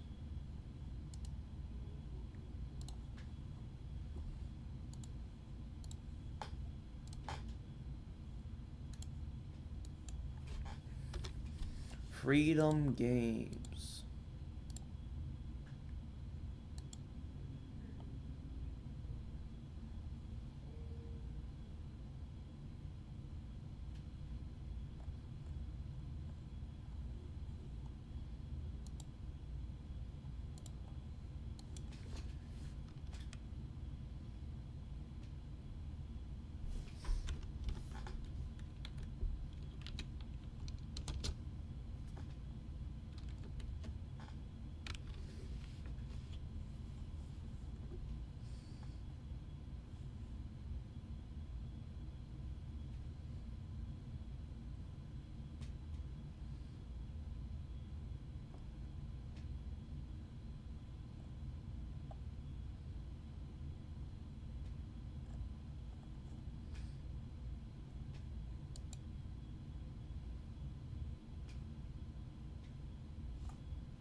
The puns coming from Dan, we really should be writing them down.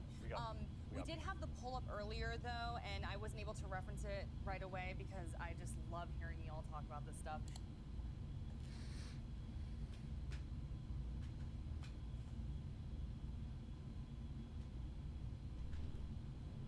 Incredibly cute ones that I was just like, oh my gosh, indie games, just so much fun. But okay, favorites, should we go down the line here? Okay, so, well, oh my gosh.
my friends in the industry is working on it, he'd email me to give me a heads up that, hey, it's at E3, you should check it out in the virtual booth if you have time. It basically pitch it as a shmup for dads. Like if you it's couch co-op, get in there with your kid, you're piloting, you know, it was a little dog that caught my eye, but you can be a little cat. Okay. It's a colorful game that you go through and you're shooting things, but you're not shooting things. Yeah, right? My And then gosh. for me, to echo what people said over there, Extra Galactica, right? Stylized. I mean, you do anything that's in a cyberpunk style world, and I'm literally there. I'm all about it. Great visuals. I feel like that is, again, you know, and everyone's gonna look at me like, oh, there's a lot of like pixel art game and stuff, but you think about what people have been able to create, Greg, in these universes, in this style of artwork. It is gorgeous, and you know, because Fallen Ace is also bringing back the stylized cel-shaded approach, which was something that I fell in love with when I first feast my eyes on Jet Grind Radio. So there is really a lot of quality here, and this was awesome. Some great games that I'm really looking forward to trying. Me too, ladies and gentlemen. What were your favorites? Let us know. Hashtag E3 2021 so you can get up on the big screen. But when E3 2021 returns, we'll have the latest from Freedom Games, Capcom, and more. Take a breath and hold on. We'll be back after this.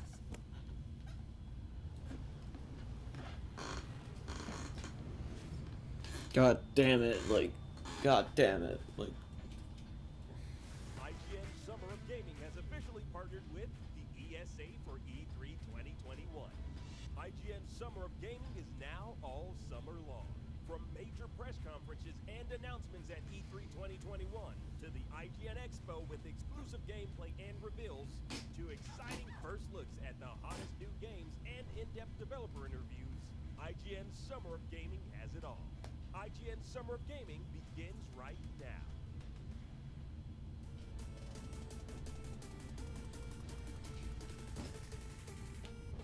What the fuck is going on with this chat?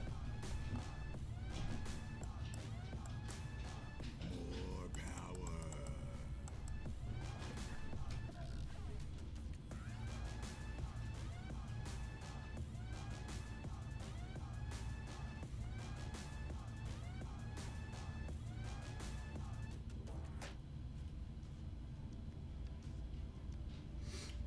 Oh no. There's definitely some kind of vibe that has built up over the years that like it's okay to be mean in a game, and I think that's got to change. We've all had bad days. We all get rolled because it's the same like 12-year-old cranky 90s on us in the Fortnite lobby, and we can't build as quick, and he just builds a Taj Mahal and then just drops down on you, and you're angry. I get it, but I don't think we should all be okay with just accepting like, oh, this is how people talk on this video game. Like that is not okay. There's a difference between conflict and dialogue. When you're having a conversation, you don't have to agree. And when it's becoming something that's toxic, right? Oh my god. enter into as a human when you walk out your front door.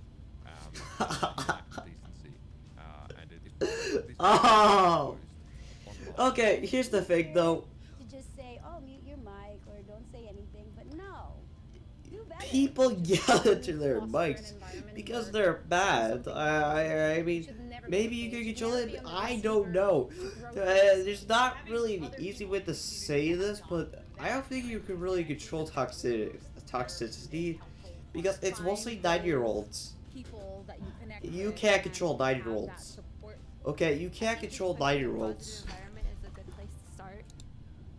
You can't control 9-year-olds, okay?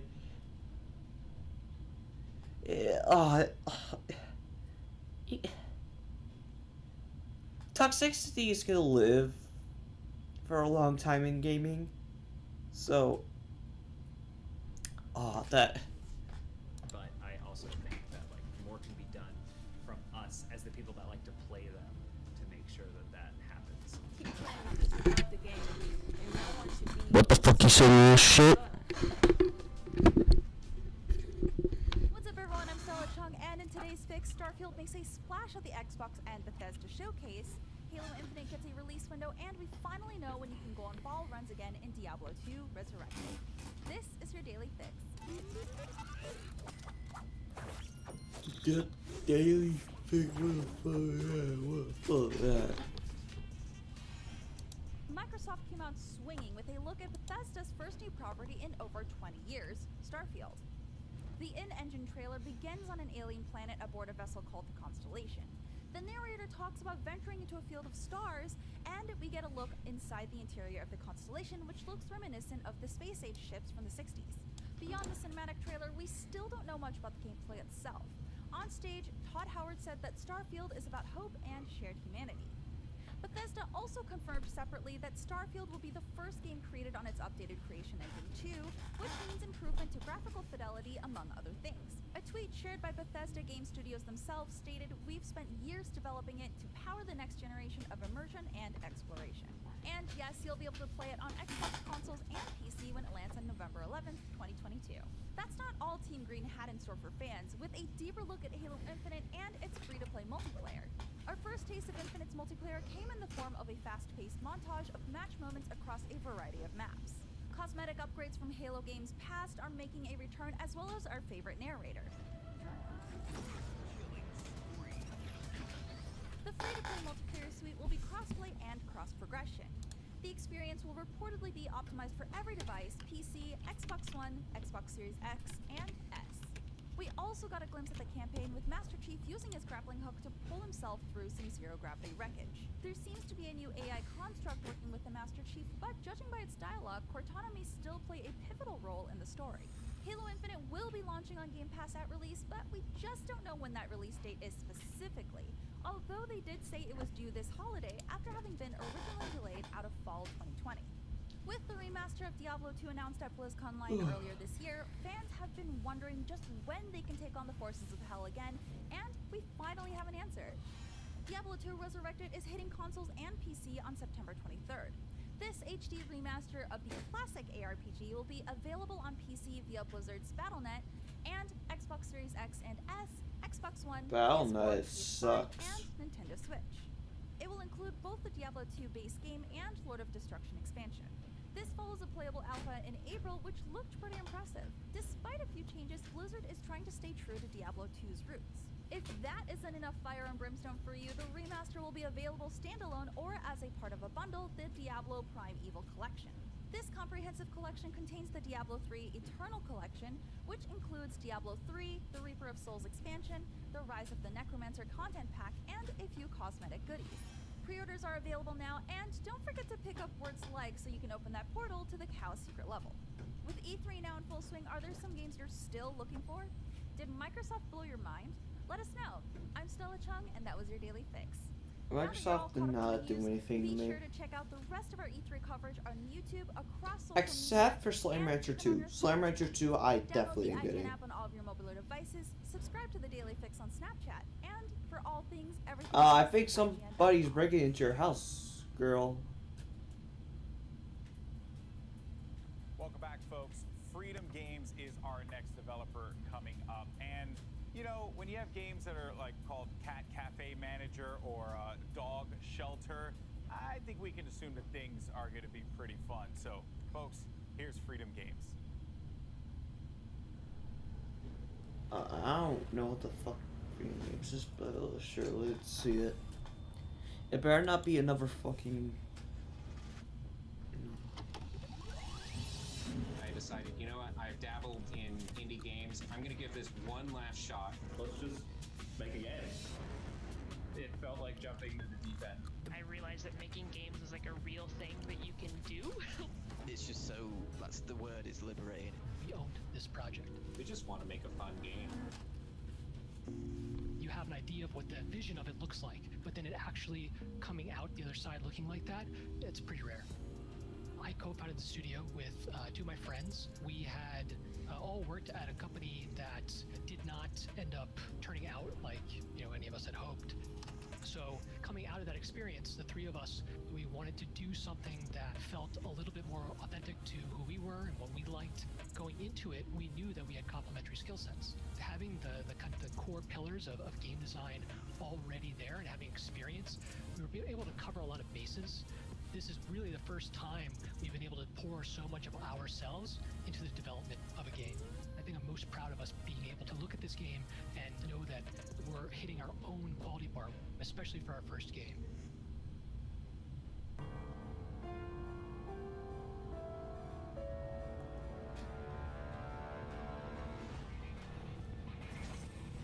What's their website? It's okay.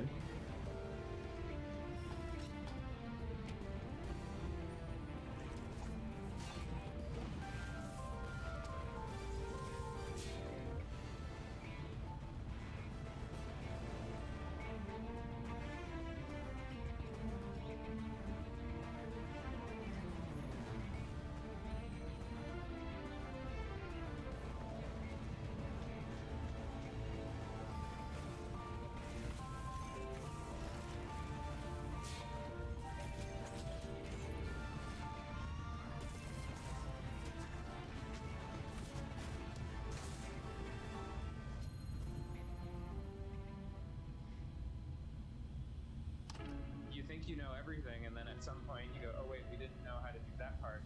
Well, I guess we got to figure it out. The four of us who started the studio worked in AAA.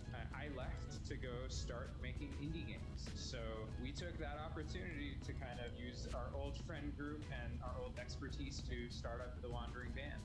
It was the first time that all of us felt complete creative control. That was fun. It was a challenge. It was also scary at the beginning. On a AAA team, you have technical artists and a dozen animators. I think the biggest challenge for us was trying to learn new skills and new parts of the game development process without ever doing it before. But I wouldn't trade it away. I think it's the creativity and the creative freedom is totally worth it.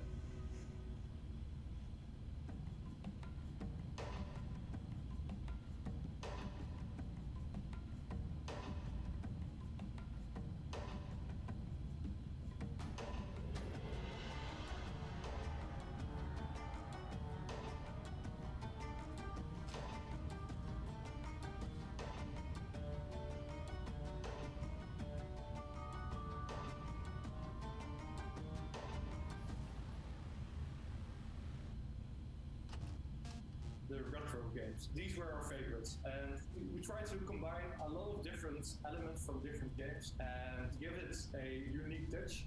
A shout out to our community. They helped us translate the demo. They helped us get out the word. The demo has been played over 1 million times. It's just great to get a community like that. They helped us make Corman what it is.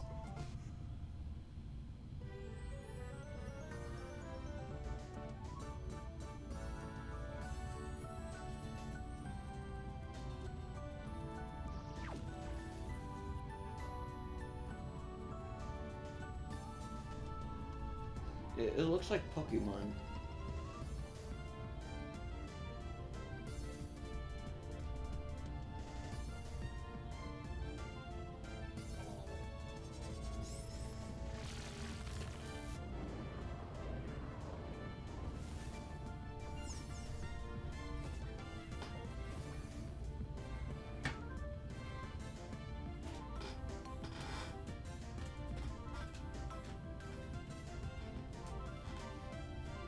Actually, growing up with this and not Pokemon.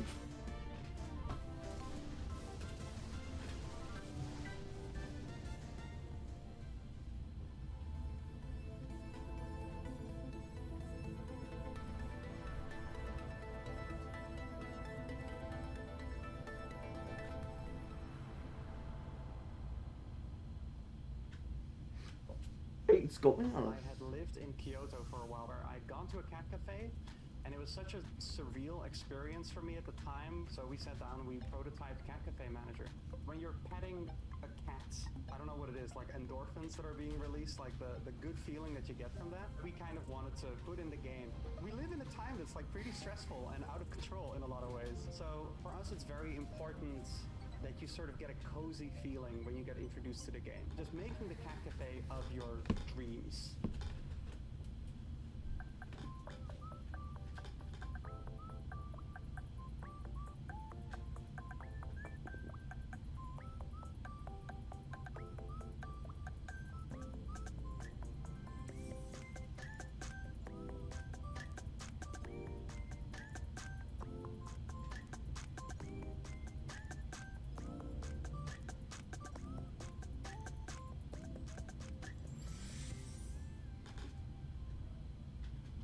I'm from a really rural town. So is Tanner, the other lead developer on the game. We've been together since middle school, I guess. Yeah.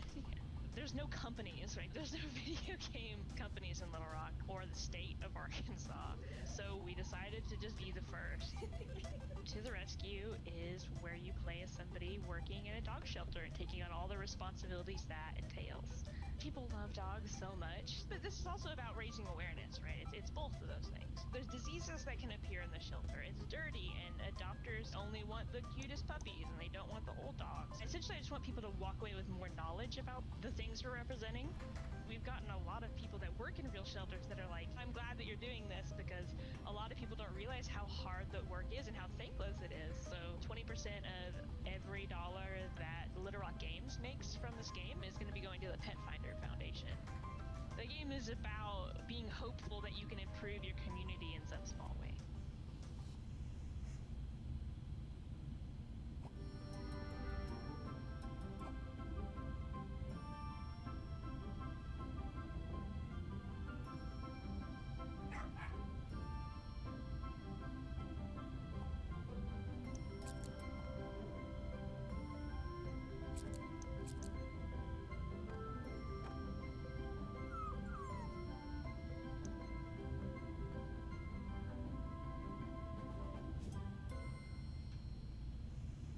First started getting into games probably about 7 or 8 years old, tinkering around with game engines. I started putting games on the web, flash games and things like that.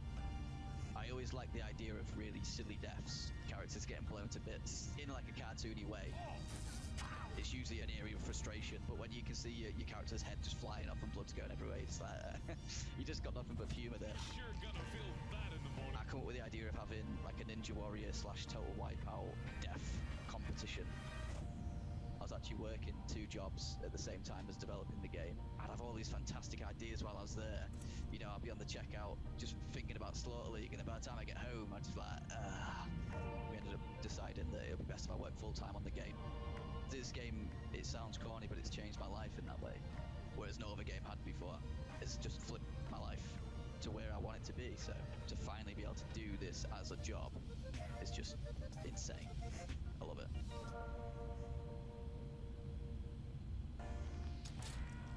This is definitely like a good, just relax, chill in the evening, play with buds, laugh at stupid stuff kind of game.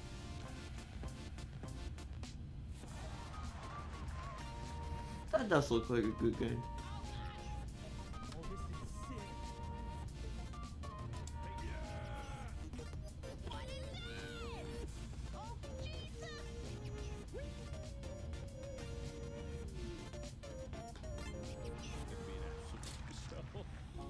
I was pretty laid back in college. I did just fine, but I worked on Dark Deity. I didn't work on my own work. None of us have ever worked on games at all. So for the majority of development, we worked on it in the dorm, yeah. We would sort of just sit in the dorm room, just like, you know, typing, working away. I learned how to code for like a whole week. I just didn't leave my room, didn't eat, didn't do anything. You know, where we're at, we're all 23. 2 of us haven't even graduated college yet. To be at E3 is pretty exciting.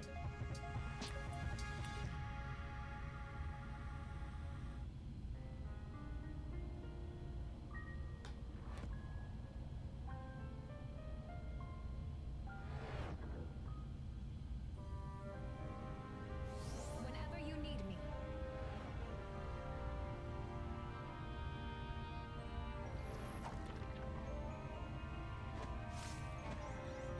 Maybe I should raise my rates.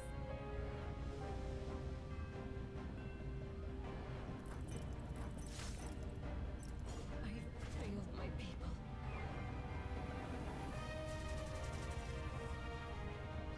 Weakness has consequences.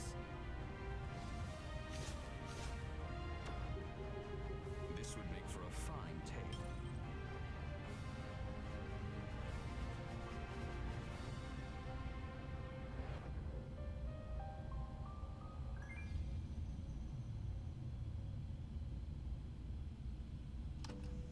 I've always thought that I would be good at making video games. My mom just sent me a picture of a drawing I did when I was like 8, titled My Own Game. I was diagnosed with Asperger's autism as a child, and I basically kind of just told myself, there's no way I could be in management. But through therapy as a child and then continuing my own efforts, I overcame it. Now I'm doing my dream, doing something I thought I couldn't do. Through this process, I've really learned how valuable people are. There's 20 people on the team. I'm just one of them. And I'm hoping to convey some of that through the game's narrative. You have to have growth and you have to have progress. So for us, with One Lonely Outpost, loneliness helps highlight the value of connection.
It took us a long time to get here. We put a lot of hard work into it. Shipping games brings tough times, but we've also seen like success together. Success for us is defined as being able to continue to do this because we really love it.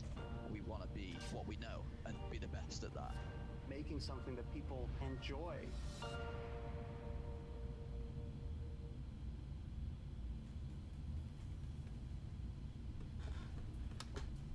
Thank you, Freedom Games, for that showcase.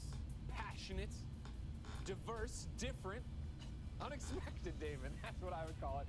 If you weren't paying attention, Freedom Games is providing 20% of the profits of To the Rescue to the Pet Finder Foundation. And now, gentlemen, it's time to react. I will start with, I don't know, maybe I will speak for everybody. For Greg Miller, I wasn't that familiar with Freedom Games before reading this E3 2021. I am now a Freedom Games fan. Like, I liked what I saw there. Hell yeah. You're a freedom fighter. Let's not go that far. I'm a lover, not a fighter. All right? I'm a freedom lover. All right, is that better? Koromon, Cat Cafe manager, To the Rescue, and then Slaughter League all jump out at me. But you guys are the experts, Dan. Why the Well, fuck first, I have to give do it up people for To think the Rescue. Not only is it a great way to support the Pet Finder Foundation, but I really like that kind of simulation game. You saw a great pairing there. Whether you're a cat fan or a dog fan, you can come together to celebrate these awesome pets with a fun, like, sort of management sim. It looks really up my alley. But I dropped my notes, so I'm just going to stick with those for the time being. I'll get them. Oh, thank you so much. You're a drop friend. this, King. Oh, thank you. Thank you. The one I really want to talk about, because Michael and I were geeking out about it, was Dark Deity. Yes. A strategy RPG that looks like very up the alley of anyone who likes Fire Emblem or things like that. Sure. I also like they have an XCOM-esque rune system, which I appreciate. Adds another layer to it, so looks pretty exciting. I thought it was cool. It was cool pixel art also, but also anime style hand-drawn. Oh my gosh. Don't take that away from me, Damon. Listen, if y'all want to get my attention with your video game, if you have anime style art for your characters, I'll at least give you my time of day. I'll say that much. That was the one. I mean, for Dark Deity, you would. Ooh, I wrote. Okay. Oh my gosh. What the? Freedom Games is alright. I'll give them that. But oh my god. It's just the same thing.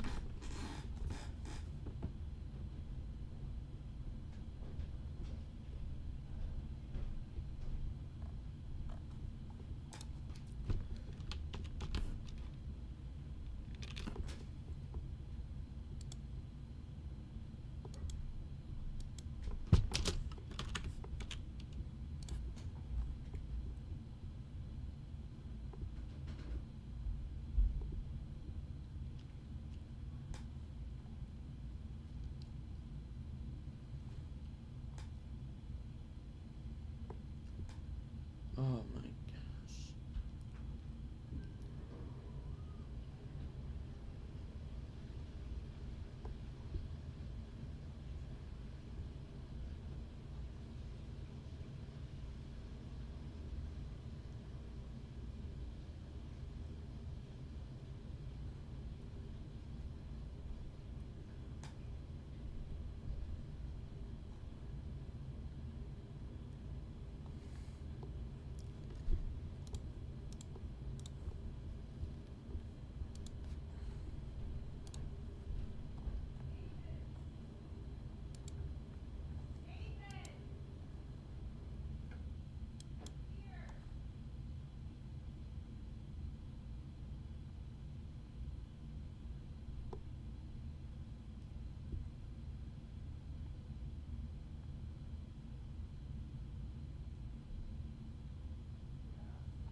Yeah, man.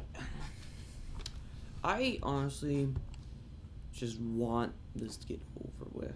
I have been streaming for 4 hours now. It's about to be 5 hours. I'm going until Capcom, and then after Capcom, I'm done.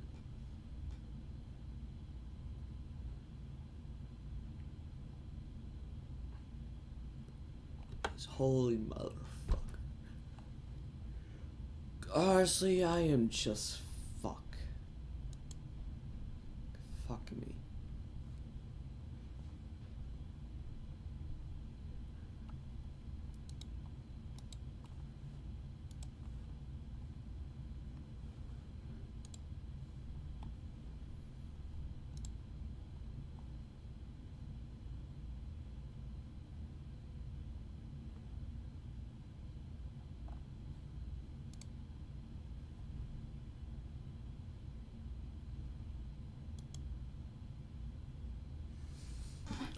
I'll probably play Blanco's Block Party.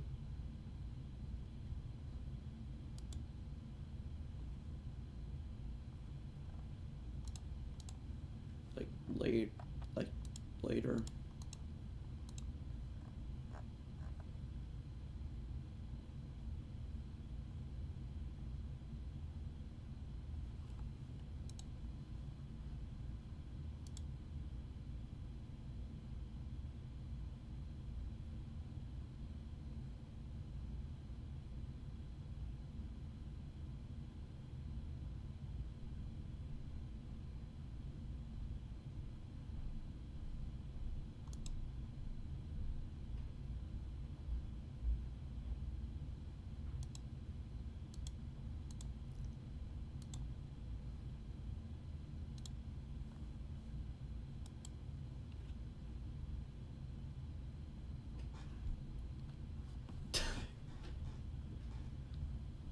These narratives as important things and stories to tell, because it's just another way of telling stories. Oh my gosh!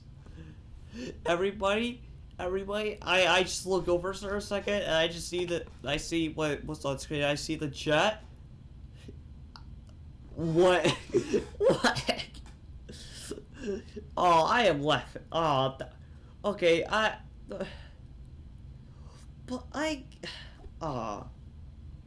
Well, that was brave. Just stop. I am in the worst. The F was that? So that's what people represent Pride Month for. Nightmare Fool takes E3 and trying to see. God have. Oh my gosh! Holy crap! Look at the dislike ratio. 3.9k to 3.5k.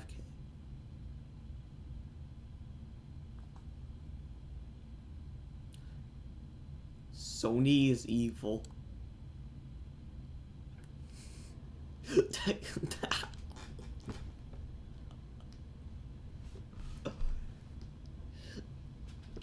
Like, I'm not saying. What the fuck? What the fuck?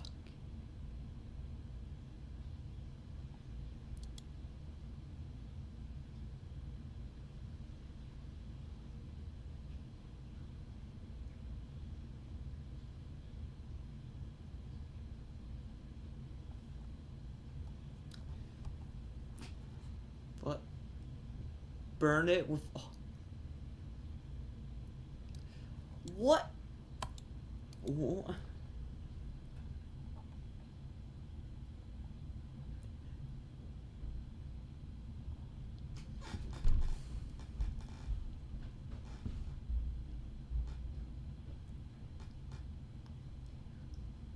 This chat is just amazing.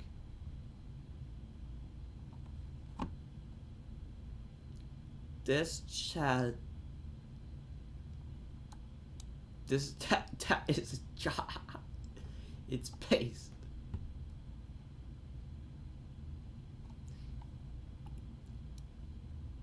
Oh, buddy. Oh, buddy. No, that's no. For.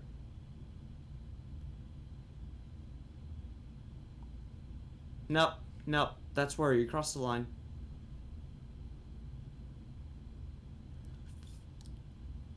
If I hear society one more fucking time, I'm going to fucking burn something. I don't know. I telling you, I do not care. I hate the fucking word society because a fucking society is a fuck. Okay, I don't care about the word society. It's fucking disgusting. I don't really know. I just ran out of words. The word society, everyone just uses for excuses. So, this is the brand of sacrifice. What the fuck is going on?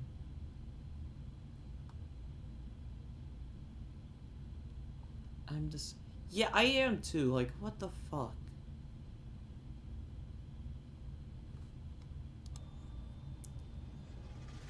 Origin Stories, E3 special episode. A Ven original series. My name is Hector Rodriguez, but you might know me as Hex. I know a lot of people in gaming and esports, and I will be bringing them into the studio to share their origin stories. 3 words that best describe you. Optimistic. Introspective. Whoa, you just put me on the spot like that. It's really about cracking the code. And that's the same approach that I had with FaZe Clan, right? It's like, here's this thing. Don't even get me started. Special that nobody knows. When I walked into the job, this is sacred space. Yep. I am a guest here. I'm here to try and help align things, motivate, set new visions, get more people involved. I didn't start it, I didn't create it. You know, this has to be a very respectful entry into this party. I'm like, yo, what do you want from me? Yeah. We were 3 years in 4 months. Yeah. And people are talking about, yo, why have you won a championship? You know how fucking hard it is to win in League of Legends? Join us on Ven for new episodes, League of Legends, moments, and much, much more. I've won so many times in League of Legends. Going to contend with traditional sports in viewership, which means dollar bills, y'all. Origin Stories.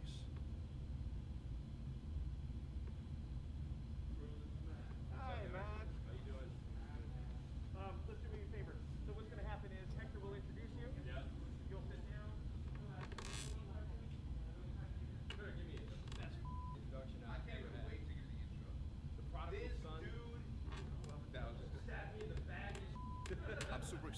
getting mic'd up right now. I'm about to interview somebody that I've interviewed like 100 times, but I'm gonna try to make it super interesting by asking him questions and talking about that we haven't really ever talked about in public. There he is. Oh, I'm sweating. I'm sweating. But I have to pee. Welcome back to another episode of Origin Stories here on Venn. My name is Hector Rodriguez. I am your host. Today I have the honor, the pleasure, the true pleasure actually, to introduce my little brother, someone who's near and dear to my heart, Mr. Nadeshot, Matt Haig, CEO of 100 Thieves. I mean, you do it all, baby. Why don't you come in and sit down? You were about to say Optic Nadeshot. You got really close to saying Optic Nadeshot. I almost did say Optic Nadeshot. Yeah, I did. Did you catch that? I did catch it. Usually, I like to start out this show by asking you 3 questions and then another question, but the main one is 3 words that best describe you. 3 words that describe me? Well, you just put me on the spot like that. All right, 3 words that describe 100 Thieves. That one's tough too. Let me think. Can you describe anything in 3 words? No, I'm not good at descriptive adjectives. Oh. Let me see. Give me 2 seconds. Let me spitball something that's. Well, because I don't like using 3 words because I'm confident in myself and I don't want to sound pompous. You know what I mean? No, you're in good company, babe. I would say goofy, impatient, yes, and squirrely. Squirrely's good. That's what you always called me. So. Yeah, but it wasn't because you were like your brain was elsewhere. It's just because at the time, like a squirrel. At the time you did. Chubby cheeks. Yeah, at the time, but now you're growing into a handsome man. Thank you. Who knows you better than anyone else? I would say, if you asked me that question like 8 years ago, I'd say you, when we were living in the Optic House. But now I have to give it to my girlfriend Haley. Yeah. I mean, Haley can read all This my emotions really goes well. on for an hour. Patient, and she tolerates me. Yeah. Because she knows that sometimes I get angry and sometimes I get sad and sometimes. This goes I on have for a range of fucking emotions hour. Where she is always just like that even keeled. You know what to expect, and I know how she's gonna react when I am reacting to something. So I'd say Haley knows me best. We've been together for 2 years. So obviously, I've known you for over 15 years, I think now. Oh my God, how old were you when we met? 2008, Call of Duty 4. Call of Duty 4, that's right. You weren't in Gears of War. My first event was MLG Chicago 2007. St. Charles. St. Charles, yeah. What the hell? How'd you know that? I know everything. Were you there? I was not. Do you know I got my ass beat? I almost made it to championship bracket, top 16. Would have been considered a pro player. Yeah. Lost to Gringo Jr., who was like an 8-year-old kid. Oh, dude, he was like during Call of Duty 2. I heard about that dude. Yeah, kid was nasty. Yeah, he was. Pieced us up on Mansion, execution. Last round was tied 3-3, first of 4. I'll never forget the round. Yeah. Made a call, did not pan out. How many times a day do you say 100 Thieves or 100 Thieves or 100T? I guess I say 100 Thieves a lot. 100 Thieves, 100 Thieves, 100 Thieves. Yeah. I was doing like a PR tour for Excedrin. We had a partnership to make people aware of mindfulness routine that can help you reduce headaches. And everybody on that call kept saying 100 Thieves, and it was driving me nuts. Yeah. We talked to like 30 different outlets in 4 hours this morning. They all said 100 Thieves. I didn't correct enough. Yeah. I didn't want to be that guy. Just 100 Thieves? 100 Thieves, 100 Thieves, 100 Thieves. Yeah. Let's go back to the earliest memory that you have. Born in Chicago, Illinois. Lived in Palos Hills. Palos Hills. Does your dad still live at the same crib? He built the house that we grew up in Palos Hills, and then after my mom passed, I think there were just too many bad memories in the house, so he sold it and moved to a nice part of town, which was like 20 minutes away. It's called Orland Park. Okay. And now he moved again to a city called Lyle. So it's tough, man. I wish I could go back to that house to kind of like face some of the fears that I had from stuff that I saw with my mom, but I'm glad that I can still go back to Chicago. I'm bummed that you guys went to Texas, because that was always like my saving grace. All right, I'll go see my pops, go hang out with Optic. That was great. But my earliest memory, that's kind of tough. I think one of my earliest memories was probably my dad. He would have to resite the house every couple of years because of the material that he used to build it, and he had scaffolding built up the side of this 2-story home. And I was playing on like a jungle gym, but little did I know that a wasp would start nesting inside the scaffolding itself. Yeah. And so like 4 or 5 of them came out and stung me all at one time in my hand, and I've been terrified of flying bugs ever since. How old were you? I don't know. I was young. Like, were you a teenager or were you like a toddler? No, that was younger than that. Like 7, 8? I was probably like 8, 9, 10. Were you crying? Yeah, bawling my eyes out. I cried a lot as a kid. Did you? Yeah. I was a very emotional young man. I think I cried a lot up until like I was 4 years old, and that's what my parents told me. It's like it wasn't until I was able to hit someone that I cried because I didn't know how to release that anger. But once I learned how to punch walls and things, I started doing that in the bed. Yeah, I didn't get angry. I got sad. I was telling Lee Trink the story about me being in Mexico as a for my school, as a Catholic school. Juarez. Yeah, and how the nuns would grab me from the hair here, and then they would just like seriously jerk it. So I was like, oh my God, that hurt. Yeah. Yeah, because they were just disciplinaries, and both my parents were actually disciplinaries. My dad was super strict, a very quiet dude, but that's because of that. And my mom was just super duh. Yeah. And I still became what I became. Just I didn't give a shit. They hurt. I would pretend like it hurt, but I'd be like, it don't hurt. It don't hurt. I would look at the wall or my teddy bear and be like, See, I love that. But I think that's what I appreciated actually a lot, getting to hang out with you. You're 10 years older than me when we first started hanging out. And I always loved your mentality around other people. You're just very tough exterior. And that was something I could appreciate because my dad was a great dad. I love my dad. But there was a lot of things that, I don't want to say because we're not in the streets in Schaumburg of Illinois, but just seeing how you interact with individuals. If somebody doesn't talk to you right, you kind of let them know that they weren't talking to you the right way. Yeah. And that was, I don't like competition, and that was stuff that I wouldn't do. But now that I'm older and a lot more confident in myself, I feel like I picked up some tendencies from you. Do you wish that you could go back to a certain situation and be like, yo, my man? All the time, brother. All the time. Do you have one that you can recall right now? Man, I mean, well, what's the situation? Do I have the knowledge that I do of where I'm gonna be in life? No, you're just you. I was just me? Yeah. Nah, man, I didn't have going for me. Who am I gonna step up to, bro? Yeah. I was bro, I didn't get testosterone shots as a kid. Did you know that? No. I was not even in the percentile of growth, so they were worried that I wasn't gonna be on track to be a certain height or a certain weight. So freshman year, bro, I weighed 85 pounds, and I was 4'8". So were you like a good kid, bad kid? Did you get in trouble? Were you the class clown? What kind of kid were you? No, I wasn't the class clown. Dude, I've told people this before, but I was a super timid kid. I mean, I was really bad in social situations. I didn't know how to make friends.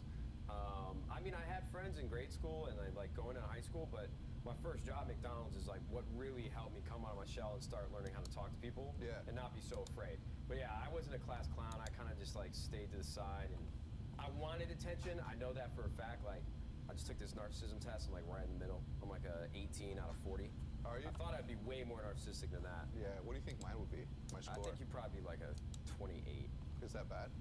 40 is the highest. 40 is the highest? You know Jackson from 100 Thieves? He got a 33. Jackson got a 33? He's the definition of a narcissist. Yeah. But yeah, either way, I was just a quiet kid. Play sports? Yeah. Baseball, basketball, B team. I was terrible at that. I was too short, man. I didn't have any athletic ability. Yeah? I mean, so was Muggsy Bogues, I think. Second baseman, 4th through 8th grade, the All-Stars every year. Really? Yeah. If you can hang your hat on that. I can. Yeah. I mean, I've seen the pictures, or I've seen the one picture of you as a baby with a bat. Yeah. Just chubby Bro, that was me in 7th grade. No, you were not. No, I was playing. Oh my God. Bro, I literally thought that was true, and I'm like, man, you had to look like you're 7. Yeah. I remember clearly, by the way, the first day that I heard your voice when we were playing on Vacant with Diesel and somebody else. You were playing with somebody else. But I remember, and I'm like, damn, this has got a deep ass voice. No, you go back and watch my old videos. I sound like a. No, I don't know why, but you sounded I don't know. You were talking like a grown dude. Must have been the testosterone shots. May have been. I didn't grow this myself. No. But I remember that clearly. When do you think was the first time that we met? Well, I mean, I can tell you the story how you and I met, but I don't know if you want that. Istanbul, remember the day of Switch? What the fuck? Yeah, go. Well, so we were one of the better competitive teams in Modern Warfare 2. We won the first 3 major tournaments in Modern Warfare 2. And then Optic reached out to this guy named Optic Nerve, who no longer works there. I mean, he wasn't even working there much longer after I joined. But he basically said, yeah, we're looking for a competitive team right now. We make YouTube videos and we make money off of it. And my mind was blown. I'm like, wait, what? Wait, hold on. Back up. Because I had posted clips to my YouTube channel of me clutching 1v3s on Crossfire, Search and Destroy, all these old school gameplays from game battles. So when I found out you guys could make money from videos, that's when I don't know why, because I don't think I've ever had that level of motivation for anything in my life besides that. Yeah. As soon as I heard that, it was, let's blow the hinges off this thing and let's go. Yeah. So that's, and I got introduced to you. I think I was really scared to talk to you. I think we hopped in a Skype call, and yo, you were kind of an asshole, to be honest. Yeah. You wanted no business talking to me. You were just very short. Yeah. Like, who the is this guy? No, I knew who you were. I just didn't want to have anything to do with you at the time. Yeah, I'm so, just kidding. no, seriously though, that's what the tough Is part that was. what it felt? Well, because Optic was so tight knit back then, I felt like I had to be in your good graces to really feel a part of it. But I was only close with like Diesel and Predator. Yeah. Yeah. Predator was the I think OG. that's. I mean, still to this day, I think that's how Optic is, right? Like it's literally the same group of guys since the beginning. The first time somebody meets you, they gotta approach you the right way. Because if they don't, I think you write them off immediately. Yeah. All right, so let's get back to the origin story. Take me through the competitive years of 2010 through 2012. It's pretty broad, man. Yeah, 2010 is what? Modern Warfare 2? 2010 to 2012, nothing happened. There's nothing notable besides, COD XP. Yeah, 2011, COD XP. COD XP, we won that event, $100,000. You just made $100,000. How does that feel? I don't want to work at McDonald's anymore. You guys end up winning, and again, I knew that we were going to win it. I don't know how, but I remember that the moment that you guys won, I was in the middle of the crowd, and Jericho, Gold Glove, Dr. Disrespect at the time, or Guy, he was in custom, Guy and Bashir Musa, and T Martin were all there. Bash? Yeah, Bash. Yeah. From there, let's jump through 2013, Black Ops 2. Yeah. You're blowing up. For the first time ever, after only sponsoring people in Halo 3, here comes Red Bull. Oh, yeah. So that was really the biggest moment, is I flew out to LA. I was staying at the Gamer Shore House, which was Jericho, Syndicate, and Gold Glove. And I was going out there to sign a contract with Red Bull as part of their athlete program, because I grew up watching Wall Street was sponsored by Red Bull, and to me that seemed like the coolest thing ever. Same. And I sent them a DM when I was still living at my parents' house, like a year prior, like, hey, I'm really interested in Red Bull and working with you guys. Do you have any plans of getting in Call of Duty? That's when I met a guy named Sam Keen, who's still friends with to this day. Great guy. Yeah. And they flew me out later that year, 2012, signed the contract. And when I got back, that's when Black Ops 2 and live streaming, it seemed as if every day after I returned from LA with the Red Bull hat on, it was 1,000 viewers, 2,000 viewers, 3,000 viewers, just climbing and climbing and climbing. That was when I caught my break. Yeah. All right, so walk me through your decision to, one, retire, and then ultimately leave Optic. Yeah, I was going back and forth to LA, and Fwiz, who's the head of gaming at YouTube, who you and I are both really, really close with, one of our best friends, he was always convincing me, or trying to convince me, to spend some time in LA, just to broaden my horizons, try something new. So yeah, I mean, look, dude, when you think you're like in love, and it kind of clouds your judgment, and all I want to do is get out to LA and start that next chapter of my life. But it came with a heavy heart, because I didn't want to leave Optic or the house, because I was having so much fun. I have a hard time actually putting myself back in my shoes that I was in then. Yeah. Because you're not the same person. Yeah, I'm not the same person, and I would probably do it again, but I'm upset that I cut off that part of my life so soon. Because I love the Optic House, and I love living around you and hanging out. And I thought that's what I was going to be doing for the rest of my life. I thought we had something special that nothing could ever alter, and we're going to take over the world of gaming. And Optic's done it respectably. I'm trying to do it with 100 Thieves. But yeah, I definitely have regrets of leaving at that time in my life when I did. Yeah. Because I moved out to LA, started living on my own, and I felt like I was on an island. I mean, I was in a house living with all my best friends. Yeah. And now I'm in LA alone, In an trying to apartment. find my way. You know what's crazy is that when back when you were still back in Chicago with us, you brought up the whole streetwear thing to me. So walk me through your decision to finally pull the trigger on doing something that you had been talking about for years. I was sitting on my couch, depressed as just watching like reruns of Friends for the first time. I'm not even kidding, man. It was a really dark point in my life, just because I wasn't happy with what I was doing, and I just felt isolated, even though I had friends around me. And so I was trying to come up with something I could get excited about again, and I've always wanted to start an apparel brand. And even then, I don't even think I knew what my style was or what my style would turn into, but I knew that if I created something that I really loved, everything else would follow. Yeah. So I was just trying to come up with words that play on each other that sound really cool. Yeah. If I'm being totally candid, that's really all it was. Like, Thieves popped up into my head. I don't remember why, but I always thought the idea, maybe I was playing Skyrim a lot. I don't know. Thieves Guild, Thieves. Like, Thieves by itself, definitely can't get the trademark for that. It wouldn't be that original. Like, how can I add something on top to make it sound fun? And I've always been one that wanted to make money. Of course. So I always thought about, like, the $100 bill is one thing that you hear everywhere. You see it everywhere, pop culture, hip hop. So I was just like, man, this kind of rolls off the tongue. 100 Thieves. And I want to go back and get my old phone because I still have it. Yeah. Send the first text about, hey, what do you think of this? 100 Thieves. Did you send that text? I think I sent it to my ex-girlfriend at the time. Yeah. First time that you're in the room with Dan Gilbert, what are your feelings? Well, they flew me out to NBA Finals, and that was surreal. It was Cleveland versus the Warriors, and I went up to San Francisco, and I sat in this room with Dan in a boardroom at the hotel the team was staying at. So I was seeing all the players walking around. Dan had like 4 people on his side, opening doors for him. He just looked like money. Yeah. And we started going through the pitch, started talking about it. And to be honest with you, I was nervous at first, but then once we started talking about gaming, it's my wheelhouse. So I was just firing from all cylinders. Connections were being made in my mind. It was somehow limitless. Bradley Cooper, except I didn't look as good. So I started pitching 100 Thieves off this deck that Blake masterfully built. And he sat there with me for an hour. And Blake actually told me he never really sits in a room with anybody longer than 30 minutes. And he got on a helicopter directly after and went and had dinner with Steve Jobs' wife. Really? Yeah. All right, so Dan Gilbert makes this massive investment. How does the Drake situation happen? Obviously with Scooter Braun. Scooter Braun, such a good name, good basketball player right here. Scooter's a legend. Man, that story's funny. So I get introduced to Scooter by this random dude who was working in Venture, who basically said, yeah, I know Scooter really well. You guys should come take a meeting. And this was when we were raising our Series A. So Dan Gilbert did our seed series or Series A. We were trying to raise like $10 million.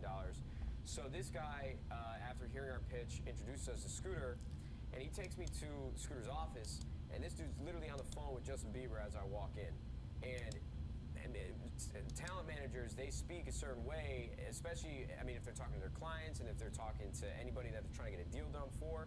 I mean, block and tackle, that's what talent managers do. Obviously, Scooter's much more than that. He's a savvy investor, great guy. But at that time, that was my first initial reaction. He's yelling and I'm like, oh, goddamn. So I walk in there, and what I find out after the meeting, I'm not going to bore you guys with the details, but this was the worst meeting I ever took. I was sweating. I don't even know what I'm talking about. I don't know what to talk about. And what I find out is the guy that set it all up was trying to be like this grimy middleman.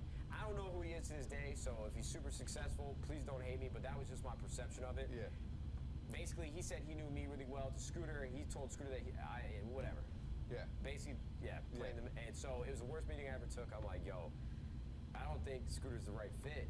You know, I went back to John. I don't know if it makes sense. He was saying a lot of things. I don't think he really understood where I was coming from. So then I get a call from Scooter after we told them no. And I'm like, holy shit, I'm not answering this. I can't answer this. I hate confrontation. Scooter Braun, super successful. He calls like John's former boss. Gets on the phone with John and then gets me to take the call again. And I'm in the drive-through with Jackson, who was one of the co-founders of 100 Thieves, and he apologized to me. He was like, hey, look, man, I didn't know what that situation was, or I had no context to what we were talking about. But as I sat down and learned more about your business with your partner, John, I'd really love to be a part of this. I promise you I can take care of you and open a lot of doors that you wouldn't be able to open without my help. And to this day, Scooter has been one of the biggest contributors to our success. Just great guy. 100%, man. That's so crazy. And he introduced us to Drake, too. Yeah, the next day. How did that happen? We're finalizing the deal. He's like, yo, you know who would love this? I got a friend in hip-hop who would love this. I'm like, who's that? He's like, Drake.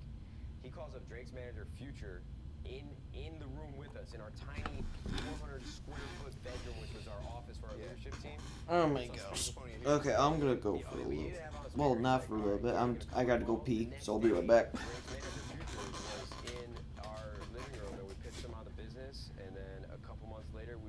Drake at his house, told him more about 100 Thieves, and it was a wrap. Damn. That when you dropped that picture, I was just like, I mean, I knew about it already, but everyone's reaction was just like so iconic. Yeah, I mean, it's so tough too because Drake was on tour at that time, so we took a lot of, we tried really hard to get in front of him. I mean, he's busy. He doesn't know me that well. He just knows a little bit about the business. He He loves gaming. Yeah. I mean, I'd be lying to you if I told you we were really close, because we're not. You know, we've spoken over DMs a couple times over the years, but him and Future both still contribute from like a creative level. Our board meetings like 4 times a year. But I was just honored and just over the moon with the fact that he fucked with 100 Thieves just a sliver, just enough to be like, all right, I'm gonna throw some cash at this. And it was a good amount of money, and I met with him twice. It was awesome, man.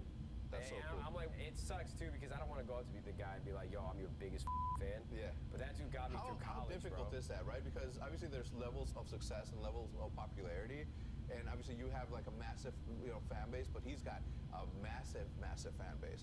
So you don't want to approach a person that you admire and say, yo, I admire you. You know what I mean? Because then you're uncool, or you're Exactly. Because if somebody comes up to me and starts like, wide-eyed, drooling over me, I'm just like, it's this weird psychology. I'm like, great to meet you, man, pleasure, and I'm on my way. Yeah. So I didn't want to do that. It was I was so nervous meeting him, and I don't even know if I was putting sentences together. And it's tough too, like I said, because his soundtrack reminds me of so many things. Yeah. His discography of me in high school, just struggling with shit, college, dealing with my mom, like, man, It it was got you crazy. through some times. Yeah, bro, it got me through some time. So to finally meet this guy, have him invest in our company, one of the best days of my life. So tell me about 100 Thieves. What are you guys doing in the future? I mean, obviously don't tell me what you got, but what are some of the industry thoughts that you have about where your position is in this space? Yeah, so I think what's really important for us is just to continue to push the boundaries of what it means to be an entertainment company in gaming. I feel as if there is a lot of narrow-mindedness in esports, because if you do anything other than competition, which teams haven't traditionally done, or that's always what they've done, is just compete. Yeah. There's this negative connotation and stigma around your brand. And so people give us a hard time about slinging apparel and making videos with creators. Yeah. But now everybody's trying to do it. Yeah. And obviously we started that with Optic, and FaZe Clan did it really, really well before too. So that was the model. Like, let's go do this as well as we can and build something special. What's worse about the space right now is that they get mad at you, at me, at FaZe, and they just get mad at the fact that they're not just a sports team. Everybody's out here trying to be the Cowboys, but nobody's thinking, it's like, I want to be the Cowboys, I want to be HBO, and I also want to be Supreme. Yeah, you can't afford to be the Cowboys in esports. The business model doesn't work yet. I mean, I might one day, but I respect a lot of people that work in esports. I mean, I don't mean to sound like I'm on my high horse. Yeah. I mean, you and I feel like with a lot of the teams that give us grief, besides maybe 1 or 2 outliers, they were really coming up on League of Legends and Counter-Strike when we came up in console, and we were always doing content differently. Yeah. And so I feel like us coming in, I hope they understand that the majority of people that I've seen or worked with, I do have respect for. Yeah. But I'm proud of the business that we've built, and I'm never going to be apologetic for creating something that has become a really great business. I mean, we're going to be making some announcements at the end of the year. I think the industry is going to turn their head. Yeah, you should, and you should be proud of that. More importantly, any single time that somebody tells you that you're only a hoodie and you haven't won any championships, just remind them the amount of championships that you won at Optic. Well, and then we won multiple championships on 100 Thieves. That's what I'm saying. We won 2 majors of Call of Duty. We won multiple Fortnite tournaments. I mean, people might not count those or whatever that my case may be. Won this Valorant tournament, First Strike, a major right there. We've only been around for 4 years. Yeah. We're not even 4. We're 3 years in 4 months. Yeah. And people are talking about, yo, why have you won a championship? You know how hard it is to win in League of Legends? When I got these teams spending $8 million on a roster in a year? Yeah. Bro, they can't, and that's not even including buyouts. I'm like, yo, what do you want from me? Yeah. What do you want? Like, truly, what do you want? Yeah, you're actually I feel like Ryan Gosling in The Notebook. Hold on, keep the cameras going, because I'm going to keep going. You guys don't understand. I mean, Hector understands. You don't understand how hard it is to win in esports. You come in, and we came in January of 2018. Player contracts and relationships with the owners and the talent managers and the agencies already exist. We had to come in and do right by our first couple players to build relationships with other players, and then get into the Counter-Strike. We had bad luck in 2018 with the Brazilian roster. Things didn't pan out. That would have been like a top 5 team on paper. We had a great Counter-Strike team for a little bit. We came to Call of Duty, won championships. League of Legends, if you're not spending the most money, you ain't gonna win. It's crazy. Yeah. So people give us a hard time about not winning, but we've won, and it's only been 3 years. Every other team's been around for 10 years. 10, 15 years. 10 years. Yeah. Can you give me a break? Yeah. Cut me some slack, Can man. you give you a break is a real no, question, gets me man. riled up. Yeah, I couldn't tell. We try so hard to win. It's not easy. Yeah. No, I get it, man. Look, you're preachers to the choir. Secondly, I don't like that you feel like you need to explain yourself to anyone. You are who you are. You've done what you've done. Numbers, numbers speak for themselves, and anybody that has any sort of issue needs to look inwards, look at their bottom line on that spreadsheet, and say whether or not they're making money on that and how much is going out the window.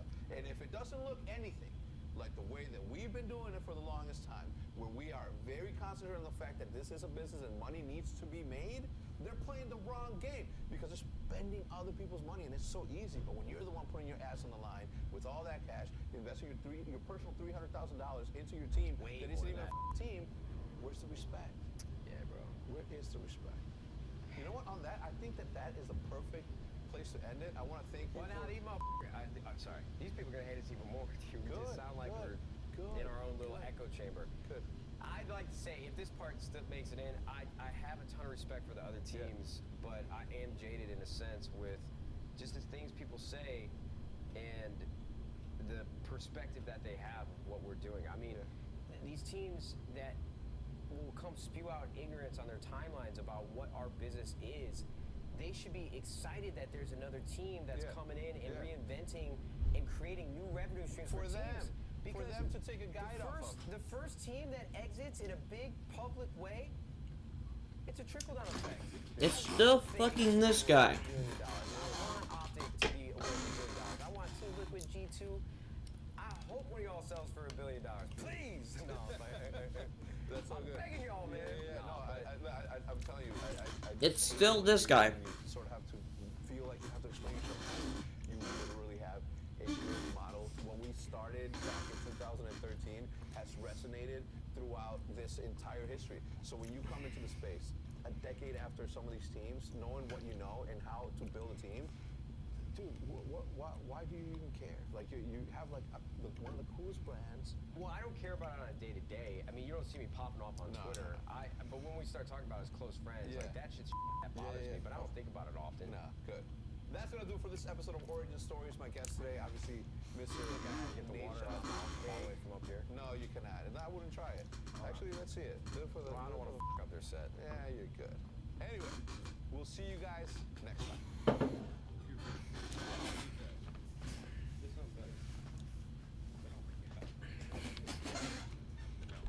Okay.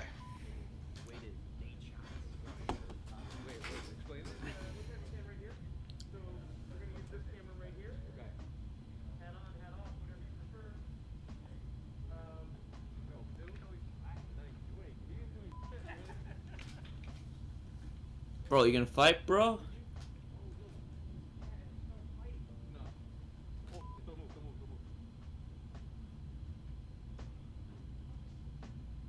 You're legit gonna stand there while Ken and Skunk are fighting.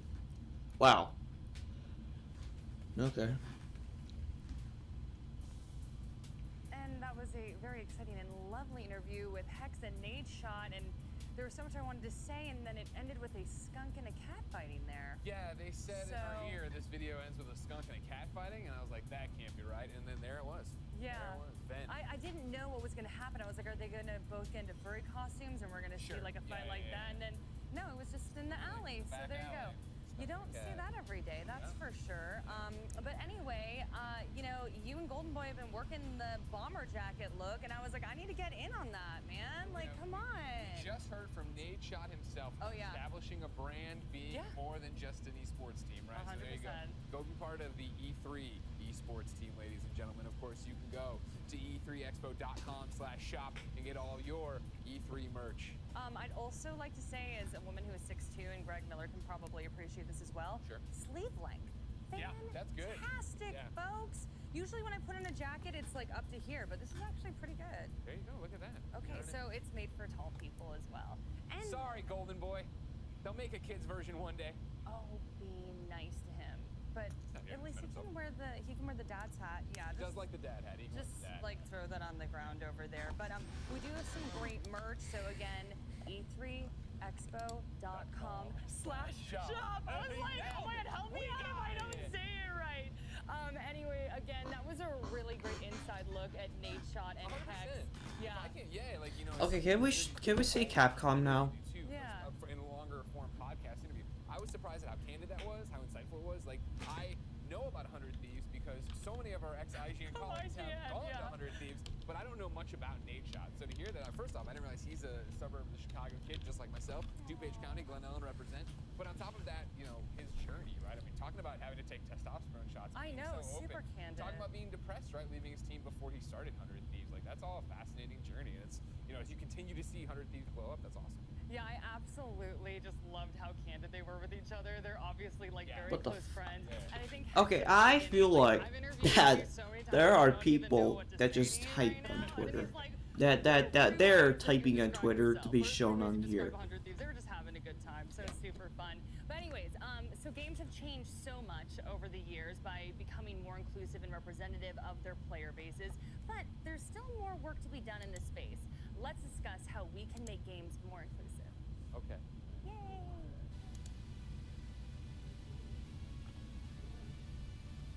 I think that representation is really one of the biggest things that the gaming industry needs to tackle.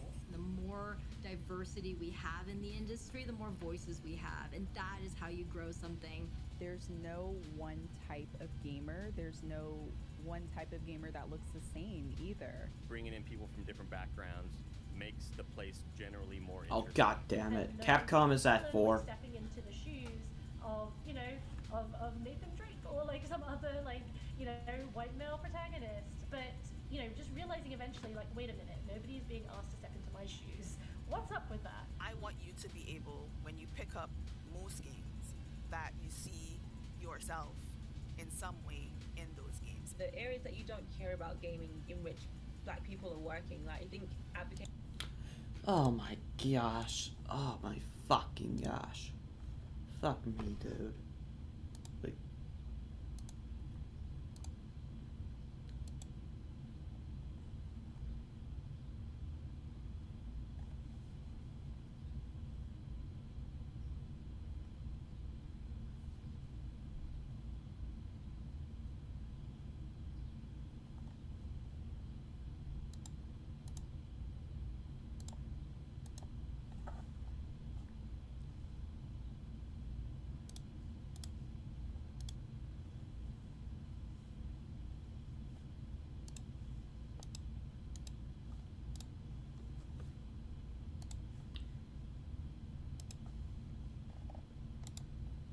I'm telling you, this fucking E3 sucks ass.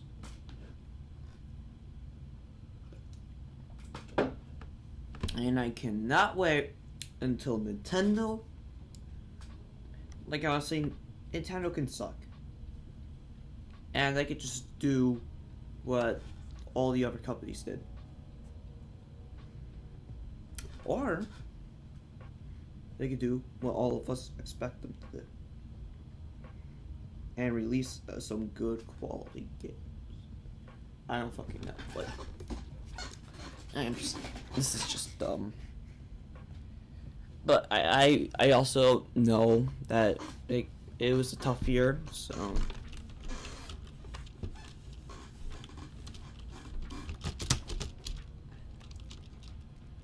but we're gonna have to wait until 4:30 for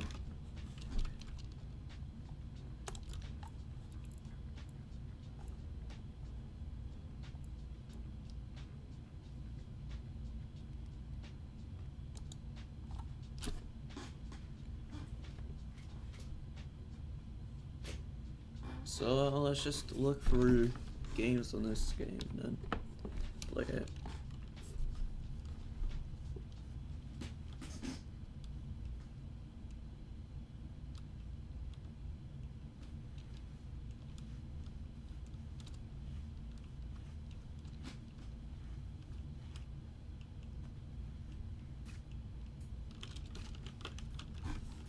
Chicken Drop version 2 by Hunter.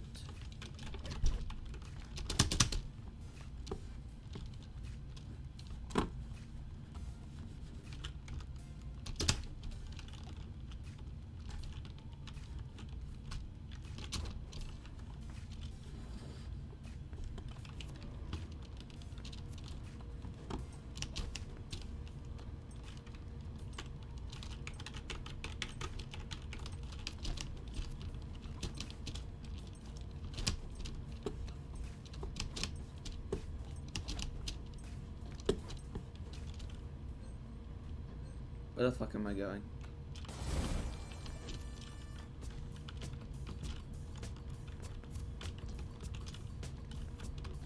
Also, it's like the...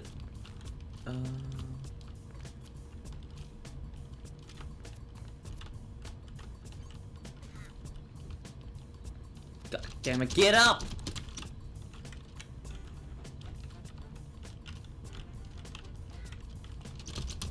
This fucking game.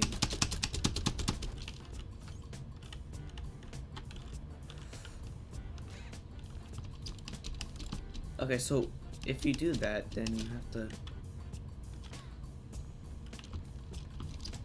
This game is so goddamn...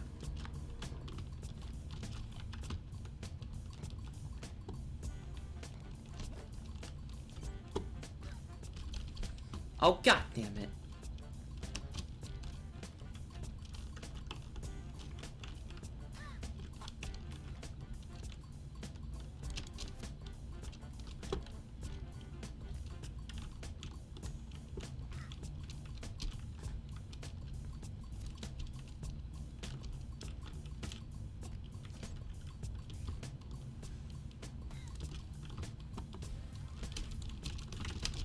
This game is so fucking hard.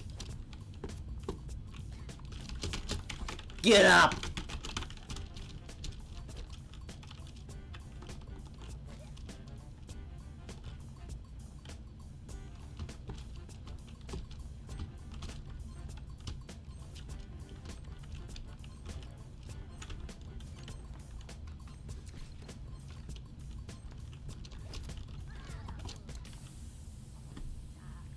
How did I lose?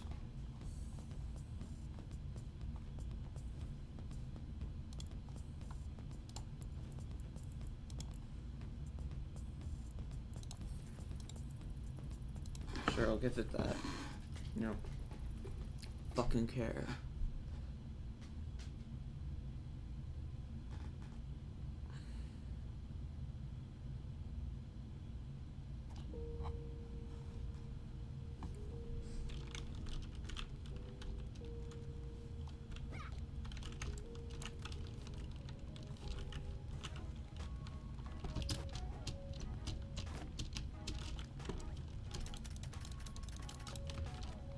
This camera angles.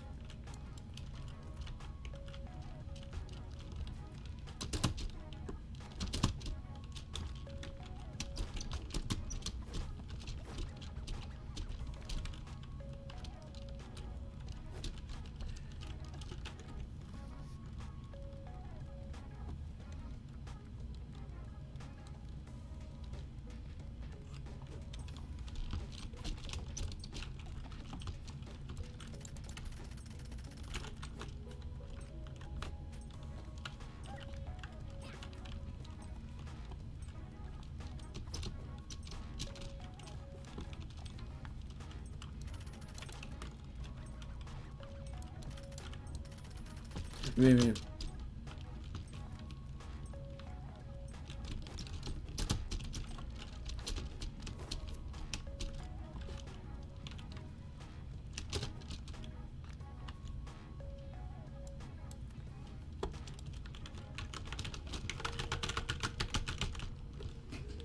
Players loading, get ready.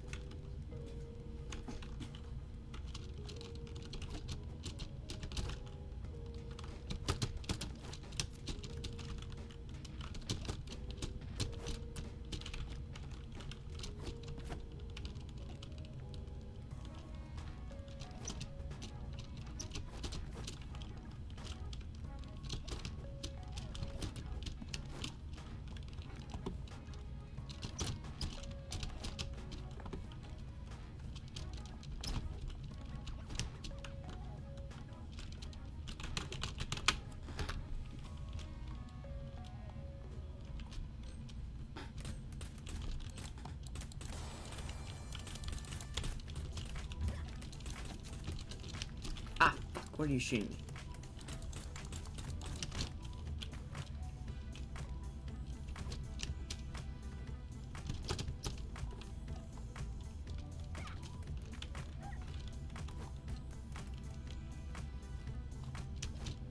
Yeah, if this game ever becomes good, it's gonna get overtaken by 9-year-olds. I'm just telling you.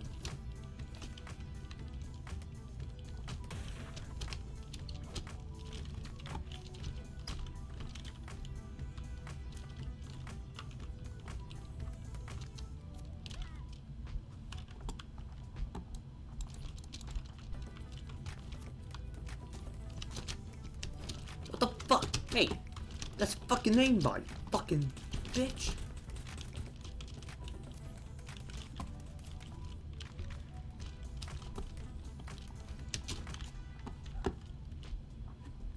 Oh my god, this is... I fucking hate this game.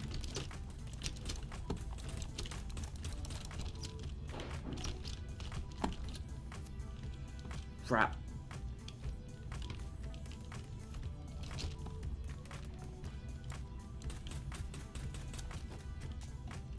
Crap. This... Oh my fucking god. Stop shooting me!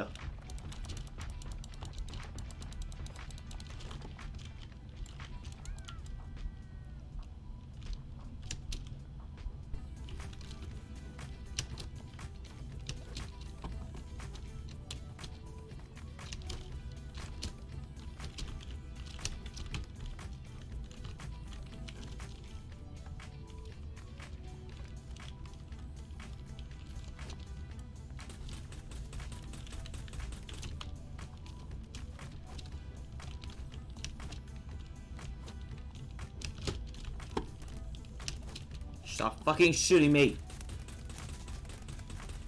Aw, you fucking bitch.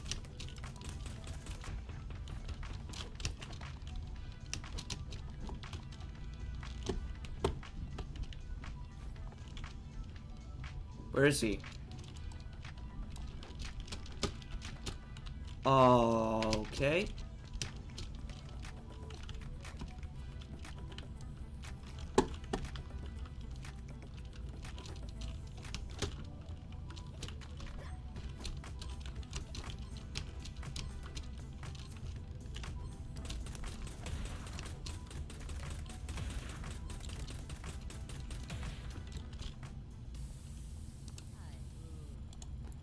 That's fucking sucks. Okay. Okay, that's fine. Submit. Oh my gosh.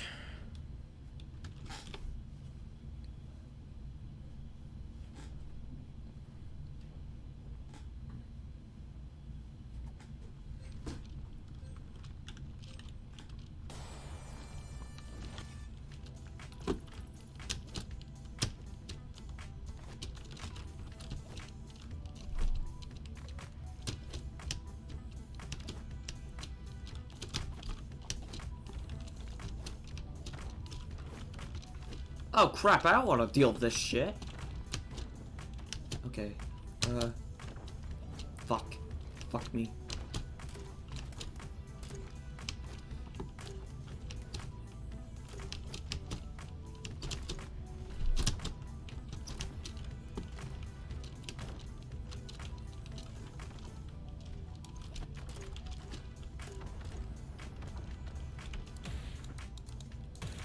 Crap.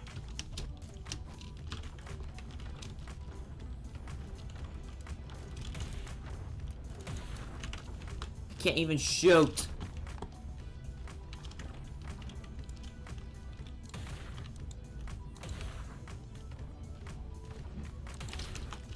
Damn it. Yep, this is better.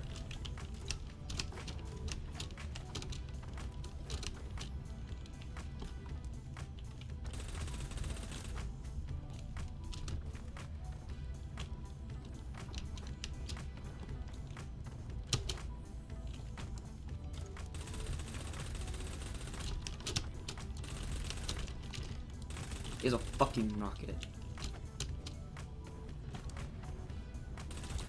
Why am I not shooting? Oh my goodness.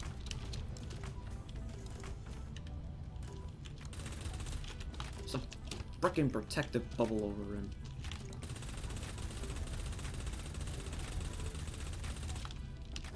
Why can't I shoot him?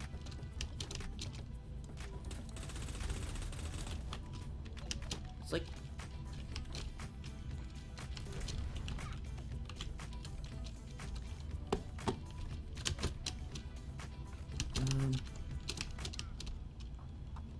And I just fell in the lava. That's great. Oh, he's on my fucking... Why are you supposed to know they're on your team?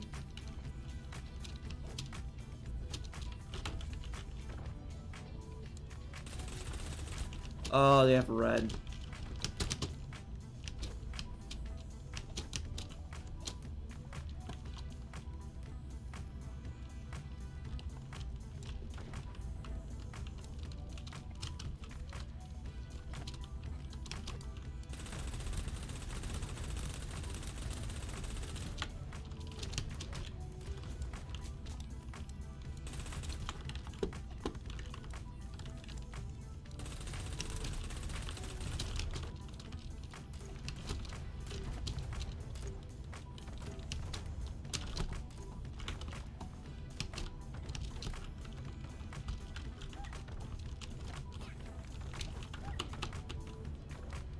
Okay, I'm gonna run away.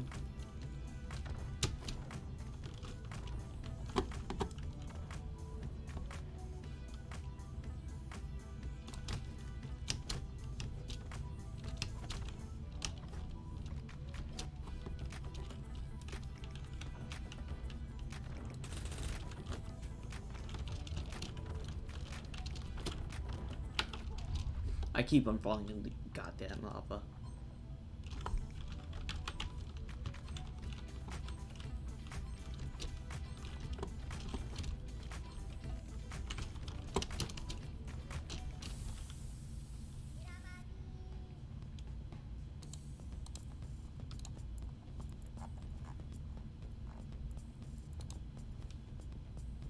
Sure. Submit.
Okay.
What the fuck is going on?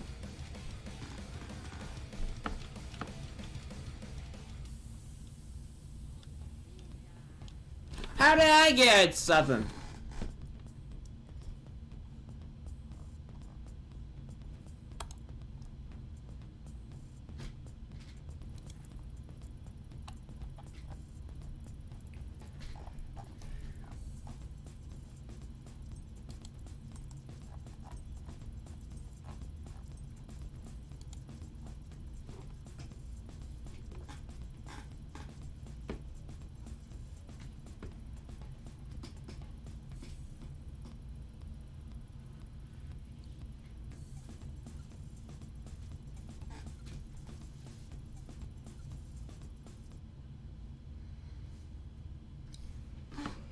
The new universe to own and build, and it's missing you.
What's up here?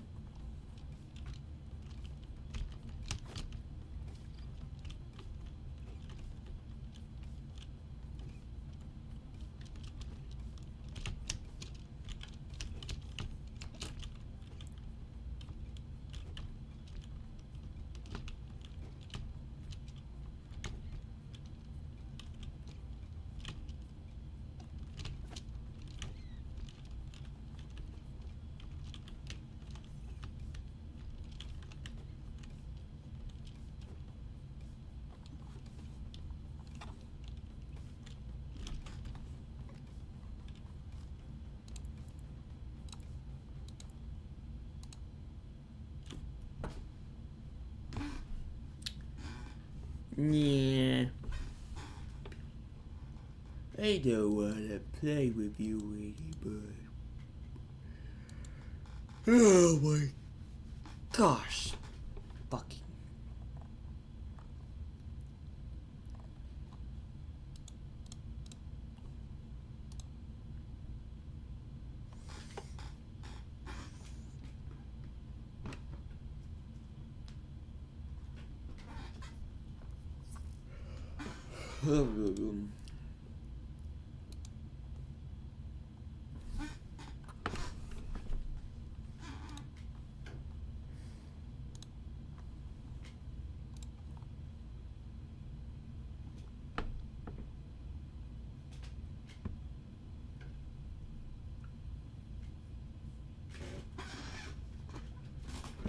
Popka.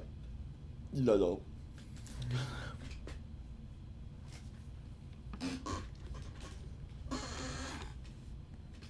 You know what? I'm gonna play this on a controller because I'm lazy.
I need the main beach. Ugh.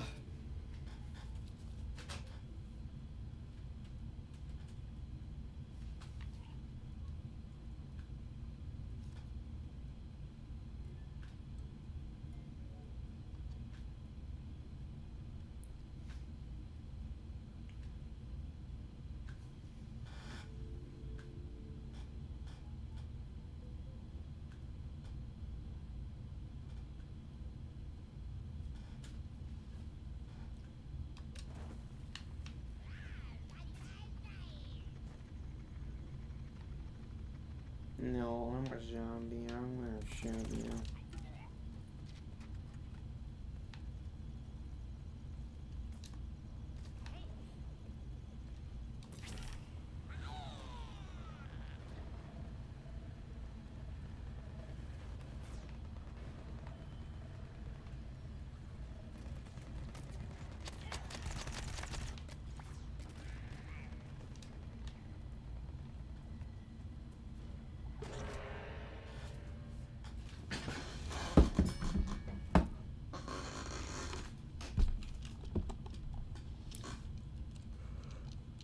La la la la la la la la.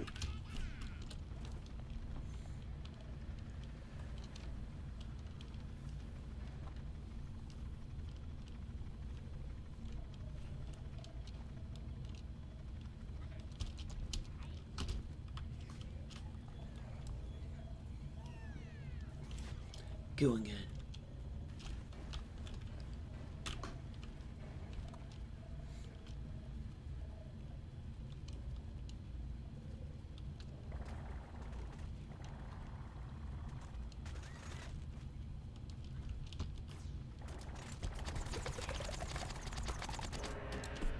Fuck.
I'm dead, baby.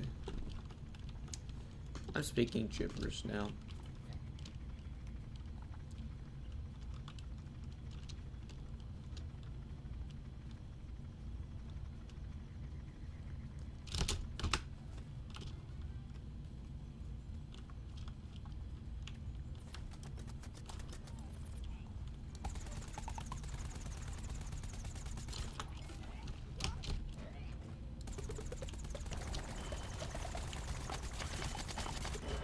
Fuck, there was two of them.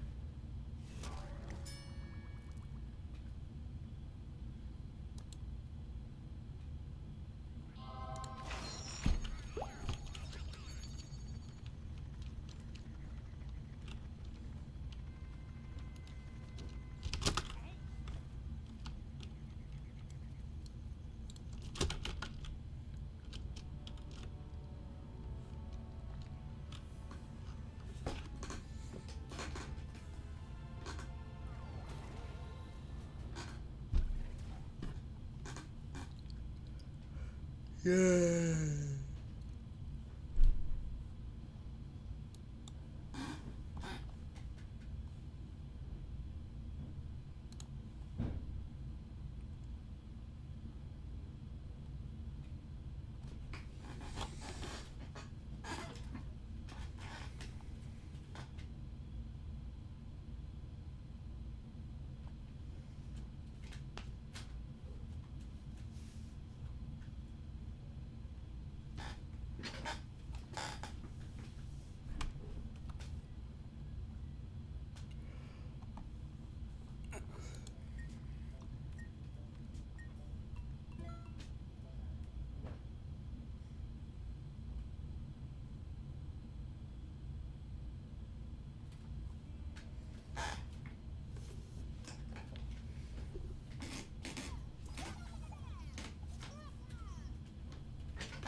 Look at this guy.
Wait, what's this do?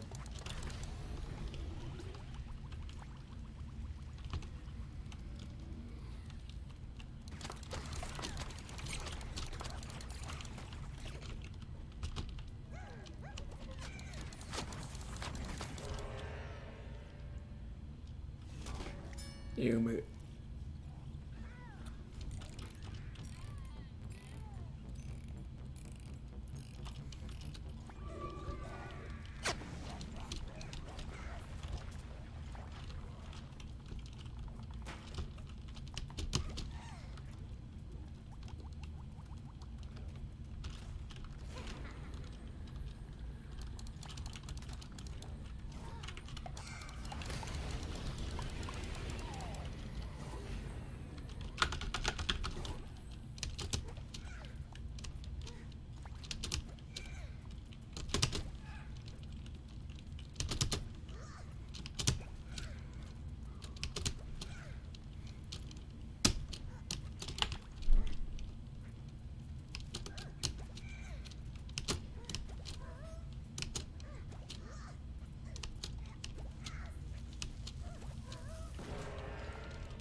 What the frick?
I did not look behind me.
Okay, I'm back. That was quick.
Yeah, I did not know what was happening.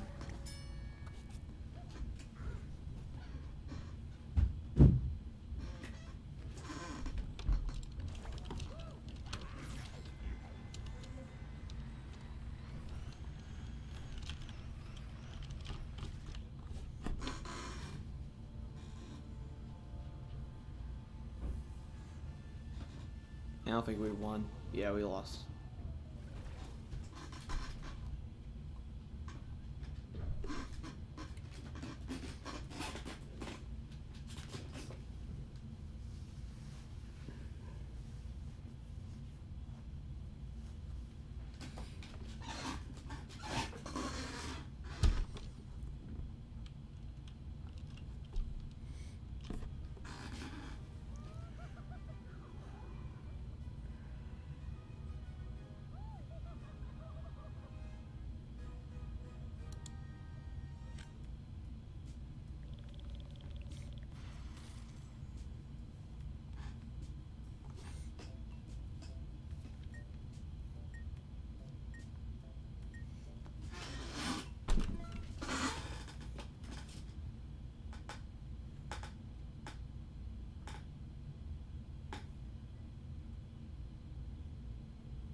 Alright, I want to try super.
Yeah, I'm not using that.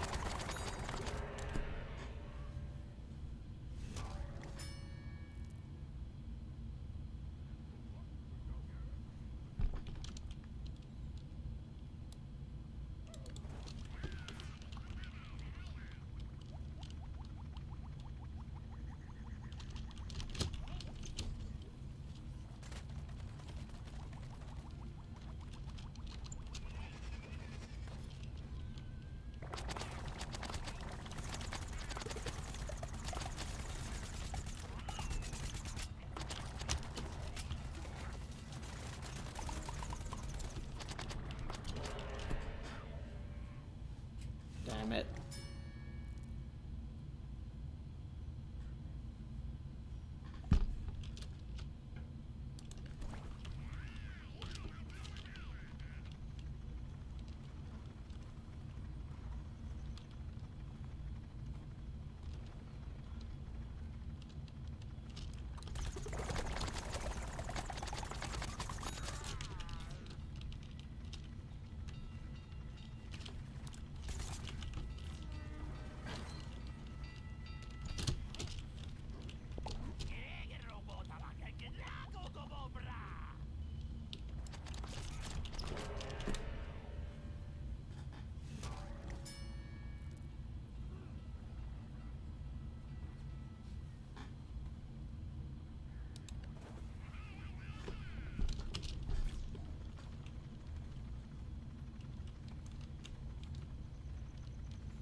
Oh my gosh. If you know how to play as him or her, you're good.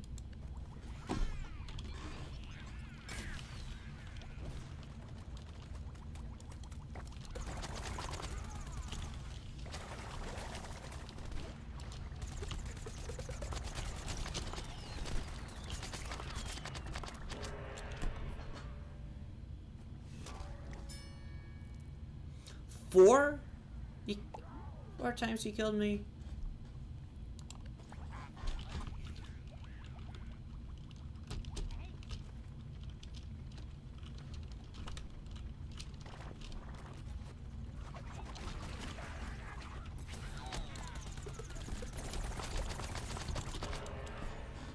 I should have not done that.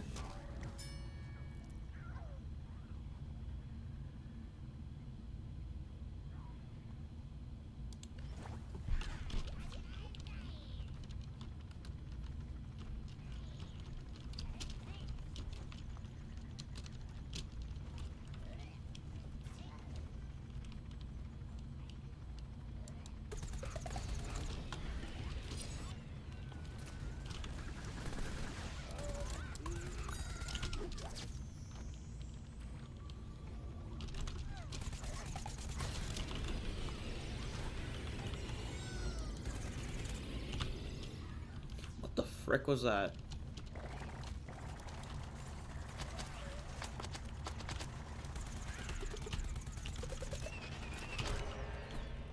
Did I just...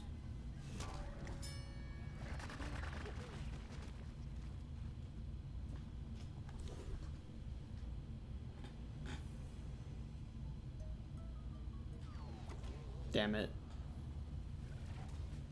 20 to 50? Damn.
Oh crap.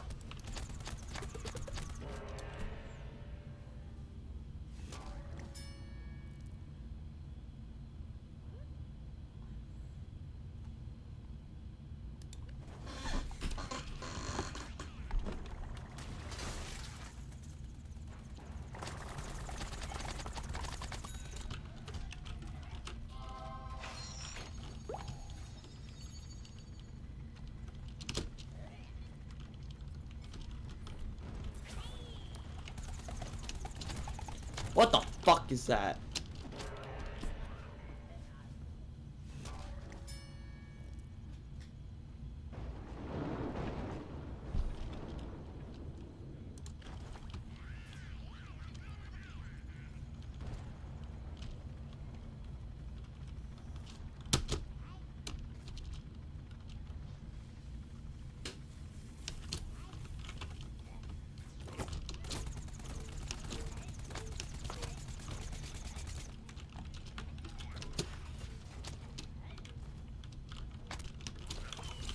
Oh fuck. Nope. I did not mean that. Oh fuck.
Okay.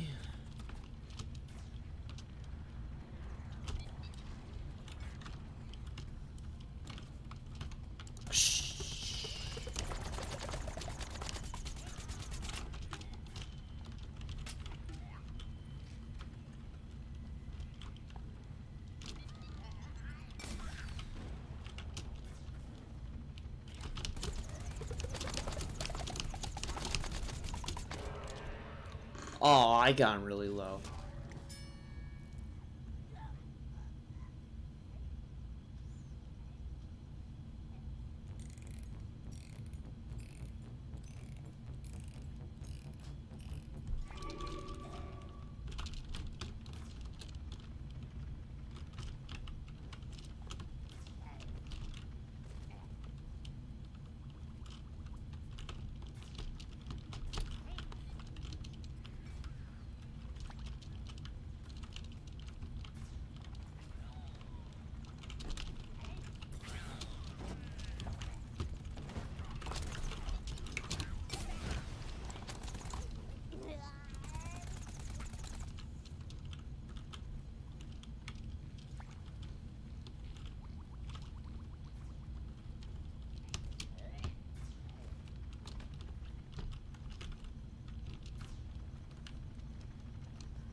You're trash, bro. You're trash. You're trash. You're annoying.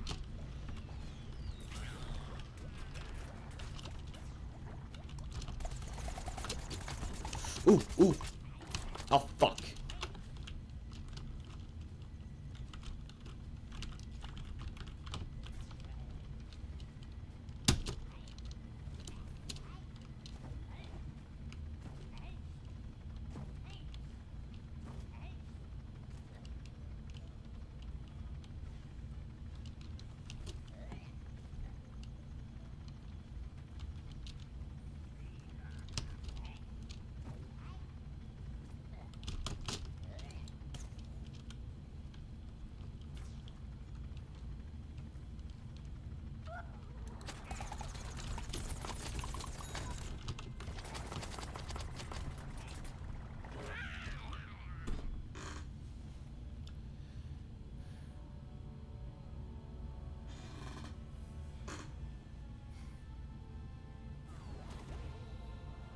Yay.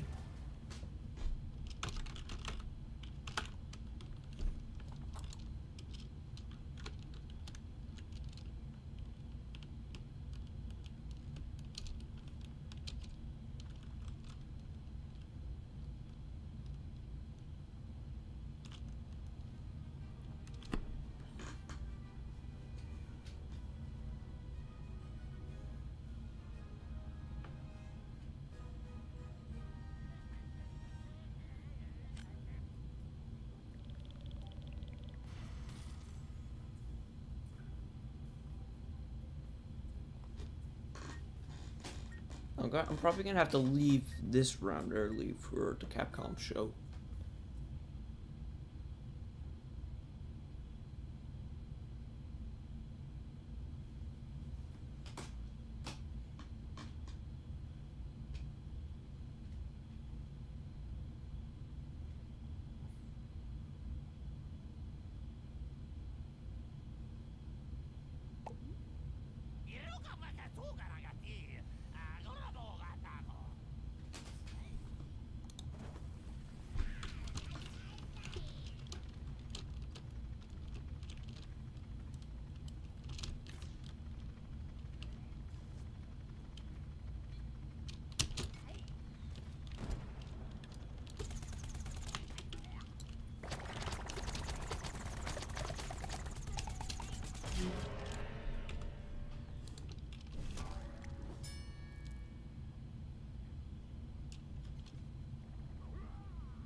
Fuck.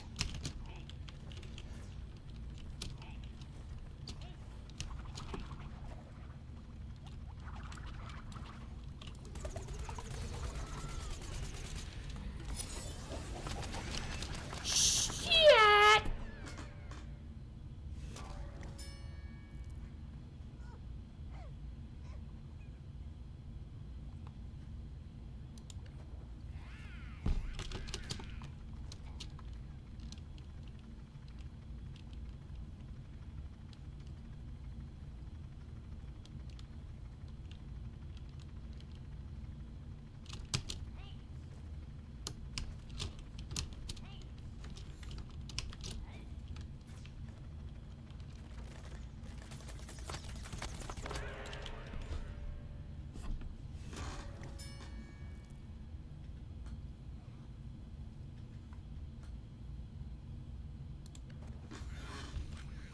Okay.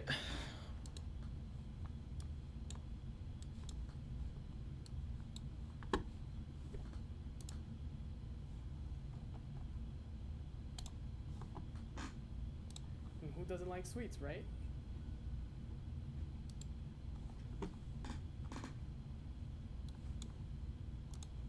武器種の方はですね、やっぱり新しい武器を加えるとしてもですね、今まである14武器種とはやっぱり違う遊びっていうのをしっかり、提供できるような武器種である必要がありますので、今後については、そういうアイデアがもし出てきたら入れるかもわからないですし、ちょっとまだこの後のことなので、まだまだちょっとわからないですね。はい。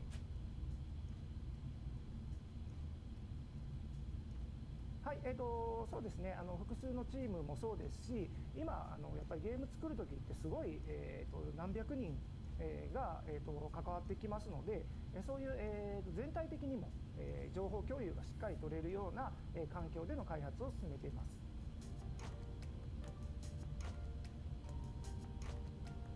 Favorite weapon is the hammer. I wrote that down No too. way, I was like, I too love slow. it. The wind up. I did 135 hours Monster Hunter World dual blades. That's where you get it. Get in there. No, dual you get out, blades. just like that. Just Dual like that. blades for speed, 100%. But nothing feels so satisfying though when you get that hit with the hammer and it's so heavy and it's just whoa. But then you get caught and it's there on top of you. It's just too not slow. fun. I understand. You gotta get in, you gotta get out. That's fun. But you know, there's a certain. I agree with you, Jackie. There's like a certain kind of satisfaction when you finally get the wind up Right in the feels. and the hit right out of the park. It's a good one. Especially against the T-Rex.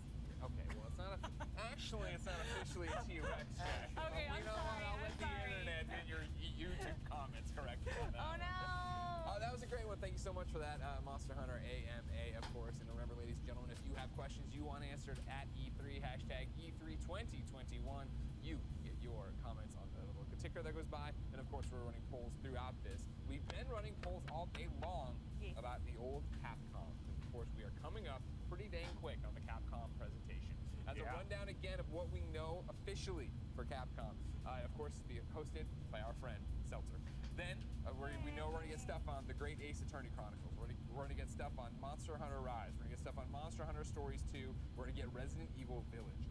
That is what they have officially said. Of course, I still hold out hope for more on Resident Evil 4 VR. I hope more on that Resident Evil multiplayer game. Yeah. And then if you really want to start dreaming, I know earlier you want to talk about Lost Planet, like that's gonna Sorry, guys. I went down the rabbit hole. I don't want to get anyone's hopes up here. Although it would be fantastic to have it, but let's focus on what we already know. I'm looking forward to seeing what Resident Evil Village content they're planning to bring to the table. Game's been a massive hit. I'm expecting them to come out, talk about that, and also maybe give us some new stuff. Yeah. Jackie, what do you want?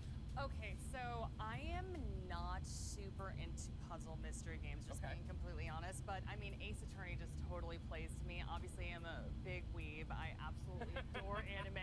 So just seeing the protagonist being like, objection, like I'm just like, I am absolutely 100% here for it. Also, there's a character in there named Herlock Sholmes. Of course. I mean, that alone, I'm just like, I'm exactly. I was like, I love this, so I'm definitely here for it. It's so smart, right? Yeah, you'll be getting it, of course, Ace Attorney, the Chronicles here, the Great Ace Attorney Chronicles, 2 games that were released in Japan, finally coming here on July 27th, and it's about time, ladies and gentlemen. This is what you've been waiting for, right? The Capcom presentation is starting in 5, 4, 3, 2, 1, go. Finally. Finally.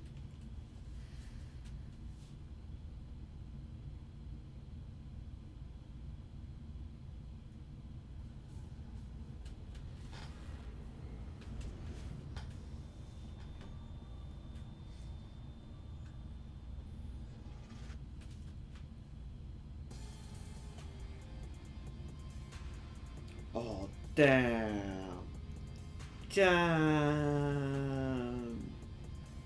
Damn. That's sweet.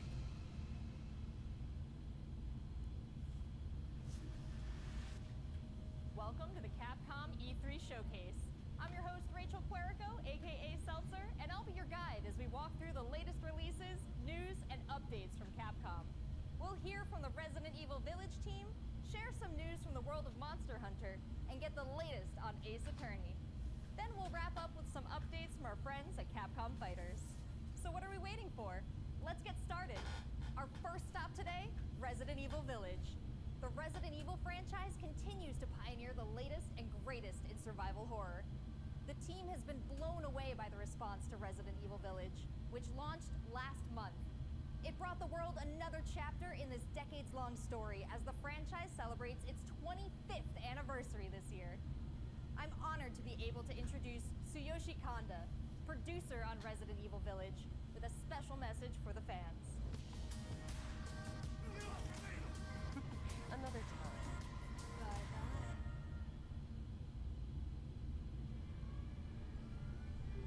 There's nothing to fear. Rose! She's everything to me. Damn. I think it's time you left things in my hands. Go on, rest now.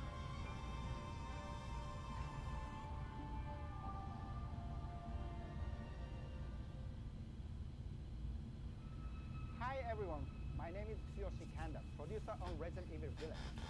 I wanted to take this opportunity to thank everyone who's played since we launched the game in May. We hope you're enjoying this new chapter in survival horror. As a reminder, everyone who purchases Resident Evil Village will gain free access to our online multiplayer title, Resident Evil Re:Verse, where players go head-to-head with their favorite Resident Evil heroes and bioweapons. I'm now happy to announce that Resident Evil Re:Verse will go live next month across all supported platforms.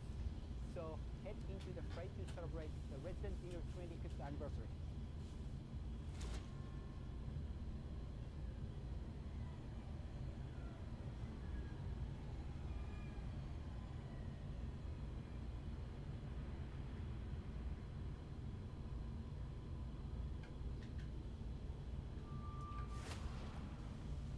Thank you, Kanda-san, for that wonderful update. Next up, some long-awaited news from the world of Monster Hunter. Whether it's adventuring alongside monsters or battling them with friends, we've got something for you. First, let's dive into the brand new story-based RPG entry to the series, Monster Hunter Stories 2: Wings of Ruin.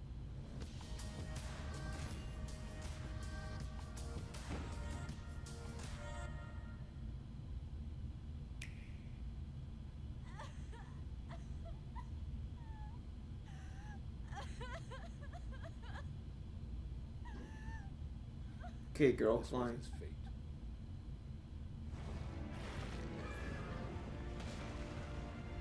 Red may have been strong and skilled, but against the awesome power of nature, he was merely a man. He never stood a chance. All around, things just kept getting worse. But I heard that Guardian Ratha had survived and returned to Hekolu Island. I went there to see Red's old monster again.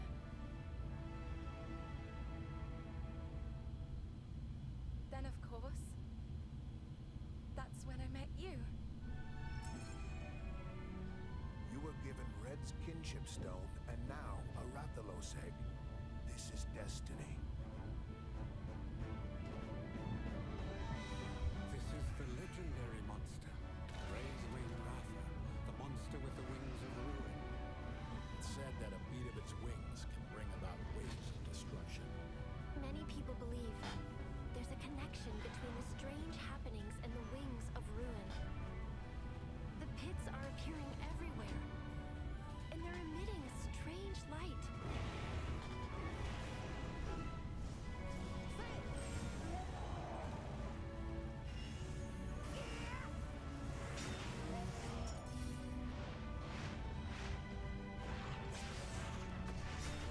What's this whole idea of forming kinship with monsters? How do you control them? It's not about control. Monsters help riders of their own will. And the bonds between monsters and riders are just like your bond with Tsukino.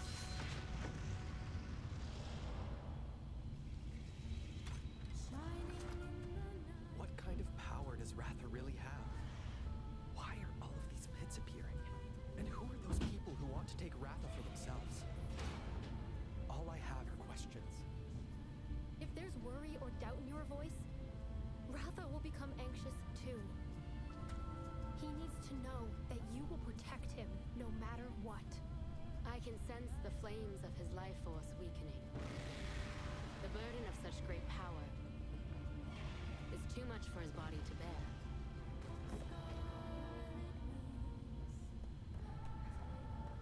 A voice. Can you hear it? Riders can bond with monsters. Surely you can groove with fellow humans. They have the power of kinship. They're friends. They're monsties. Humans carry the strength of everyone they meet. That makes them strong. My friends here taught me that. I believe in the strength of humanity.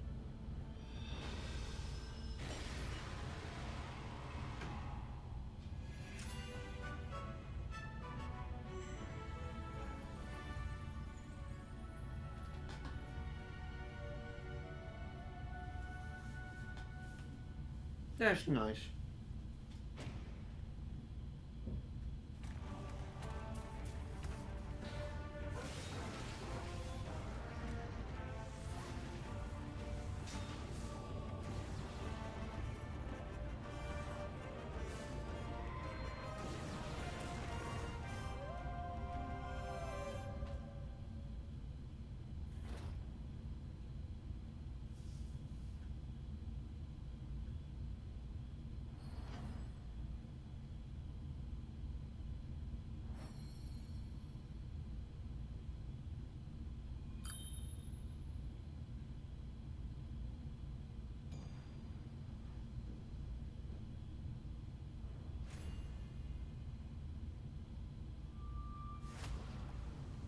Looks pretty epic, right?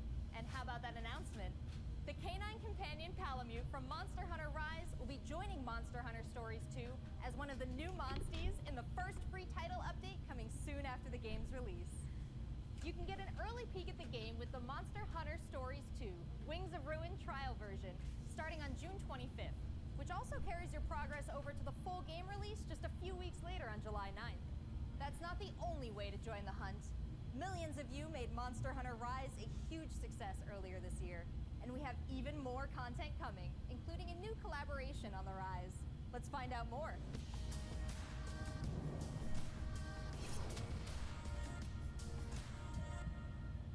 Let's go! This is for my fellow hunters!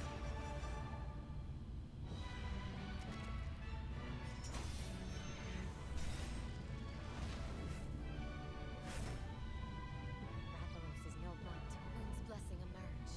Get ready. I have a good feeling. What will it be? Moon's blessing emerge.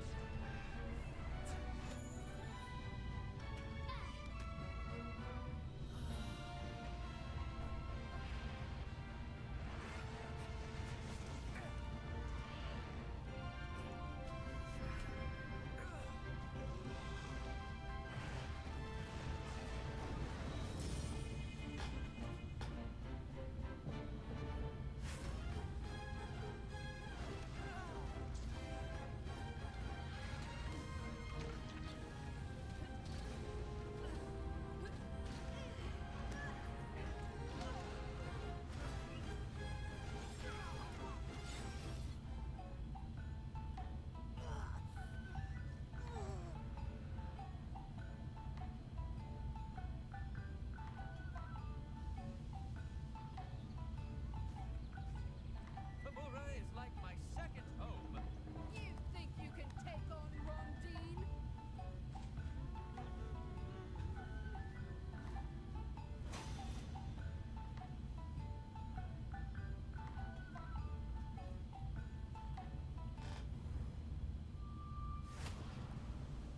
There has never been a better time to be a Monster Hunter fan. With all the new updates to Monster Hunter Rise and the launch of Monster Hunter Stories 2 this summer. We can't wait to hear about your own stories of adventure. Well, that's not the only thing Capcom has in store for us this July. Fans of Phoenix Wright will have new chapters to explore with the release of the Great Ace Attorney Chronicles. North American and European future attorneys will finally be able to get their hands on the Great Ace Attorney Adventures and the Great Ace Attorney 2 Resolve, which were previously only available in Japan. You'll travel back in time to the late 19th century Japan and London to play as Ryunosuke Naruhodo, Phoenix Wright's ancestor in this action-packed prequel. Now, let's hear more about the story. So then, let us unravel this mystery.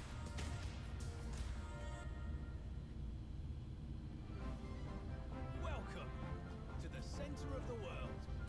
Great Britain's mighty capital, London. This country is incredible. I will become a lawyer. I have to. So then, let us unravel this mystery and discover what events led to this curious murder. Who are you? Herlock Sholmes. You must have heard of me. We must solve this case, Naruhodo-san. Let us engage in the art of deduction. This is another hope. Well, what happened here?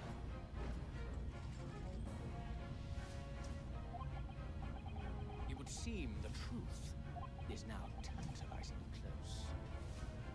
The defense demands its right to a cross-examination.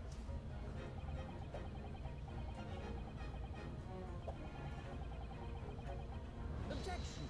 Your testimony completely contradicts the facts. Objection!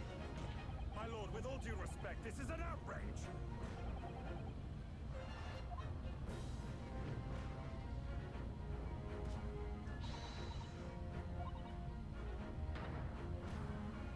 You're the best lawyer in the world.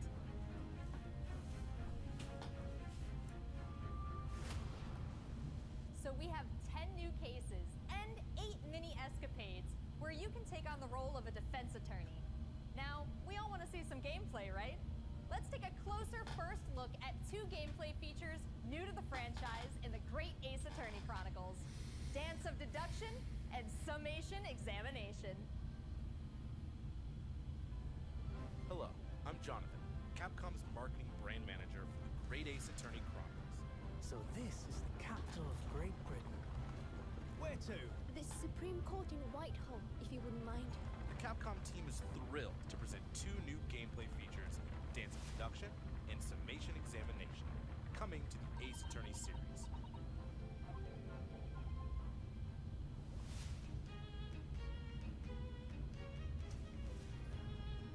While investigating to prove your client's innocence, players will come across conspicuous situations that require further examination with the help of Ryunosuke's legal aid Susato and the brilliance of deduction from Detective Herlock.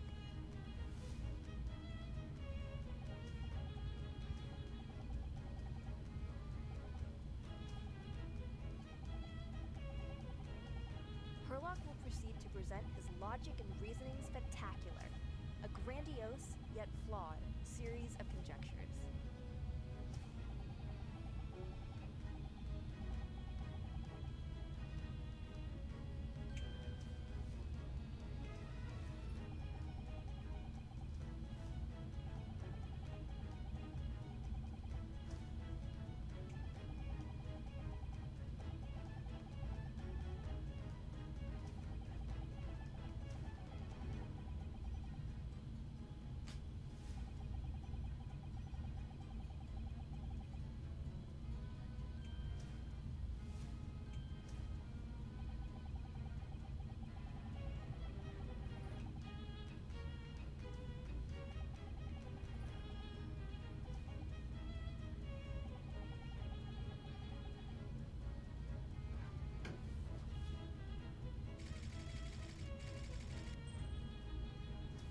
Ryunosuke and Susato will then discuss to correct the flaws in Herlock's deductions.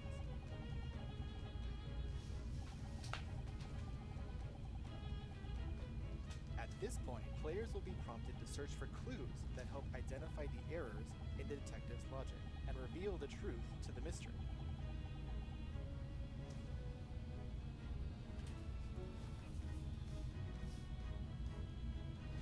As players present new evidence and observations, Herlock will amend his deductions based on the new information.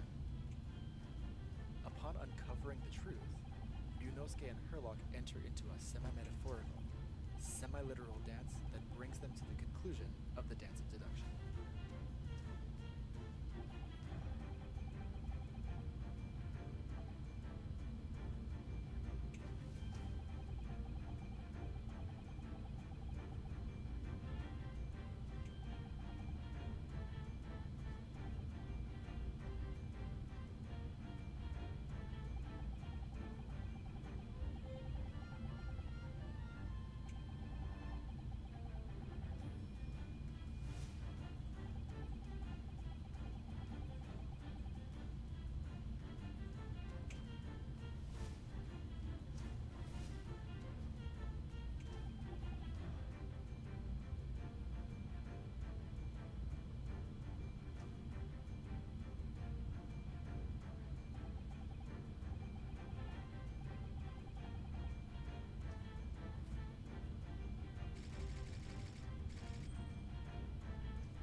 courtroom battles, players will attempt to convince 6 jurors of the innocence of their client. Their progress will be displayed and represented by 2 scales of justice, one black, representing a guilty verdict, and one white, representing a not guilty verdict. Objection!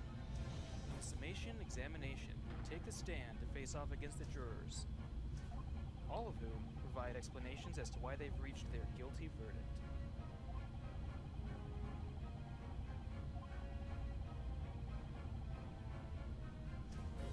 You'll have to identify conflicting statements and sway the jury in your favor. Examine each statement carefully and select 2 contradicting jurors to call out the flaws in their logic.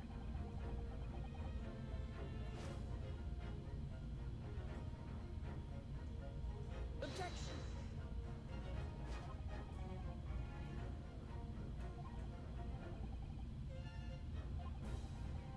Be ready to provide evidence from the court record to help prove the contradiction in their claims. When you successfully point out one of these contradictions among the jurors, you might just change their minds, too. With a slam of their fist, each juror you persuade will send a fiery ball towards the scales above and literally tip the scales of justice in your favor. Bring each contradiction to light and persuade the jury to help prove your client's innocence. Objection! My lord, with all due respect, this is an outrage! This has just been a small taste of the exciting new gameplay features in the Great Ace Attorney Chronicles. We are very excited to get this game in the hands of both new fans and diehard fans alike. Thanks for watching. It already seems like I have a bunch of games to catch up on. There are some exciting new adventures and titles to look forward to. Well, that's a look at the new premieres from Capcom, but what about esports? Let's close out today's showcase with a few words What? from 2 of the stars of Capcom Fighters, Rob TV and Vicious. They'll tell us what's been going on with Capcom esports, including updates on the Capcom Pro Tour, Intel World Open, Street Fighter League, and all the other content on Capcom Fighters. Over to you guys. That Capcom, what? What's going on, everybody, and welcome to the Capcom esports presentation for E3 2021. My name is Vicious, commentator for the Capcom Pro Tour as well as Street Fighter League, here with competitive Street Fighter V player and host extraordinaire, Hollywood, Rob TV. What's going on, Rob? Oh my goodness, Vicious. Host extraordinaire. That just sounds beautiful. It has a ring to it, and I think that's the perfect word to describe what we have for everyone today. Street Fighter V, Capcom, E3, it just feels right, and you feel the electricity in the air. Nice! Nice! What? That was nasty! And there might be some people at home, Vicious, who don't fully know what competitive Street Fighter V is. The long and the short of it is this. We travel all around the world, state to state, country to country, and we try to bring our opponent's life bar from 100 all the way down to 0 and feel pretty goddamn good doing it. That's right, Rob. If you think you're the best in your region, sign up for Capcom Pro Tour to prove it and become possibly a world champion at Street Fighter V. The double perfect, the way he looked at the camera, like, don't ever expect another man control me. So in this year's CPT overall, it's a series of tournaments that have $5,000 on the line for each tournament, but that money alone, that's not what's really at stake here. It's about making it to the granddaddy of them all, Capcom Cup. Item just reset in Grand Finals of Capcom Cup. So behind me, you can see in all of its glory, the Capcom Pro Tour 2021 official stage and set, and that's a place that you are very, very familiar with. That's right, we take all of our events and broadcast it live from this stage, and we check out all of the top competitors from each and every one of these regions.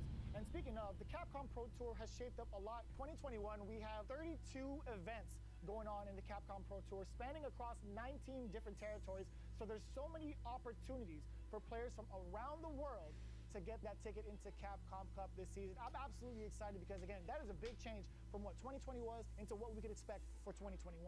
And Mago is your first qualifier for Japan for the Capcom Pro Tour. Not only can you catch the Capcom Pro Tour live on the Capcom Fighters channel, you can do so on a plethora of platforms. We have it on Twitch, YouTube, Twitter, and Facebook. Of course, if you don't catch it live, you can also check out the VODs for all the competitive studying you would need to become a successful Street Fighter V player, as well as catching some of the community-focused content that we have on Capcom Fighters. We have No Neutral, the official pre-show of the Capcom Pro Tour. We have sets where we take players from around the world and play off in an exhibition first to 10.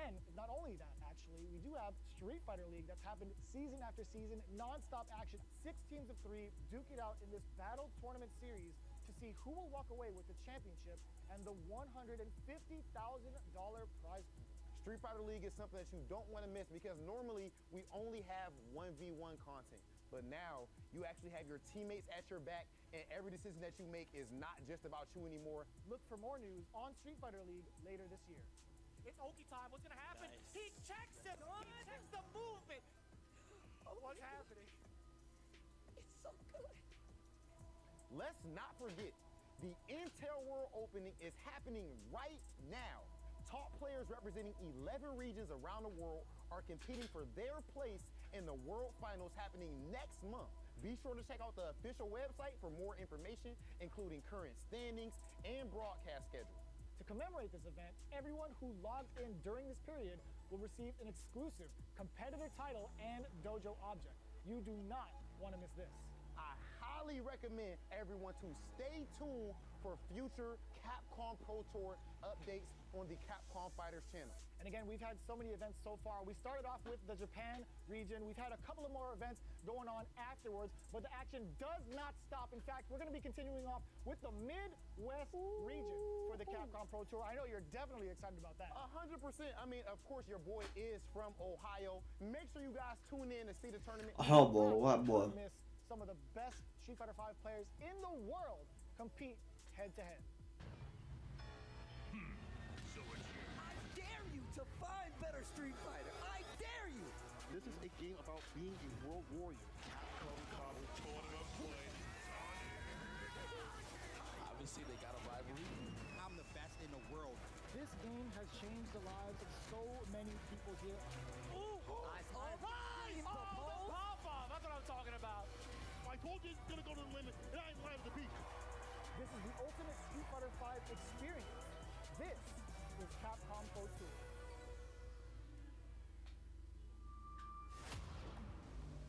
Thanks, guys. It's been a really exciting season so far. That's and I it. can't wait to see how this plays out on the road to Capcom Cup. Remember to check out Capcom Fighters Twitch and YouTube channels for more information and to watch the latest matches. So that's a wrap for Capcom at E3 this year. Let's recap what we all saw.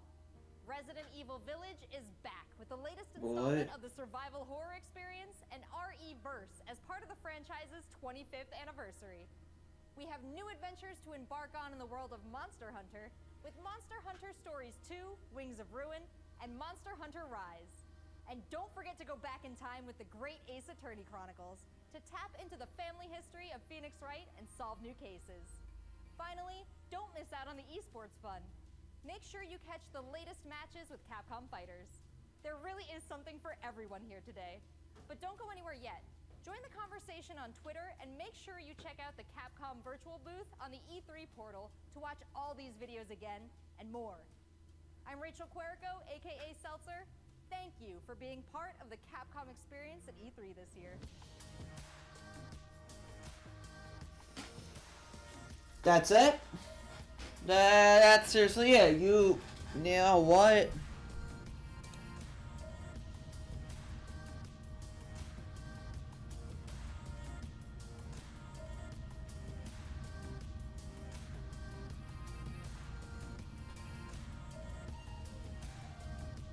That is so true. Nintendo, you better pull your shit together, okay? I see. I know that you are a good gaming company and all that stuff, but do not turn it out like this, or any of the other companies I saw. Welcome back, and that is a wrap on Capcom's presentation. I thought that rhymed for a second, and then I was gonna go, that rhymed, and then I was like... Holy crap, okay. That was terrible. Well, Razer I'm not gonna watch. It's just a bunch. It's not games. It's just a bunch of. Look. You're counting down the seconds until you can skip the ad, right? I get it, but It's just a bunch of tech and stuff. I'm not gonna watch it. That's the end of the stream. What a waste. Like, what a waste. Nintendo, please, like, please make it good. I'm telling you, I do not want like another one of these things. Like, Xbox and Bethesda was pretty good. Ubisoft was probably the best, I gotta say. And that's it. Like, everything else is 0. Thank you guys for watching. This is shit. This is actually